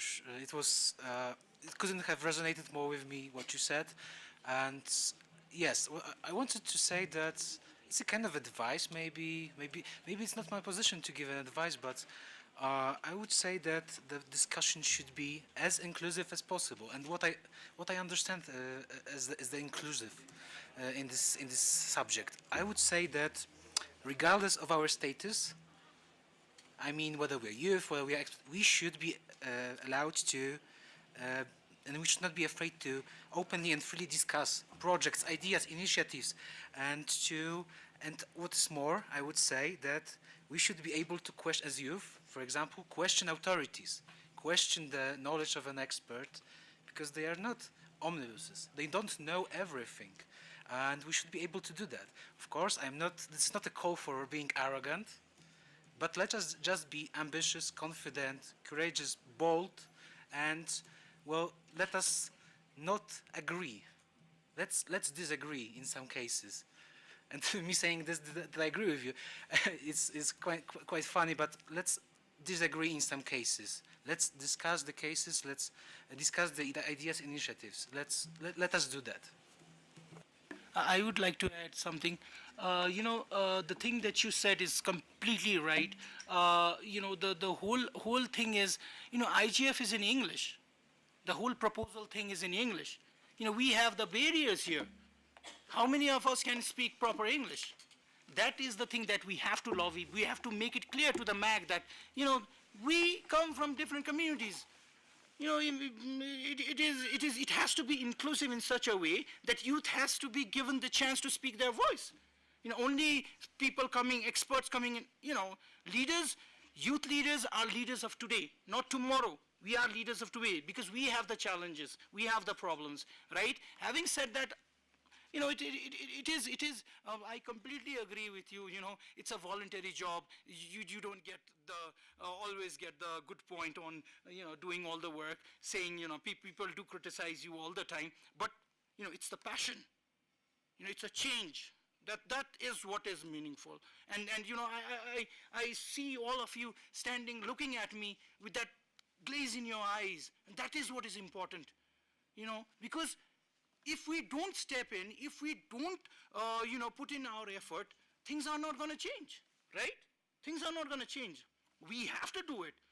Whether they want it, whether they don't want it, we have to push it so that things will, for tomorrow, there will be a better, system. There will be a better, it is our fight, it is my fight. Though I'm not a youth, I've crossed 30, 35, but I'm with you because, I realize I want the leaders to come in. I want the leaders to come in and talk about their issues. IGF is such a beautiful place that, you can come, you can talk about your issues. I tell that to all the, I've been a mentor for a lot of the organizations, ICANN, APR, IGF. I've been a mentor for APSIG. I was the general secretary. So I always say, be smart, be visible, come prepared, and talk. Because if you voice your issues, then you get noticed. If you don't, if you just treat this as a travel event, we have to motivate those people. And there's a good difference in between motivation and being inspired, You can just inspire a person once, but motivation is very hard. You have to constantly motivate people. And that's where, like all these organizations are there. If they are hearing me, let's create that resources. Let's create free Zoom account for people to hold programs. Let's do it. That is where we are lacking. Let's connect, you and me connect. Let's do a program in Poland. You call me, I'll be there. You call me in Africa, I'll be there. You call me in Uganda, I'll be there. It's that easy, it's that simple. But why aren't we doing it? Why aren't we breaking the ice? That is the way we change the society. That is the way how we are going to be, somewhere. We are going to be leaders. Because it is just like, till this day we are following people. We are just like following issues. And that is like limited us. Yeah, please, sorry. Okay, thank you a lot. That was a very bold input. Okay, and I'm seeing a hand up. Please go ahead. Hello, everyone. I'm Aisha from the Maldives. So this is a very, very interesting session. I'm not a youth anymore, but I'm sure I'll be carrying these opportunities you shared with the youth because I work with the youth community. I'm part of the Women in Tech Maldives, which is a non-profit organization. Especially we focus on girls and women. For us, there are challenges in engaging youth in, especially in policy making. I will a little bit highlight about the kind of work that we do, and then I will go straight to the question. So we actually work on developing capacity building for youth on coding, things like digital literacy. So one of the key challenges that we face is when it comes to youth, gender stereotyping still exists in the Maldives. And then before we reach to the youth, we have to train the parents and the community. And that is one step that we are taking. And another part is, even though we are focusing on girls and women, especially areas like cybersecurity, we include capacity building for boys as well, because girls cannot be safe if boys doesn't understand about the security threats and measures. And we have been doing this for quite a long time. It's been like 4 years. And what we have observed is it's very hard to engage, to convince the policymakers that youth matters. Their ideas matters, whether they are from a very far remote, very small population. There are things they can do in their island level, small islands. We are talking about size of 2 kilometers. In an island, there can be 100, or some islands 1,000. So my question to all the speakers today is, how do you actually formalize plans, or how do you ensure that youth voices are heard during the decision-making process at the national level? Thank you.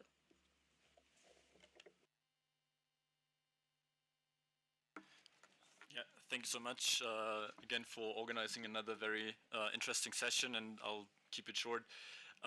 Just coming back to you, I think there are so many passionate and motivated young leaders around here, but I want to challenge the perception or the point you made that we have the resources, because quite honestly, I still think that we're lacking the resources.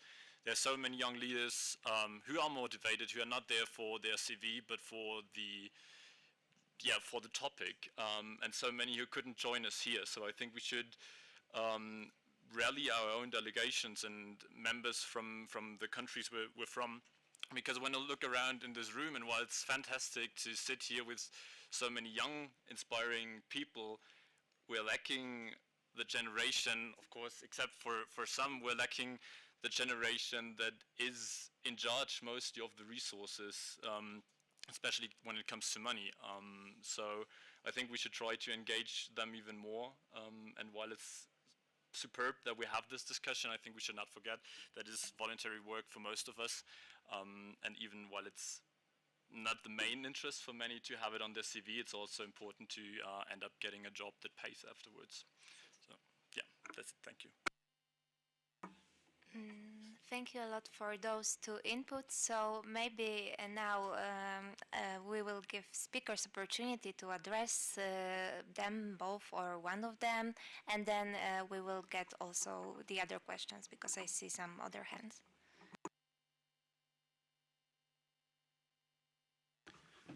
Well, I have something to say about the resources, for example. In the case of Youth IGF Uruguay, we don't have resources at all, and we use some of the Zoom that we have for other organizations. So we mount a Zoom. We found a place in the university that is a free room. So you put some posters, do Facebook advertisement, but not the paid one, and you can have your own Youth IGF meeting with no resources. You can also collaborate with the other youth initiatives around the world to be speakers at your session, so the people will be motivated to see different faces also. So that are some of the examples that, because, sorry about that, I always hear about funding and lack of funding, but it's about passion, as you say. It's like, if you have the person resources, the university facilities, and you can do it. I think no resources is needed, but yes, resources is a good thing for having, I don't know, booklets, more dissemination, to have a more strong thing. But that is not something that blocks you to do action.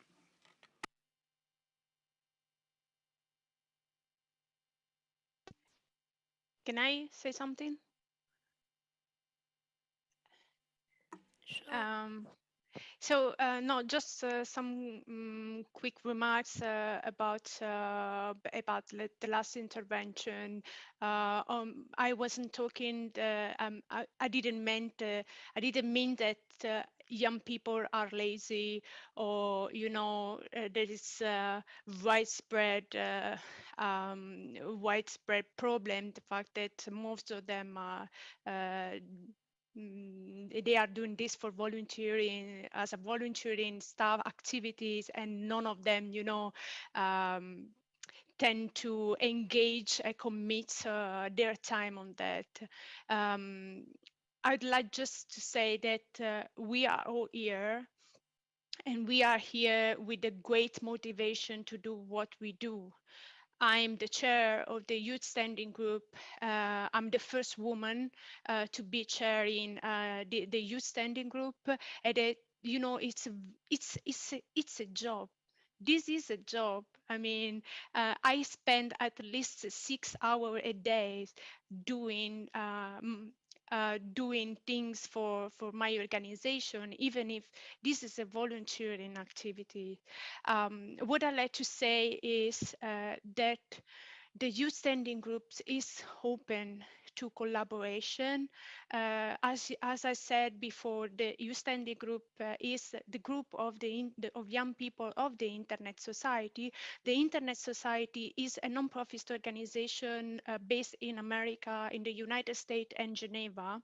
We have funding to carry out some activities, and we are open to partnership with the other youth organization and non-youth organization in internet governance. So I'm not there to leave you my contacts, but Joao is the vice president, and you know, you can reach out to him, and we can, you know, start a discussion, a collaboration, and partnership. I'm very open to that.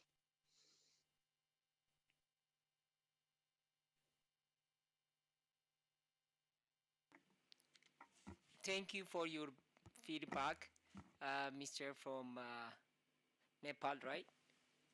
Yeah. So you said everything is okay. I mean, it fits for all of us. So, and also as an Ethiopian and I mean, as an Ethiopian and an African, also the global citizen, I face those things as well. So I know there are users who are in different continents who are facing the same things, even if they are in third world. So there might be someone in Poland and someone in Eastern Europe. They face the same thing. So I would like to just a recommendation. What I to say is I was in a volunteering for the last 10 years, and where I started when I was in high school, a beginner. So it was challenging. Like when you have a volunteer, so you should have your paying to the transportation to go somewhere else for the cancer societies, or you may be people who are having daily foods, whatever, so preparing things. So you maybe have a depth to read something. So it's a lot of things, but being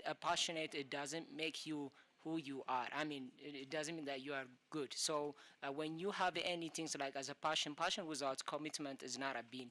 I mean, is not a good thing. So I was committed for, that I challenged it, even if that I paid for my universities and a lot of things that I be done and volunteering, and I did not waste on my time of one of the third of my age of in life. So I wasted in different activities. So that makes me passionate to be now. So I didn't know when I go in the first conference that I've been hearing as Agenda 2063 in Africa. Everyone says that Agenda 20. What is it? And I try to get back to home, and then I read a lot of things, and then I had an responsibilities because the leaders they give you a decision. I mean, they just a decision. So who will be implemented as a youth?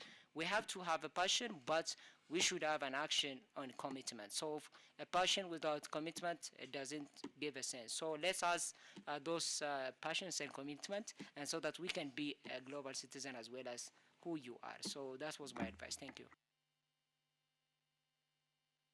Thank you a lot. And I saw raising the hand on this side of the floor. Yeah, please go ahead. Thank you. My name is Giovanna. I'm here as part of the Brazilian youth delegation, and I come from Brazil, from Rio, and I would just like to point out something maybe related to what you mentioned. I think we have a big challenge of being heard by national policymakers. I think the fact that we are here at IGF discussing and meeting each other and so on, this is already a progress, but of course it's still a big challenge. But there are many factors involved, including luck, including who is the policymaker you're going to be talked to, and so on. But most importantly than all that, I think we cannot treat the lack of financial resources and of funding in a naive way, and we need to speak what is necessary for like we to be here, right? We need funding, and it's not only about motivation, because it's easy to say that we only need motivation when we have time, we have food, we have family, and a nice place to go to sleep. But that's not the majority of the youth. And maybe this is why we cannot see many engaged youth. You know, we need to talk about the problems as they are. And of course, this is a complex issue.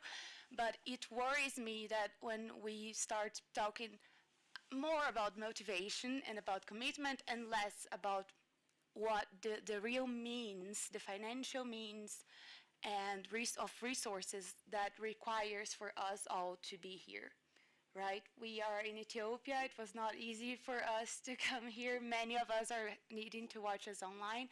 So I just wanted to point out, and then maybe completing what Male said, I say like passion, commitment, engagement, but also resources. We need to keep pushing the authorities and local, regional, and global bodies to keep funding youth initiatives and also civil society organizations that could enable youth people to participate in internet governance. Thank you. Thank you a lot. I see that two our speakers has their hands up, so maybe we'll take one more comment or question, and then I will pass the floor to our speakers. Okay, thank you. My name is Oshuke, and I'm from the Nigeria IGF. Yeah, so she actually said almost what I want to say. I wanted to speak from the perspective of youth from countries that do not necessarily have it as easy as some other countries do. And then I wanted to say this stage, being a youth, is a very, very sensitive part of life, yeah. And for youth from countries such as mine, where I'm sorry to say, but even the internet is not the first priority for youth from a country such as mine. So when we talk about youth engagement, there are some underlying issues that we have to look at before we can get improved youth engagement. I would say I'm from Nigeria. I don't think I've seen any other youth from my country except those that volunteered to be part of UNECA. And that also comes down to the issue of funding. So what I just wanted to say that while we all know that this is extremely volunteering, is also extremely hard for a youth that cannot really take care of himself to volunteer for something that is not the first priority in his country. And even when he's treated like that with the government, but now we're starting to change with what some organizations in the government are doing, trying to bring in the youth into the IGF, and I will see it's quite evident in the Nigeria IGF. For example, I'm the program manager of the NRI in my country, and I'm a young person.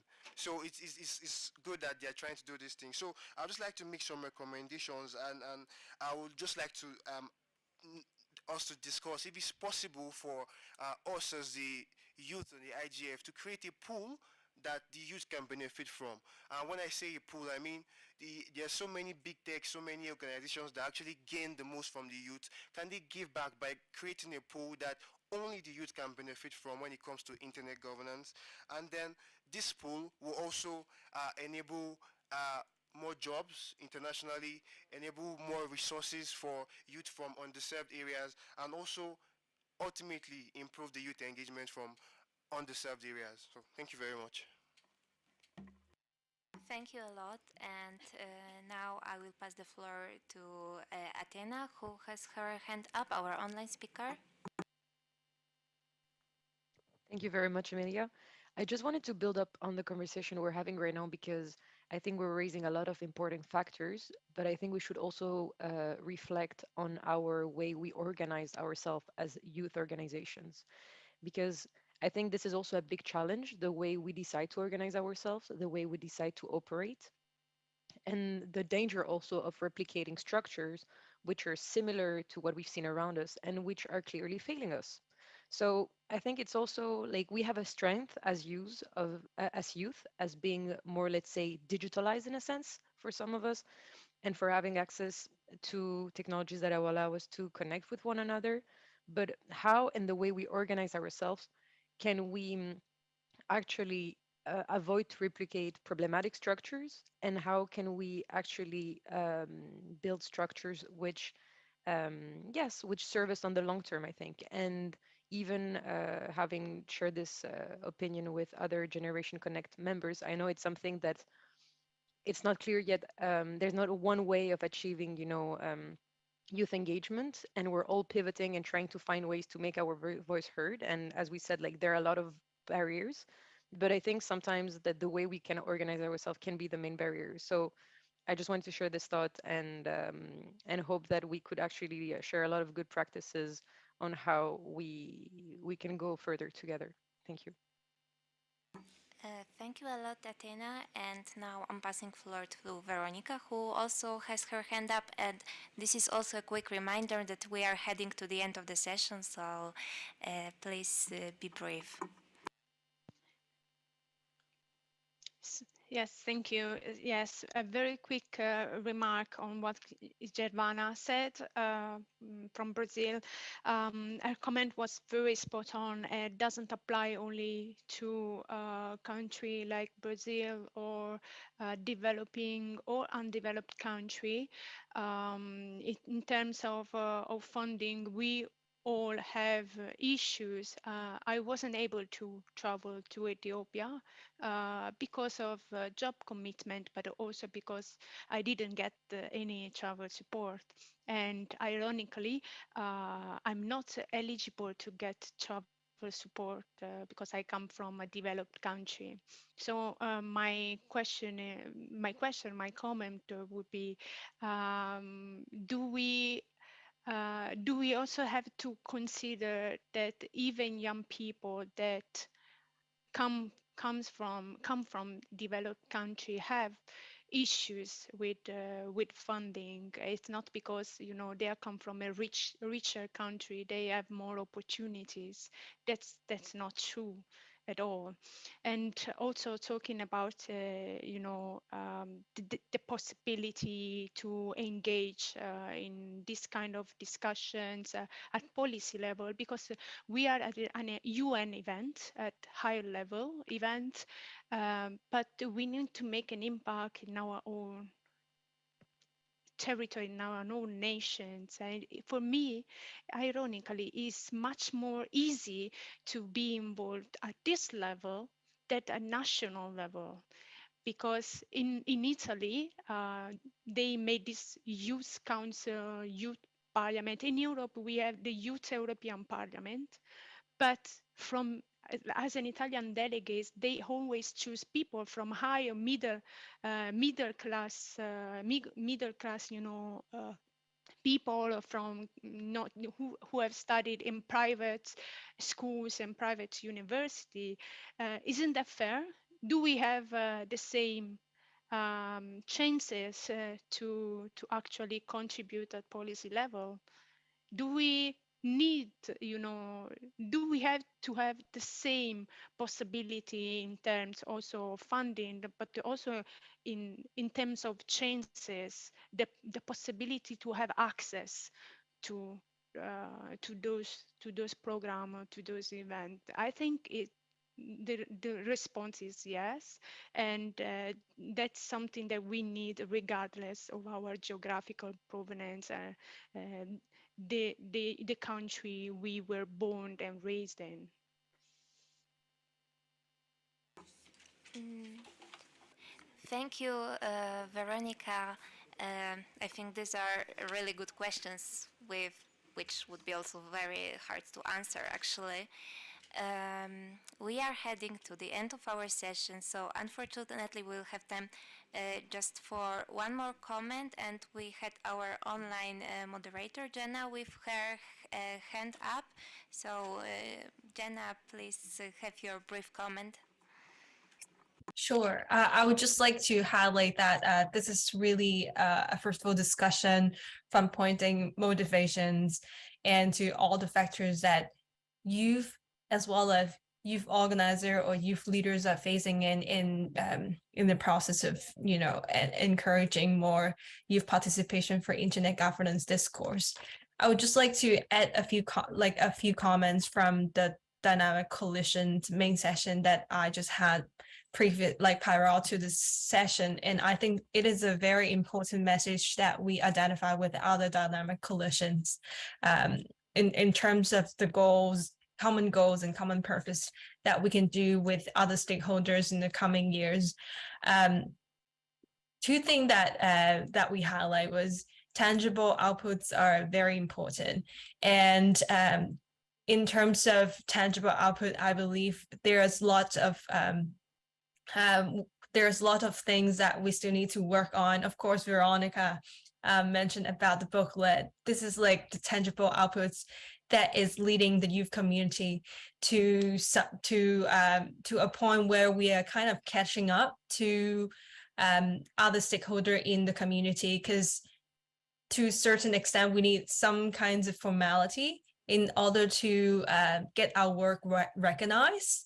I think we have improved so much comparing to the youth meetings 3 years ago in Berlin. We have more initiative in terms of having more capacity building webinars and other working group that help us to stay more engaged in the IGF community. But continuations and consistent participants also important. Of course, we mentioned about job opportunities or time commitment. These are all the constraints that stop us from actively participating. But I believe with meetings like this today, we'll continue to make progress, because outputs is not necessary to be a solution, but the progress and the process itself can also be part of the output. Just one last thing to highlight, most of us are also members of the current cohort of the Youth Coalition on Internet Governance, and I believe it's a really good platform for people like us who really want to stay engaged in encouraging youth participation and engagement in internet governance, as well as working on the goals in achieving the area focus that we stated in IGF Plus, as well as the Global Digital Compact. I highly encourage all of us to stay connected through that platform, because we have that DC here, don't waste it. That's it from me, and thank you so much for all the other speakers as well as all the participants for your contribution. I may now pass the time back to Amelia. Thank you.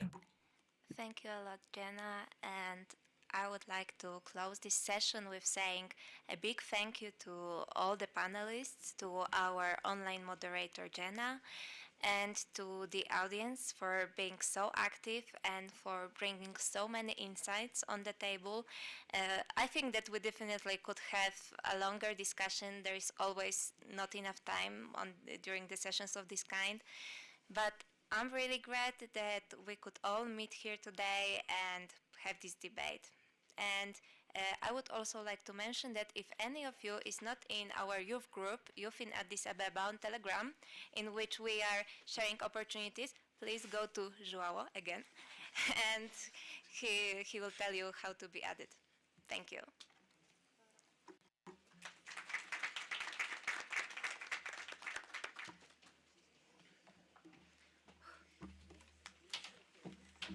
Good work. Yes, very good. Nice. Nice, man, nice. That's the passion. That's the passion. You don't need resources. You have No, it. no. You find it. You need resources. I mean to say yes. That is the reason why. You need, because it's a way to get more engaged. So true, so true. It is very difficult for the youth. We do understand. But the passion is very important. Passion is very important. That drives you. When I meant motivation, it is money. Like there are groups that give you some awards and stuff. Those are very important. That's why all these organizations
Recording in progress.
Okay, good afternoon, everyone.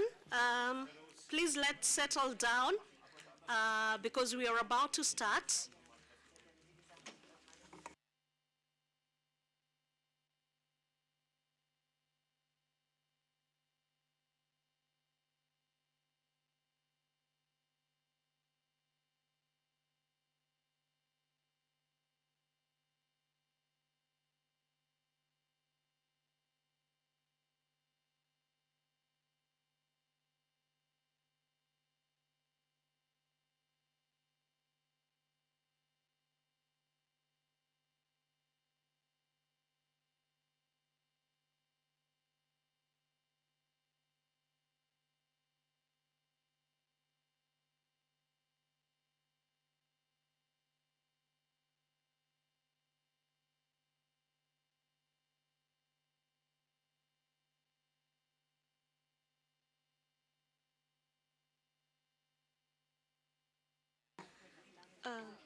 You ready?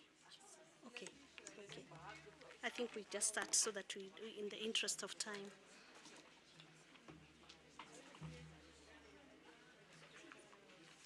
Okay, so good afternoon, everyone. I hope that our online participants can see us and they can hear us. I want to welcome you to this session on the Declaration for the Future of the Internet. The acronym is DFI.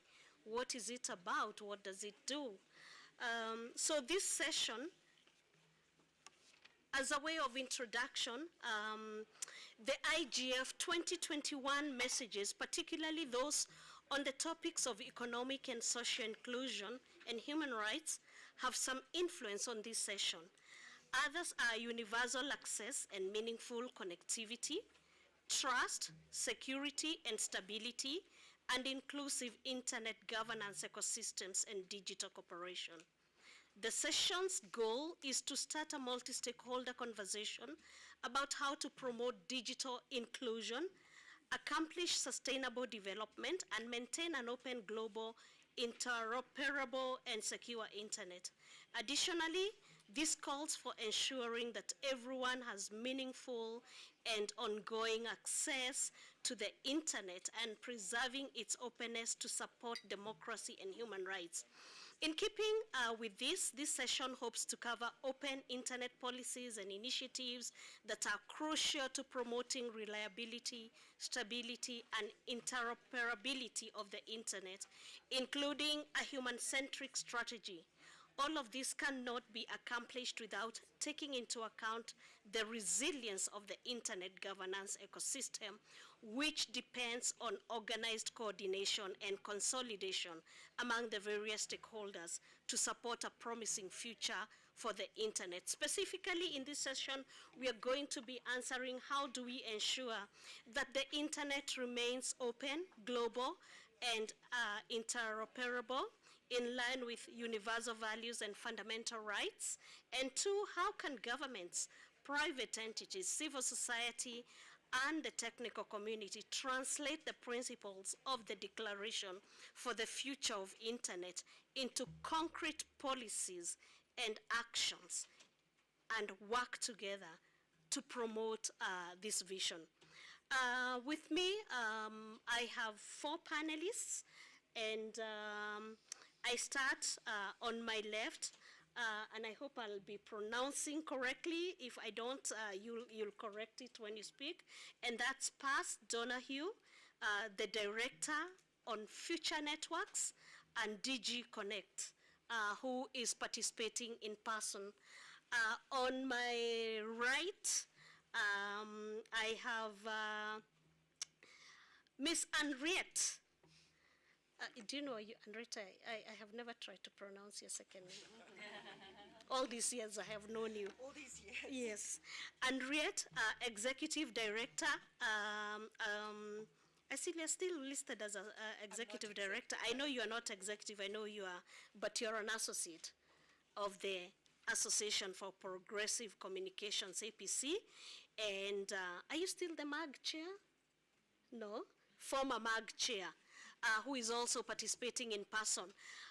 To join us virtually, we have Mr. Tim Wong, who is a special assistant to the President for Technology and Competition Policy, National Economic Council at the White House. And then we have Ms. Mariette Shake, who is the International Policy Director at the Cyber Policy Center at the Institute for Human-Centered Artificial Intelligence, Stanford University. So thank you very much, everyone, for joining us. We hope to have a very exciting and useful conversation. We have our online moderator also, and that's Ms. Sonia Toro, who will be guiding us on questions that are coming online. And so straight away, I would like to go into the question. And the first question I'm fielding to you, Mr. Donahue. Now, the Declaration for the Future of Internet reclaims the promise of the Internet vis-a-vis the ongoing global opportunities and challenges, and lays out important standards for achieving a free, open, and human rights protecting Internet. Now, how can governments, the private sector, civil society, and technical community translate these principles of the Declaration of the Future of Internet into concrete policies and actions, and work together to promote this vision globally? And you have try and speak maybe 7 minutes. Thank you, Grace, and good afternoon, or whatever time it is for those of you who are online.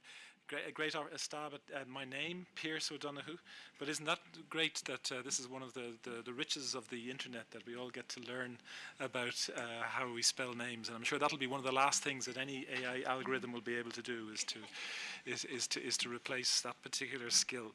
So in relation to your question, it's those kind of human elements that reinforce the principles and the strategies that in the European Union and with like-minded partners across the world, that we, in recognizing the power of the internet as a tool, we also have to recognize the challenges. And as a great thought leader who is now back to the forefront of our work here, Vin Cerf has commented several times, when the internet was designed, it was assumed that everybody who was participating really wanted it to work and really wanted it to be an open communications platform. And of course, we moved on now to a situation where that might no longer be the case. And of course, our governance has to take account of that. So we felt it was really important to reflect on the challenges, as well, of course, as reinforcing our objective in bringing the internet to everybody and to ensuring that it is a safe and, importantly, an open environment for personal, cultural, and economic development. And we have to work together to make these happen. So in that context, to make the internet a trustworthy place, some of the questions that you asked me, Grace, are things that members of the IGF community here and online will say, but we've already done that work. And it is true that in the Declaration for the Future of the Internet, I hope that there is nothing there that the multi-stakeholder community will not recognize. The point that we have seen, for example, when a few years ago we were talking about some of the operational weaknesses of the IGF, was that we saw a lack of commitment by certain communities. For example, we had governments who came, made speeches and left, and we had a waning of involvement or interest from business and the commercial community. And the declaration was an attempt to address the principles which are already common currency of the multi-stakeholder community here in a way that would allow governments who also have a role to play to sign up to those principles. In some cases stating that there are things that they will not do as opposed to things that they will do in order to ensure that the internet is and remains an open, interoperable, trusted space which respects the individual, including their integrity, physical and online, their personal data, as well as their identity. And also then that we, in having those principles manifesting themselves in an operational way, we can allow and ensure that access is available to everyone, that all citizens as well as businesses can trust that they are safe online, that their data is secure, and that their transaction is privileged. So that will give rise, that trusted environment will give rise to further innovation. And of course, it means that the data economy can thrive and it can be something to which individuals can place their trust. So that's the background of the Declaration for the Future of the Internet. Already we have nearly 70 partner countries who have stood behind this affirmative agenda for the Internet. And following its launch in April, we're now focusing on bridging the gap with other countries, trying to ensure that the principles and their concrete implementation are seamless and transparent. And now, and some of you will say maybe it's a bit late, but to ensure that the multi-stakeholder community have a crucial and leading role in doing this. And that is why, as well as the consultations on the principles in the Declaration, we organized, for example, just a month ago in Prague in the Czech Republic, a conference on this, and we organized 4 specific workshops for the multi-stakeholder community in order to reflect on these principles, in order to instruct and inform the target signatories about how important this is, addressing growing threats such as threats of internet shutdowns, and of course looking at how do we build cybersecurity and trust, and how do we build skills so that all internet users have the ability to navigate and use it to its full. So these are issues which no one party, including the governments who would be signatories, could address or solve alone. And again, many of the paths that have been identified have already been identified here. So we have to ensure that we can, in an operational way, bring governments into that discussion to show them all the work that the community has done, but also bring that work to where the discussions currently are forming, for example, in relation to the Global Digital Compact, so that the input of this community, of these communities, will play a central role with regard to the shaping of the future internet governance environment, not least, of course, the Digital Compact itself, but also then work on WSIS, etc. So we are aware of certain criticism with regard to the relationship between the DFI and the IGF. For us, there is no contradiction, simply because our commitment is first and foremost to the IGF and to the principles which it stands for. We see the DFI as a very necessary and useful manifestation or expression of the principles to which the IGF has spent its entire 20 years constructing, and also has shown that it has the ability to adapt itself to address the questions of the day in order to ensure that in the future, not only is the multi-stakeholder community, but the Internet Governance Forum, which you have all invested so much in, will continue to play, and in fact an increasing central role with regard to the governance of the Internet. Thank you so much. Thanks so much, Paz, for that very well articulated introduction into the principles. Mr. Tim Wong, are you there? Can you hear us?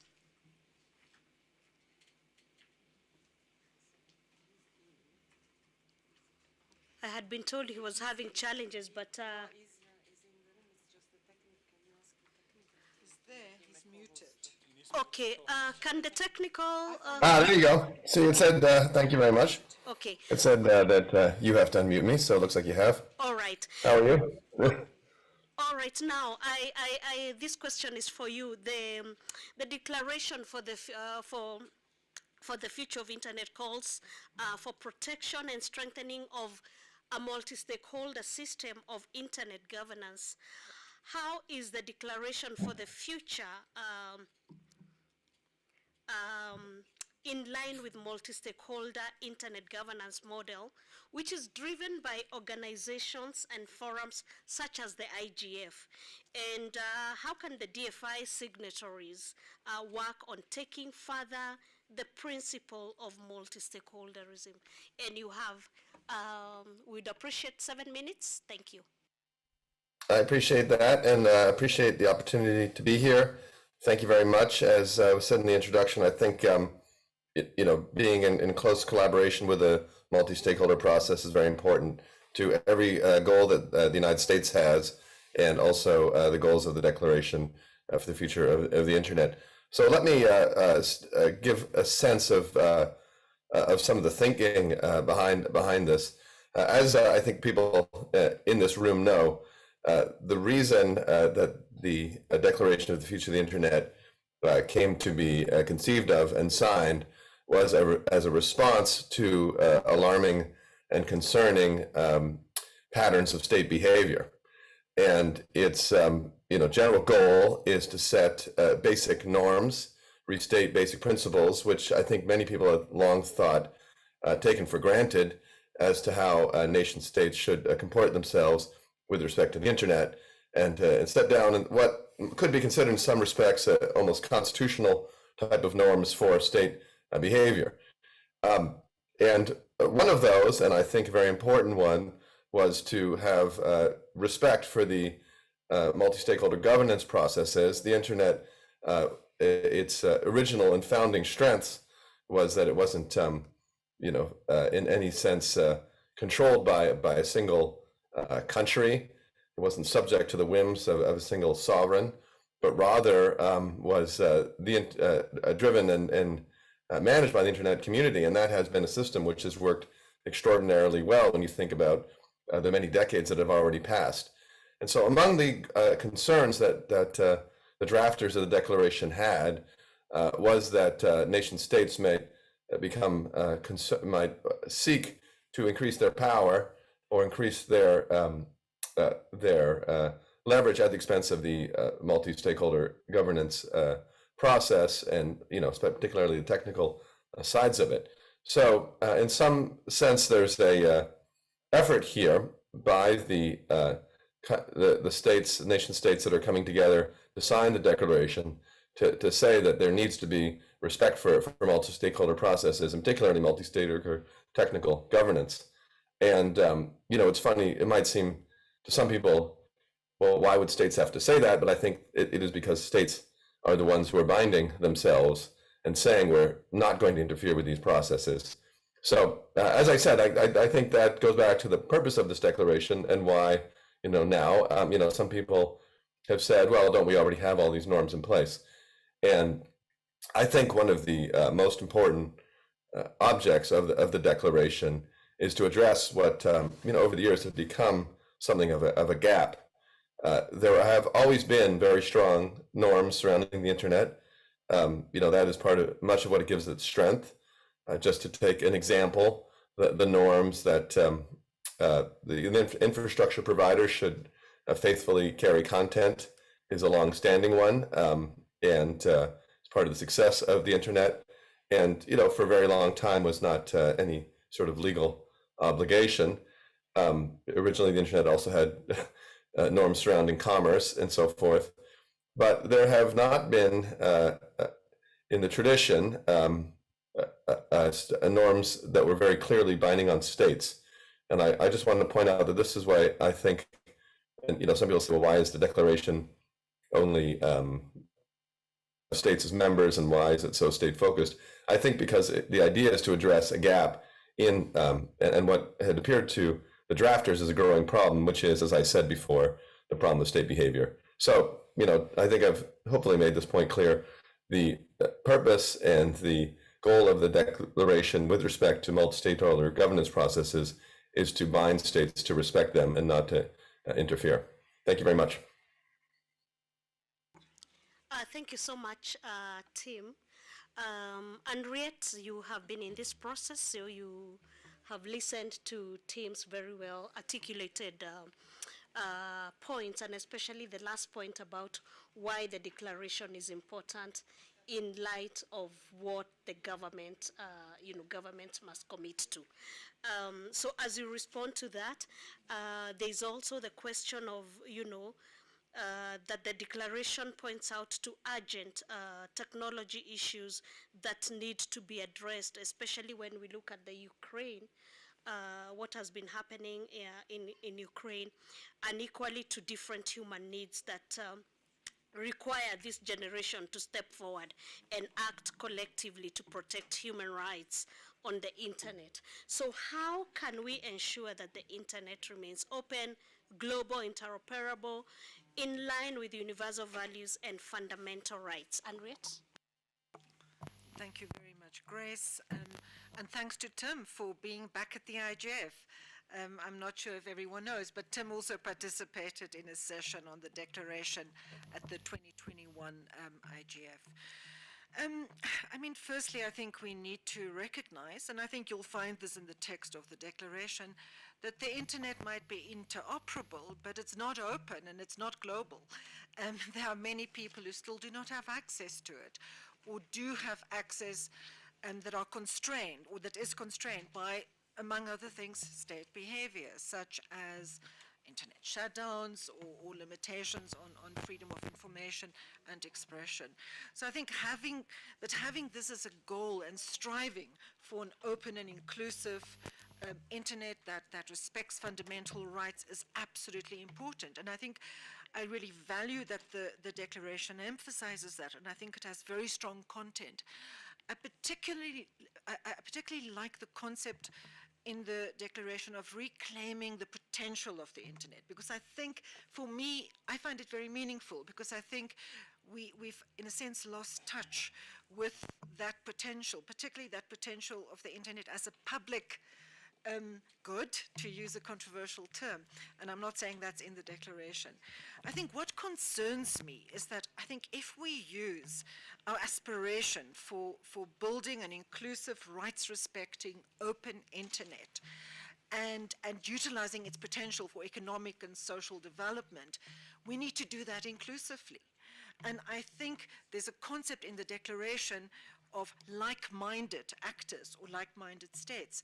And I feel the moment that we start using these very positive pro-rights principles to create ultimatums or criteria or dividers for being, are you with us? And if you're not with us, does that mean you're against us? I think then we are straying from the path of inclusive dialogue. And I think the only way in which we can enhance and strengthen the global open internet based on human rights and fundamental values of social justice and inclusion, whatever is meaningful to you, whether it's in an international treaty or something that's valued at a slightly different cultural level. If we don't do that inclusively, we're not going to achieve that goal. If we make the internet a political football in terms of global geopolitical tension and conflict, we then harming the internet or reducing the internet's potential as a platform for building peace. So, I would like to see the declaration be a starting point rather than an end point. I think it's a strong document. I agree with Tim, I think there is a gap in asking states to commit to certain normative behavior. But you have to build that bottom up. I think it's no accident. I think there are 2 African states that have signed on to the declaration. According to the website, there might be more. And I think for many states in the global south, it concerns them that documents are prepared by others, and then they are asked to come to the table after the fact and sign on. That is not the kind of process that we need. It might be much harder to build a declaration and a common normative framework inclusively and collectively, and it might take much more time.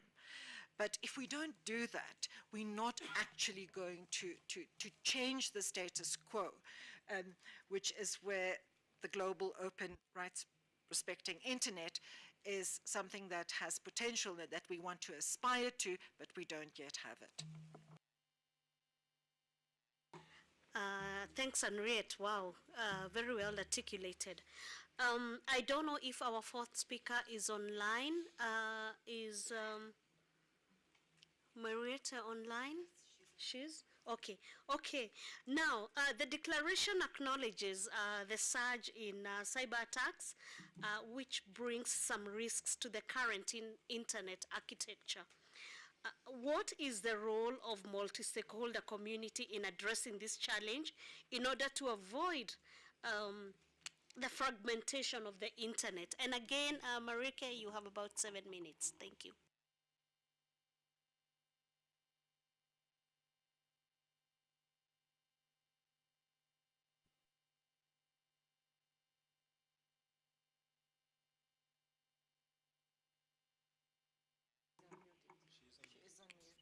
Hi, everyone. Sorry, I know that you can probably hear me, but maybe not see me. But I don't have moderator authority to unmute my camera. So I'm waving at you virtually then, I guess. Do you hear me? Yes, we can hear you, Marieka, and I'm being told that you can actually you can actually use your camera. Yes, it's starting now. Okay, wonderful. Hi, everyone. I wish I could be there with you in Addis to have all the wonderful discussions and information sessions live. But without that opportunity, I'm happy to join you virtually. I wanted to say a few things generally about the Declaration for the Future of the Internet, about the multi-stakeholder model, and then end with some thoughts on the very specific topic of security. But I think it's impossible to see anything related to the future of the internet in a silo. So security matters bleed into rights matters, bleed into economic matters, and we find ourselves at a particularly vulnerable geopolitical moment in time. So I think it's important to see the connections between those different aspects that are all very important. Now, a few words on the Declaration for the Future of the Internet, and I want to compliment Tim for the work he's done in the US and all the partners, including the European Union and the many other governments that have signed up. And I understand those that wonder, why do we need another declaration? And at the same time, I think it's important to acknowledge the significance of a return to first principles at this moment in time, because so much has changed in how the internet is not only understood by governments, for example, but also the role that the internet has taken as a growing, vital, critical infrastructure for our economies, our societies, our education. Just think about where we would have been during the pandemic without the internet. But also the way in which the internet is increasingly considered as an instrument of power by both governments that have sought to shut it down in Ethiopia, for example, but also in other countries, and the way in which it is being instrumentalized for economic benefits, but also, as said, for political power plays. Think about all the disinformation campaigns that have gone on over the internet and the temptation to go deeper and deeper into the protocols of the internet to wage power battles. And so I think we find ourselves at a moment in time where, even if we would love for that to be true, the internet de facto is no longer truly global or truly open in practice. And certainly the trend is going in the direction of more national control, more top-down control, and more instrumentalizing towards political power, towards silencing critics, and towards making it difficult to uphold the promise of an open internet. And so that's why it's important to realize how much we assumed the internet would bring positive change, an inclusive debate, empowerment of individuals, a voice for the voiceless, an opportunity to document and share human rights abuses, and really for the internet to be an emancipatory force. We all hoped it, I think. There were hopeful signs and promising movements and moments in time, but I do think it's important to state the principles that we cherish and to see buy-in from governments. And that's why I think the declaration can add value. But as with many multi-stakeholder processes, many declarations of principle, it is important that it doesn't become too much of a distraction. So in a good case, yes, a multi-stakeholder process and a declaration like this refocuses the attention, make sure that there are different people at the table, particularly civil society organizations, and particularly those from the majority world or the global south. That is an optimistic way in which the multi-stakeholder process can facilitate change. Additionally, when there is a commitment by democratic governments and their allies to make sure that principles are implemented and translated into policies, new collaborations across borders, coalitions, as well as accountability processes, then I think the multi-stakeholder model can work well. But in its worst case, it allows parties, governments, but also companies, for example, to be non-committal, to sign up to declarations, to state principles once more, but not to truly change their actions.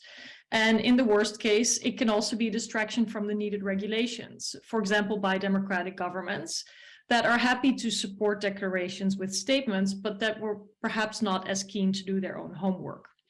And when I read the declaration, I can actually imagine a long wish list of steps to be taken by a number of governments, but I think the US government is one important one. For example, to rein in corporate power and the harms that they are causing, the excessive power in the hands of private companies to the internet as one example. Then a couple more thoughts on the growing role of private companies. I believe there's a task for all of us, particularly those of you who are at the IGF and who have worked in multi-stakeholder processes for a long time. I hope that there can be a sort of next version of the multi-stakeholder model as well, because there's a risk that those stakeholders at the table are not necessarily proportionally represented, that relatively small voices, minor organizations are up against huge, wealthy, billion-dollar companies under the big umbrella of a multi-stakeholder model. But I think with big power should come a big responsibility, and I think it's important to give that more depth to show how different stakeholders each play their role and should each be held to account for that role. Another challenge tends to be to focus very much on process. Yes, a multi-stakeholder process, and I think it can be very valuable. I believe democracy is a multi-stakeholder process. But when we're not explicit about the values upon which a governance model is then built, a multi-stakeholder model can take us all kinds of different directions. There can be confusion about whether we truly share the values that we are seeking governance to be based on, and whether or not those should be made a little bit more explicit. And then ultimately, and I think it's been said by Piers as well, when there is a lack of clarity, there can also be a lack of accountability, a lack of results, and a lack of holding up the standards that have been decided. Now, taking all of this together, the need for anchoring in those first principles and to take the next step with the multi-stakeholder model, I think we can learn similar lessons with regard to cybersecurity in particular, because there are a couple of trends that I think are worrying, and then I'll stop. One is, of course, the fact that we see companies increasingly on the front line of, could be battlefields in war, could be during peacetime, but still dealing with attacks and conflict. Questions of who is responsible and who gets to see who is responsible for those attacks are often in the hands of private companies.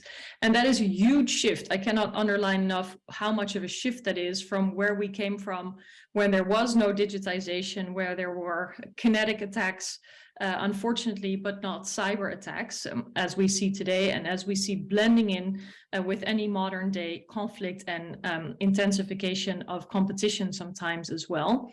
And it is important that there's clarity on which role which stakeholder plays. The fact that actually there should be a mandate to use force, for example, and there should be oversight, checks and balances over the use of force, as well as accountability for what has been done in the name of citizens. And I do believe that when we see too much of a privatization without the said accountability and oversight, we have a slippery slope away from principles that are enshrined in international law, for example, and we can see how... I will ask you to summarize because of time.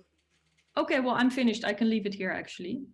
Just to say that it's important that different stakeholders are held to account for the role that they play, and that we do not, in the name of an inclusive process of everyone at the table, let different stakeholders get away with an outsized use of power without checks on that power. And I'll leave it there. Okay, thank you so much. At this point, I want to bring it back to the floor for questions, for interventions.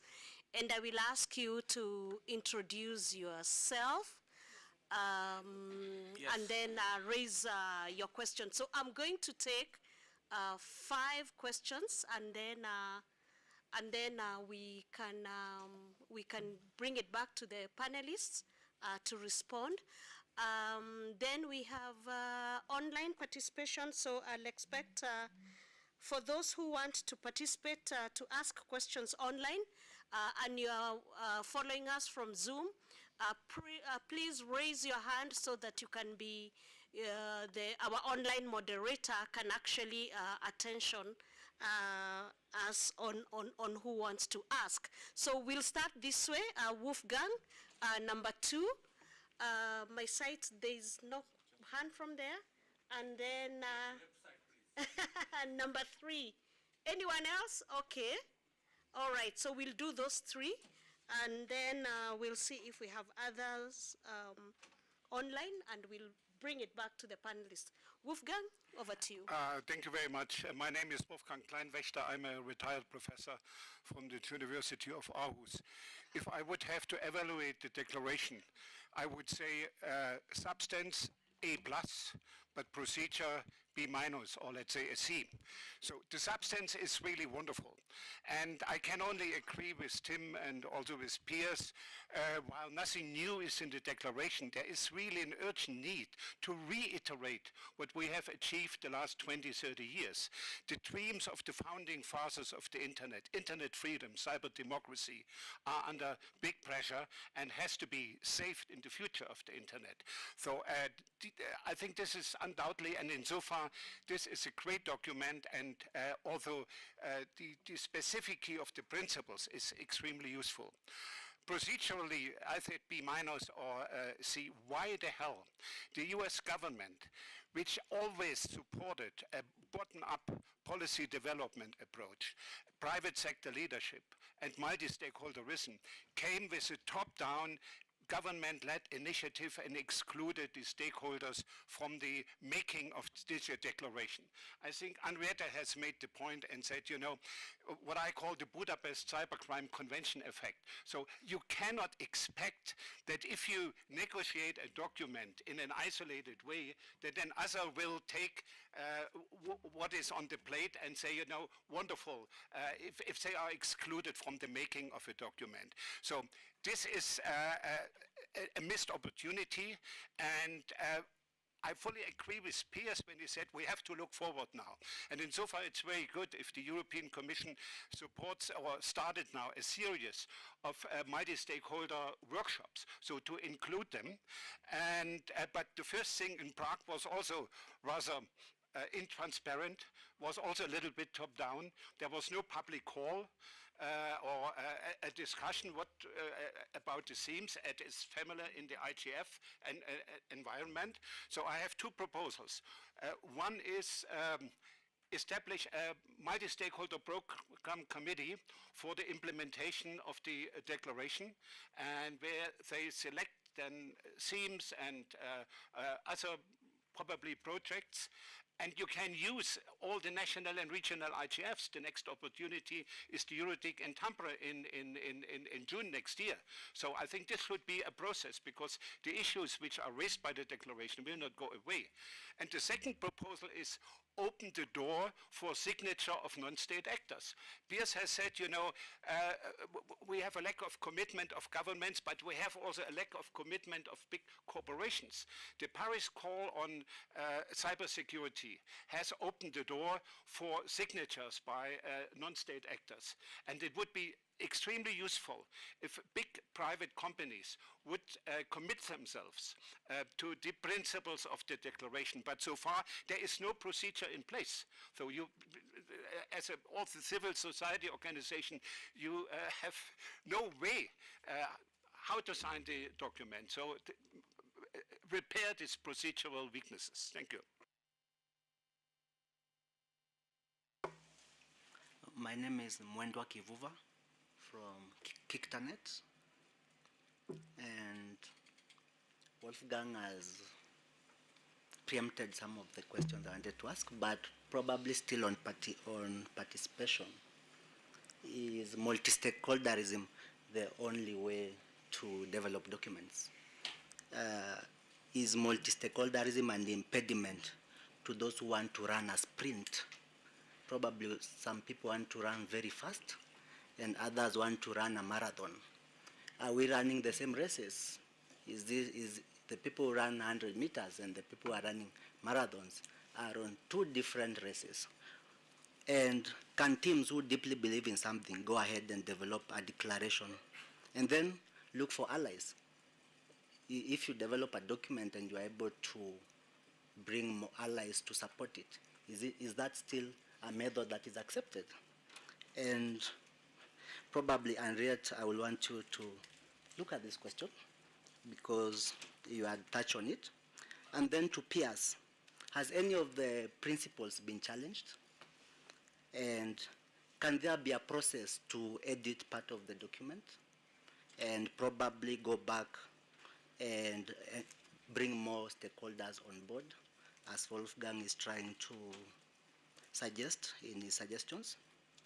And if you have explained all the criticism, Piers, there's a criticism that you explained that you had talked about that people have raised. If you have explained this criticism to governments, for example, why are they still not signing to the document if the criticism made sense to them? Thank you.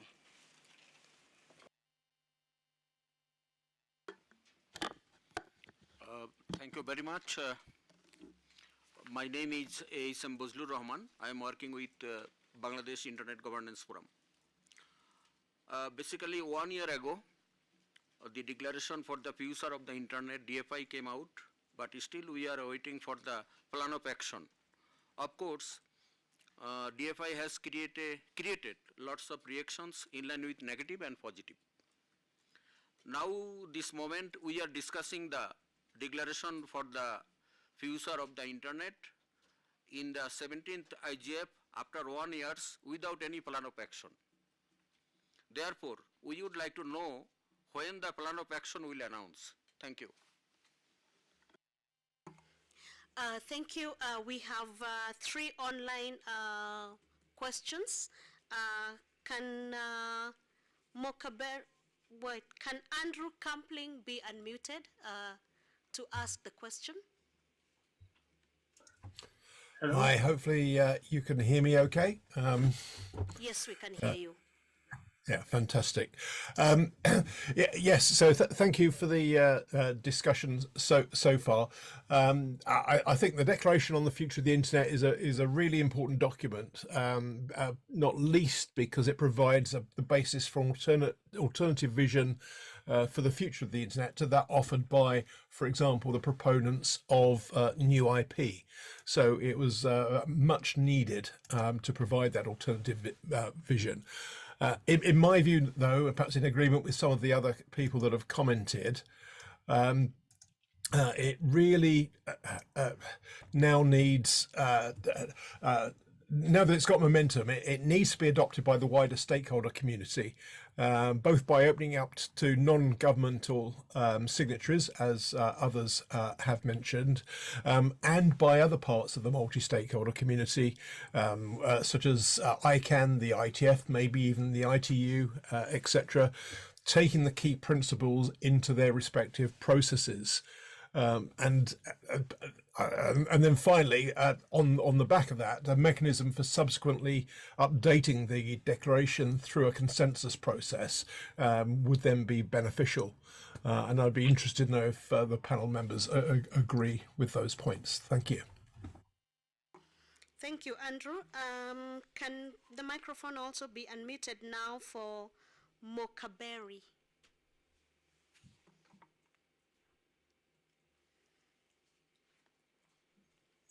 Hello, can you hear me well? Yes, we can hear you. Thank you very much for giving me the floor. First of all, I should thank you for organizing this timely session. My question is to Mr. Tim Wu.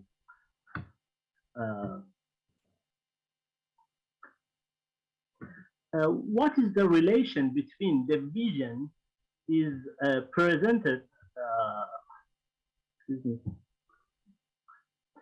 what is the relation between the vision is presented in the Declaration for Future of Internet and the vision is presented in the recent report of CFR, Council of Foreign Relations, entitled Confronting Reality in Cyberspace, Foreign Policy for Fragmented Internet. This report concludes that the era of the one global internet is over. It seems that these two visions are somehow contradictory. Could you explain, could you please explain more about its impact and the potential contribution of Declaration for Future of the Internet on facilitation of internet fragmentation at geopolitical level? And it could be a policy of excluding other countries from different layer of the internet. Does it lead to coalition-like internet? Thank you very much for giving me this opportunity to write my concern. Thank you very much. Okay, thank you. Your point is noted. And finally, our last question from online, and that's from Izan Khan. Hi, everyone. Can you hear me? Yes, loud and clear. Perfect. Thank you. I appreciate the discussion, that we've had from the panel so far. One of the questions that I had, more of an observation really, that pertains to the declaration, is we don't see, for example, members of very important geopolitical sort of centers, such as BRICS, as signatories of the declaration. And more importantly, the signatories that do exist, the democratic nations and other nations who are considered to be the digital deciders, themselves have certain kinds of policies that, if implemented from those kinds of countries, we would consider them to be, absolutely abhorrent. So things like extraterritorial requirements to take down content, or surveillance sort of laws that would exist. And so these countries that we would usually want to try to bring towards the side of internet freedom and greater digital rights would basically, you'd end up with a situation of the pot calling the kettle black, essentially. So what kind of diplomacy would be required to bring these sort of countries also on board and share the vision in light of all of these observations? Thank you. Thank you so much for all those questions. I think there are some questions that are directly addressed to certain speakers. I know there are some that are addressed to peers, especially the one from Wolfgang on the process, scoring a C, or is it a B minus, and the need to establish a multi-stakeholder implementation. There's a question actually for Henriette, is multi-stakeholderism the only approach to develop internet documents? There's appears there's also another one, has the process been challenged? There's one for Tim on internet fragmentation and the relationship with other players. And finally, there are other two questions that can be picked by any of the speakers, and that's on the, the important signatories missing in the declaration, as well as what is the plan of action. I think we'll start this time. Let's start with you, Henriette, then we'll come to Piers, and then we'll go to the online panelist. Thank you. Thanks very much, Grace, and thanks everyone for the questions. I want to quickly just comment on Wolfgang's proposal, which I think is a great proposal to get more conversation, more buy-in on the declaration, the idea of using the Internet Governance Forum and its NRIs to discuss and talk about the declaration.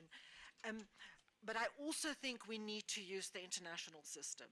I think we already saw with the Net Mondial, where we generated an incredibly powerful, useful, simple document in 2014 using a multi-stakeholder process, but it just never quite went into the multilateral space, and therefore it never went any further. And I think this is the challenge of us in thinking, and Maricha pointed to this, how do we modify, how do we adapt the multi-stakeholder approach? And I think one of the mechanisms that we need to build into this multi-stakeholder approach is better articulation with the multilateral system. Particularly when it comes to issues of peace and security, we need a strong, trusted, United Nations system. And if we don't use it, and if we don't challenge it, where it falls short, we're never going to have it. Wanda, I think, no, the multi-stakeholder approach is obviously not the only approach.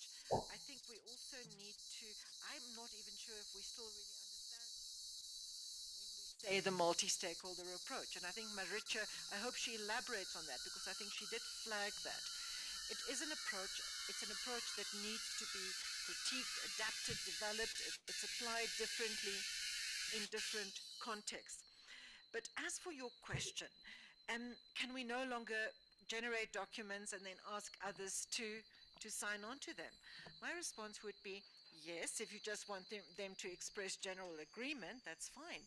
But if you want them to comply with it and to live it and hold others accountable for complying with it, no, then you can't. They actually have to feel ownership of it.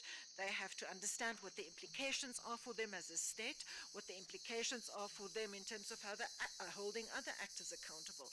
I'd like to see the US use the declaration as a framework for holding US corporations accountable. That to me would demonstrate how seriously the US has thought about the contents of this declaration. And I think that, I hope, is the intention. So then just on the sort of general other point about BRICS, I think, Isan, it's a very important point. And I think that you can see that when you look at the signatories at the moment. It does not contain those countries. And I think that is significant. And I think that if we really want to have impact, we have to work. Multi-stakeholder processes are messy, as Fiona Alexander said in the chat. The IHANA process was quite messy, the transition process. It took a long time. But if we don't work through those disagreements, if we don't try and establish common ground, then we're not going to actually have effective global governance of the internet. Okay, Piers. Well, thank you very much. I too will try to address some of the questions that were put to me directly, but I wanted to start by way of doing so by actually responding also to one point that Henriette made in her first comments, which was quite a stark point with regard to the need to do this process inclusively and the risk that if somehow we said you either agree with us or you don't, that's not inclusive. Certainly that risk existed. But what I want to go back to is just to recall that, of course, what we have is a set of principles. And what we are saying is, you are a like-minded country, will you sign? But can you as a government agree to these principles? And what's more, will you publicly commit to implementing them? And so we were faced with somewhat of a dilemma, that if we went into a detailed and inclusive process, such as we are used to in the multi-stakeholder environment, then we had also the risk of it being watered down or becoming a political football, as you yourself said, in that process, and we would have ended up with a document which had less value. So of course it's a dilemma. It's not a perfect solution, which I have to say. And then that helps me then to answer the questions that were put, particularly with regard to Wolfgang. On the process, well, we'll take that hit. The process was not, I think by definition, perhaps could not have been perfect. But in now working, and when I mentioned the 4 workshops, multi-stakeholder workshops, it is our ambition that there will be many more. I hear what you're saying, and thank you. It's a very good pointer as to how we should build on that to make it even more important. And I would just like to recall to everybody, in what is a short document, it is not a coincidence that the last paragraph of this document, which is the conclusion and the way forward, points explicitly, without any ambiguity, to the multi-stakeholder process, to the role it plays, and to the commitment of every single signatory to the declaration that we will work with and form partnerships with those communities. And that is the going forward part that I hope that you will all help us with. The other point I would make, and again, I hope I'm not seen as just making excuses, but there were considerations. We deliberately wanted the text to be light. So the last thing we want to do is to create new structures, because they would have been seen as being in opposition to, in competition with, or in some way cutting across the focus and the energies which we have and want to preserve and in fact increase in the IGF, in its intercessional work, and in the inputs from all of these communities into, for example, the digital compact, etc. So by being deliberately light on process, we of course ran into the obvious criticism about the weaknesses in that process, but where we can learn. And the last point I would make is, yes, we have nearly 70 signatories. It is interesting sometimes, as has been commented here, to look at who is not there. But we are still in contacts with a number of countries and hoping that an increasing number of signatories will engage in those discussions to see if we can bring on board many more. But then that brings me to what was said by Wolfgang, but also by Andrew, with regard to the mechanisms for updating, opening it up to other parties, etc. The fact is, as I said, I pointed to the last paragraph, there is a critical role that is already there for the multi-stakeholder community, for civil society, for the non-governmental elements of the multi-stakeholder communities. And that is simply that any country that signs up must be agreeing also to expose itself, if you like, but agreeing to peer review, particularly led by the multi-stakeholder community. So if a government signs up to maintaining and promoting human rights, ensuring equality online, then that immediately puts them into the spotlight of the multi-stakeholder community, who can then say, actually, that is not the case. Now, lastly, I would just say that, of course, we do in that recognize that in some cases we want to have countries that sign up who have an aspiration, who may not already be able to check box every single of the principles. But it is actually, that's why the multi-stakeholder role is critical. It is to monitor, audit in a soft way, and also then give input, again on the basis of multi-stakeholder consensus building, as to how those principles must be given effect to in practice. So the fact that one or other community is not asked to be a signatory alongside governments for the moment should not be seen in any way undervaluing or seeking to push away the communities and the processes which you control from the actual effective operation of this declaration. Thank you. Thank you, Piers. I think now we come to Tim, and I hope you can make your interventions as brief. Tim?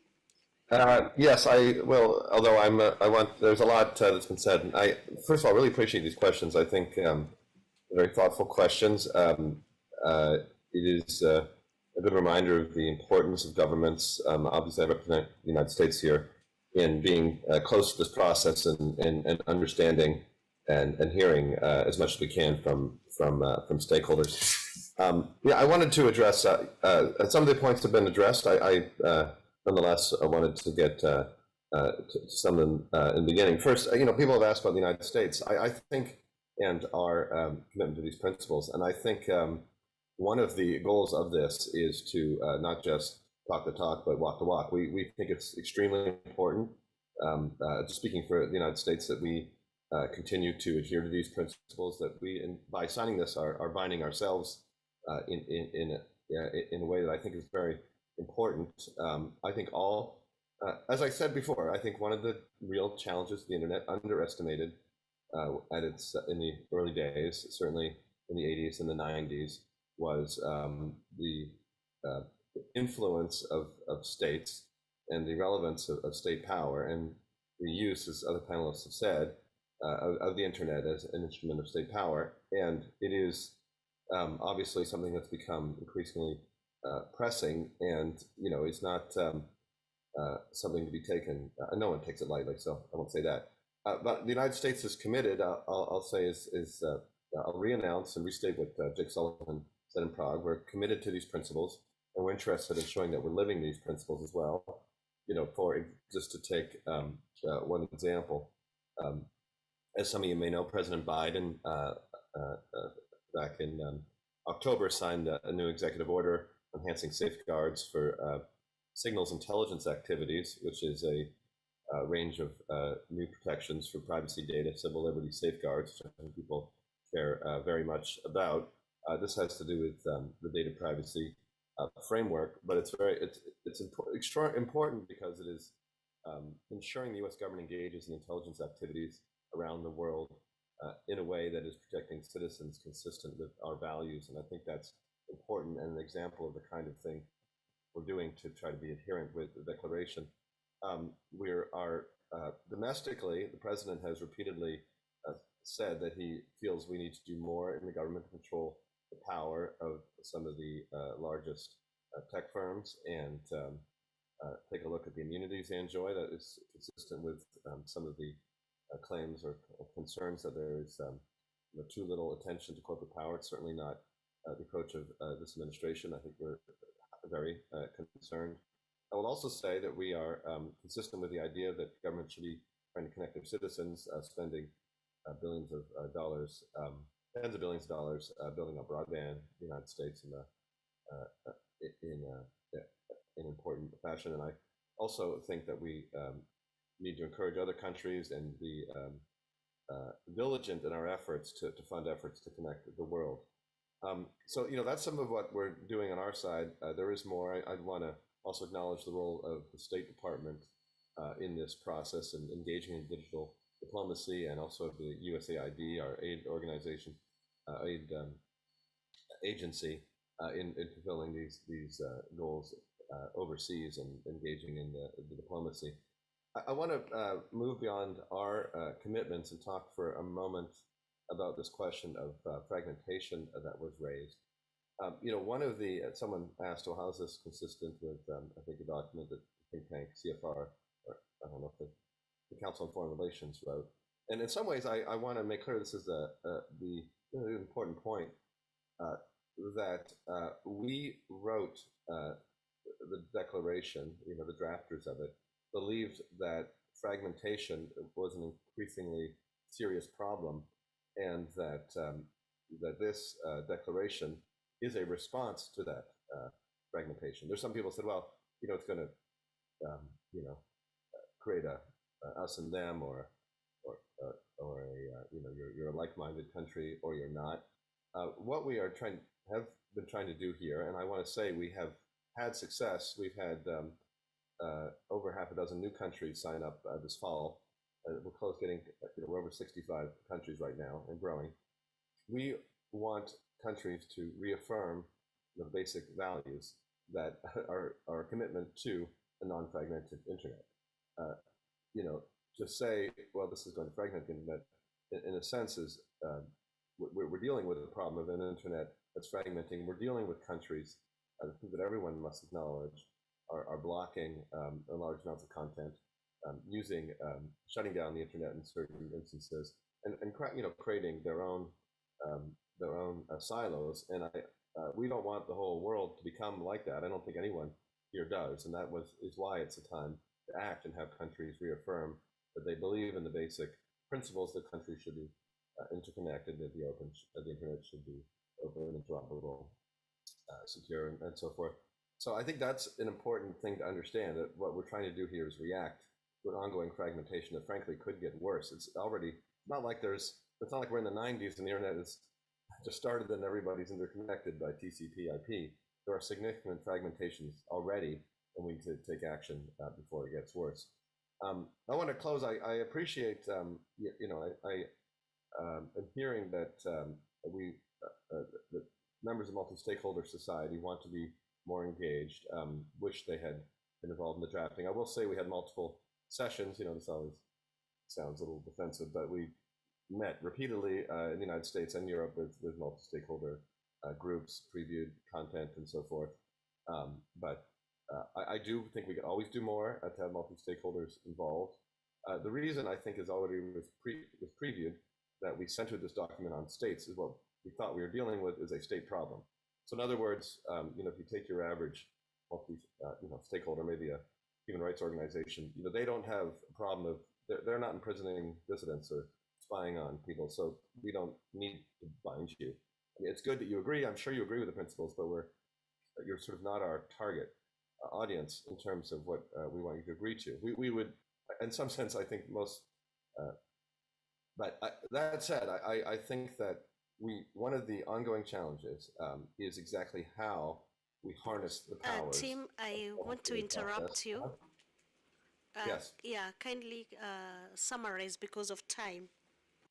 Okay, well, I will I want to end on a different note and to say that finally, I think as we go forward and go forward with our diplomacy, I think it is extremely important that we not take the attitude of like, here's some great stuff we wrote and join us,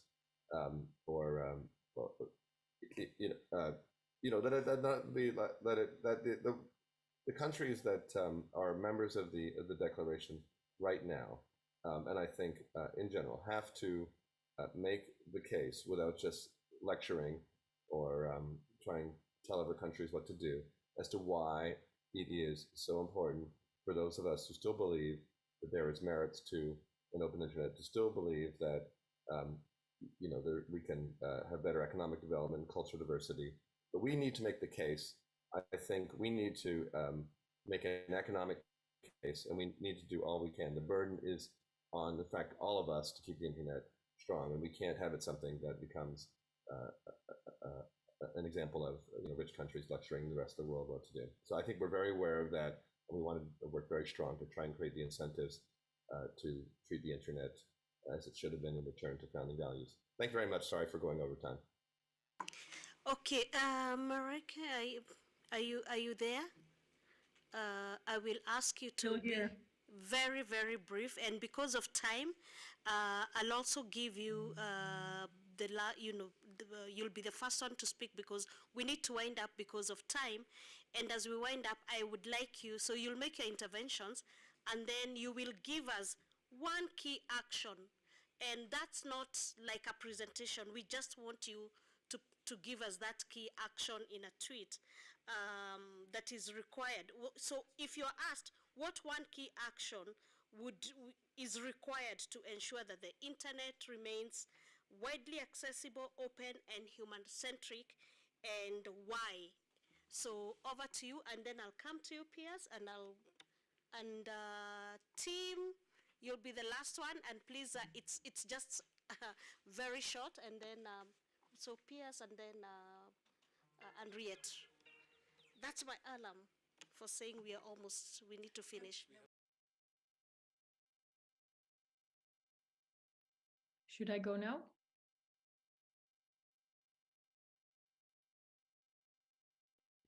Sorry, everyone, but on my calendar it shows 6:15. Okay, so we have time. All right, then in that case, Marita, please just make your response to the questions that were raised. Yeah, don't worry too much. Feel free to come back to me later. I'll be very brief.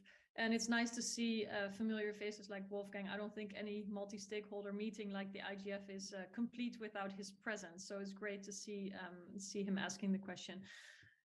So I'm trying to understand the dynamics a little bit and want to maybe invite you to look at it a certain way. The fact that not everybody was at the table during the drafting process, and by the way, I had nothing to do with drafting the Declaration for the Future of the Internet, so I don't own this and I don't have to defend this, but I'm trying to invite you to see it the following way. Just because not everybody was at the table doesn't mean you're not allowed to be included now. I think this is the starting point of a process. That's also what I hear Tim saying, and not the end point. But I think it's important to appreciate the challenge of getting on board all the governments that have signed up. I'm not sure that it would have happened, as others have mentioned, with a long multi-stakeholder process. And I also think it's fair to say that a lot of the governments who have decided to sign up have not done enough themselves to protect an open and global internet and to avoid fragmentation so far. So it is, as Tim said, important that they look themselves in the mirror and step up where they may have failed in the past.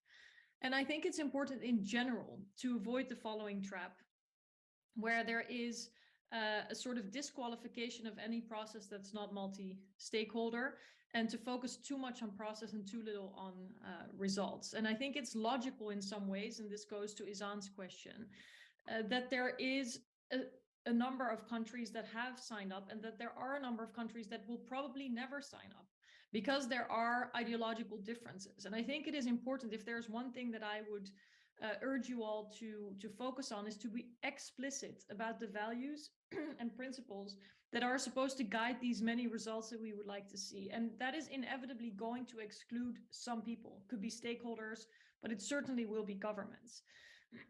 And so I think the silver lining here is that most countries that have committed to the declaration do respect the space for civil society. In fact, support civil society, defend it when they come under pressure, and therefore are hopefully also open to other stakeholders, like a free press, for example, like voices from around the world, and so on. So I think it's important to also see what is there, even if it might be implicit in the signatories signing up. And then the one call I would have for this community, and I think the way to be involved in the most effective way, is to hold these governments to account. Let them act upon the commitments that they have now signed up to in principle.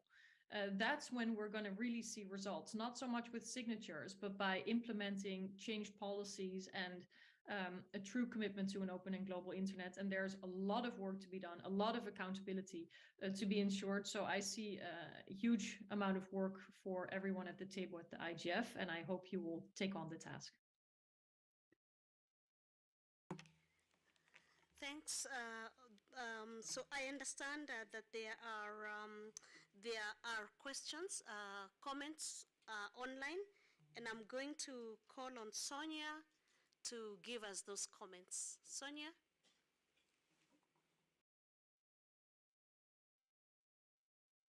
Yes. There is one question here from Jorge Cancio. And the question is very simple, and it says, how do initiators envisage the relation between the DFI and the Global Digital Compact? Is that the only comment? Okay. Do you want to respond to that? Okay. Thanks, Sonia. If I may give a brief answer from the perspective of the European Commission. Just as I said, we're not building new institutions or processes. We want to feed into the very important ones. So the DFI should mean that when the Global Digital Compact, in the way that we hope it will be framed and drafted, lands on the table of 170 plus countries in the UN, that a very significant number of them will not be anyway strangers to the principles that it should encapsulate. In other words, particularly with regard to issues such as internet shutdowns, respecting human rights, and of course improving digital literacy. These are issues which we hope will be central to the GDC. We know that the IGF will and should play a key role in that. And the DFI will, we hope, smooth the path to these becoming encapsulated in whatever comes out of the Global Digital Compact, particularly with regard to the Leaders' Summit in 2024. Thank you. Okay, I think we have just one, we'll have an opportunity to ask one more question, one final question, if at all it is there. Anyone with it? Okay, so I don't see any question. In that case, I'm going then to give it back to my panelists and ask each panelist to respond to this. If you are asked to identify one key action that is required to ensure the internet remains accessible, open, and human-centric, what would this action be and why?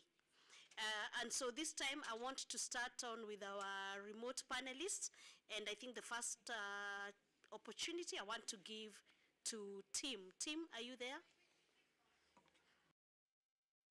I'm right here, yep. So thank you very much for that question. And again, thank you for this opportunity. This is appreciated by the United States government. You know, we have, I know there's another panel tomorrow. My colleague, Alan Davidson of the NTIA will be there. So we are very committed to this process and also, of course, we said earlier, to the DFI. So, you know, speaking from the perspective of the United States, I think I said earlier, what's the one thing? I'll say it is not just talking the talk, but walking the walk. We feel strongly that the United States needs to live up to the principles that we declared in this thing. No country has been perfect, and we're aware of that, including ourselves. And we just think that's important that we establish our credibility on the world stage. We you know, have taken great efforts over the course of this administration to, as I said, do some things that I talked about earlier in terms of trying to protect, offer new privacy protections. We're working for other privacy protections. We're trying to constrain excesses of corporate power. And we want to be engaged with multi-stakeholder process. We want, and we think, in fact, it is key. And this is, again, I return to this thing. We, in the earlier days, through many of the more idealistic periods of the internet, we presumed that states, in some ways, were almost irrelevant.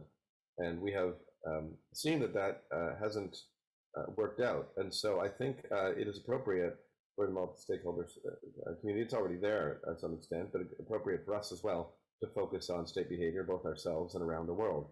And we have to promote, we want to promote a positive vision of the future of how the internet can be. I don't think it's seen by everybody that way. We can't take for granted that people think there's something great here.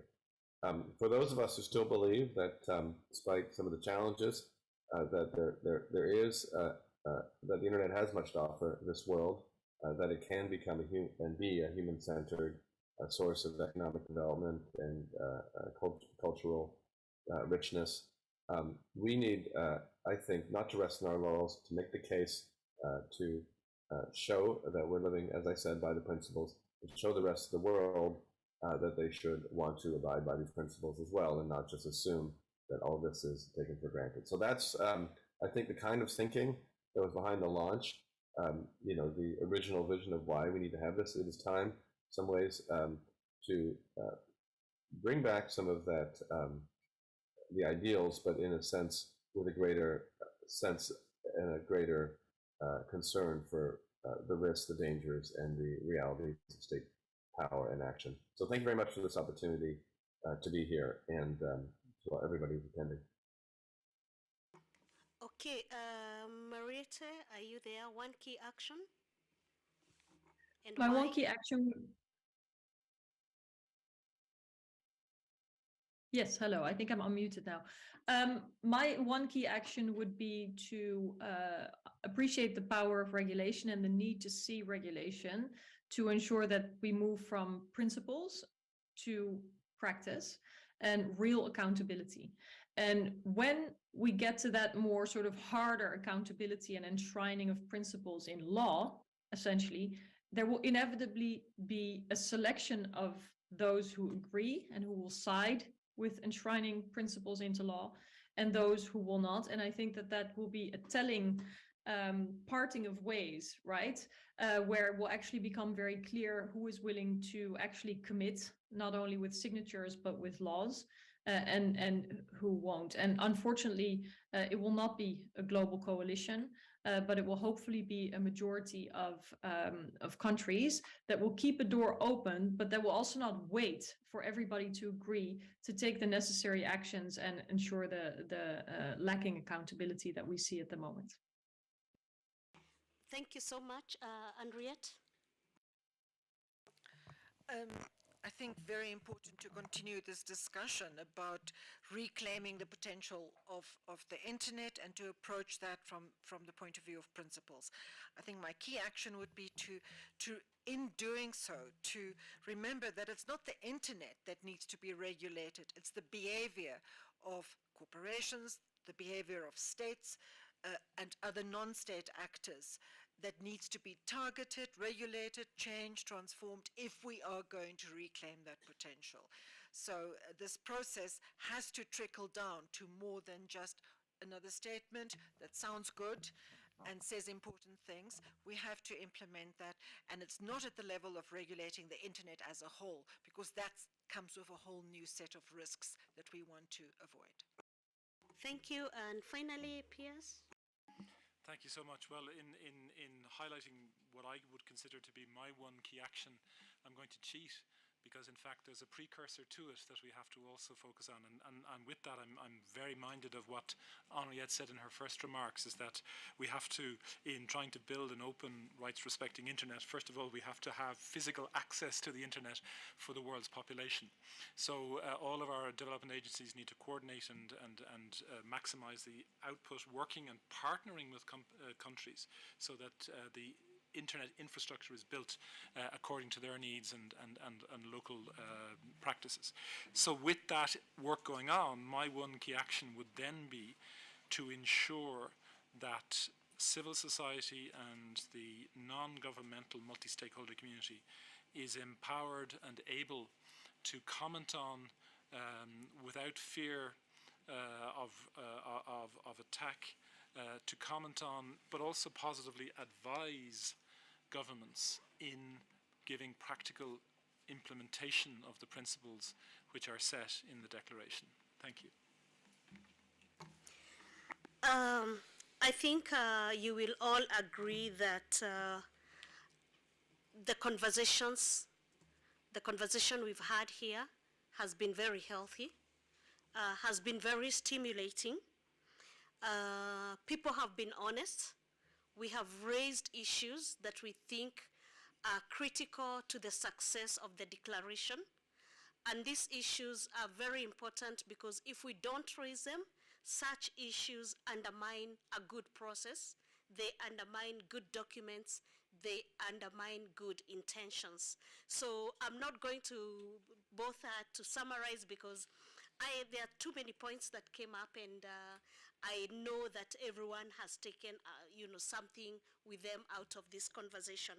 And so at this point, I just want to thank Piers, I want to thank Henriette, team, and Mariette for your very well articulated perspectives on the declaration. Your perspectives have actually enlightened more people, have broken down what the declaration is all about, and I think now we are more informed than we were before we came here. I think we've also been able to raise our concerns, which you have addressed, so we are grateful to you. We are also very grateful to all of you who have come to listen and to raise questions. We are grateful to the online participants, and to Sonia for following on who is asking questions, and even to organizers who are not here, like Anya, is it Anka and Noha, who have actually been organizing this and put this together. So thank you very much, and please allow me to feel the power of using this. So this session stands adjourned.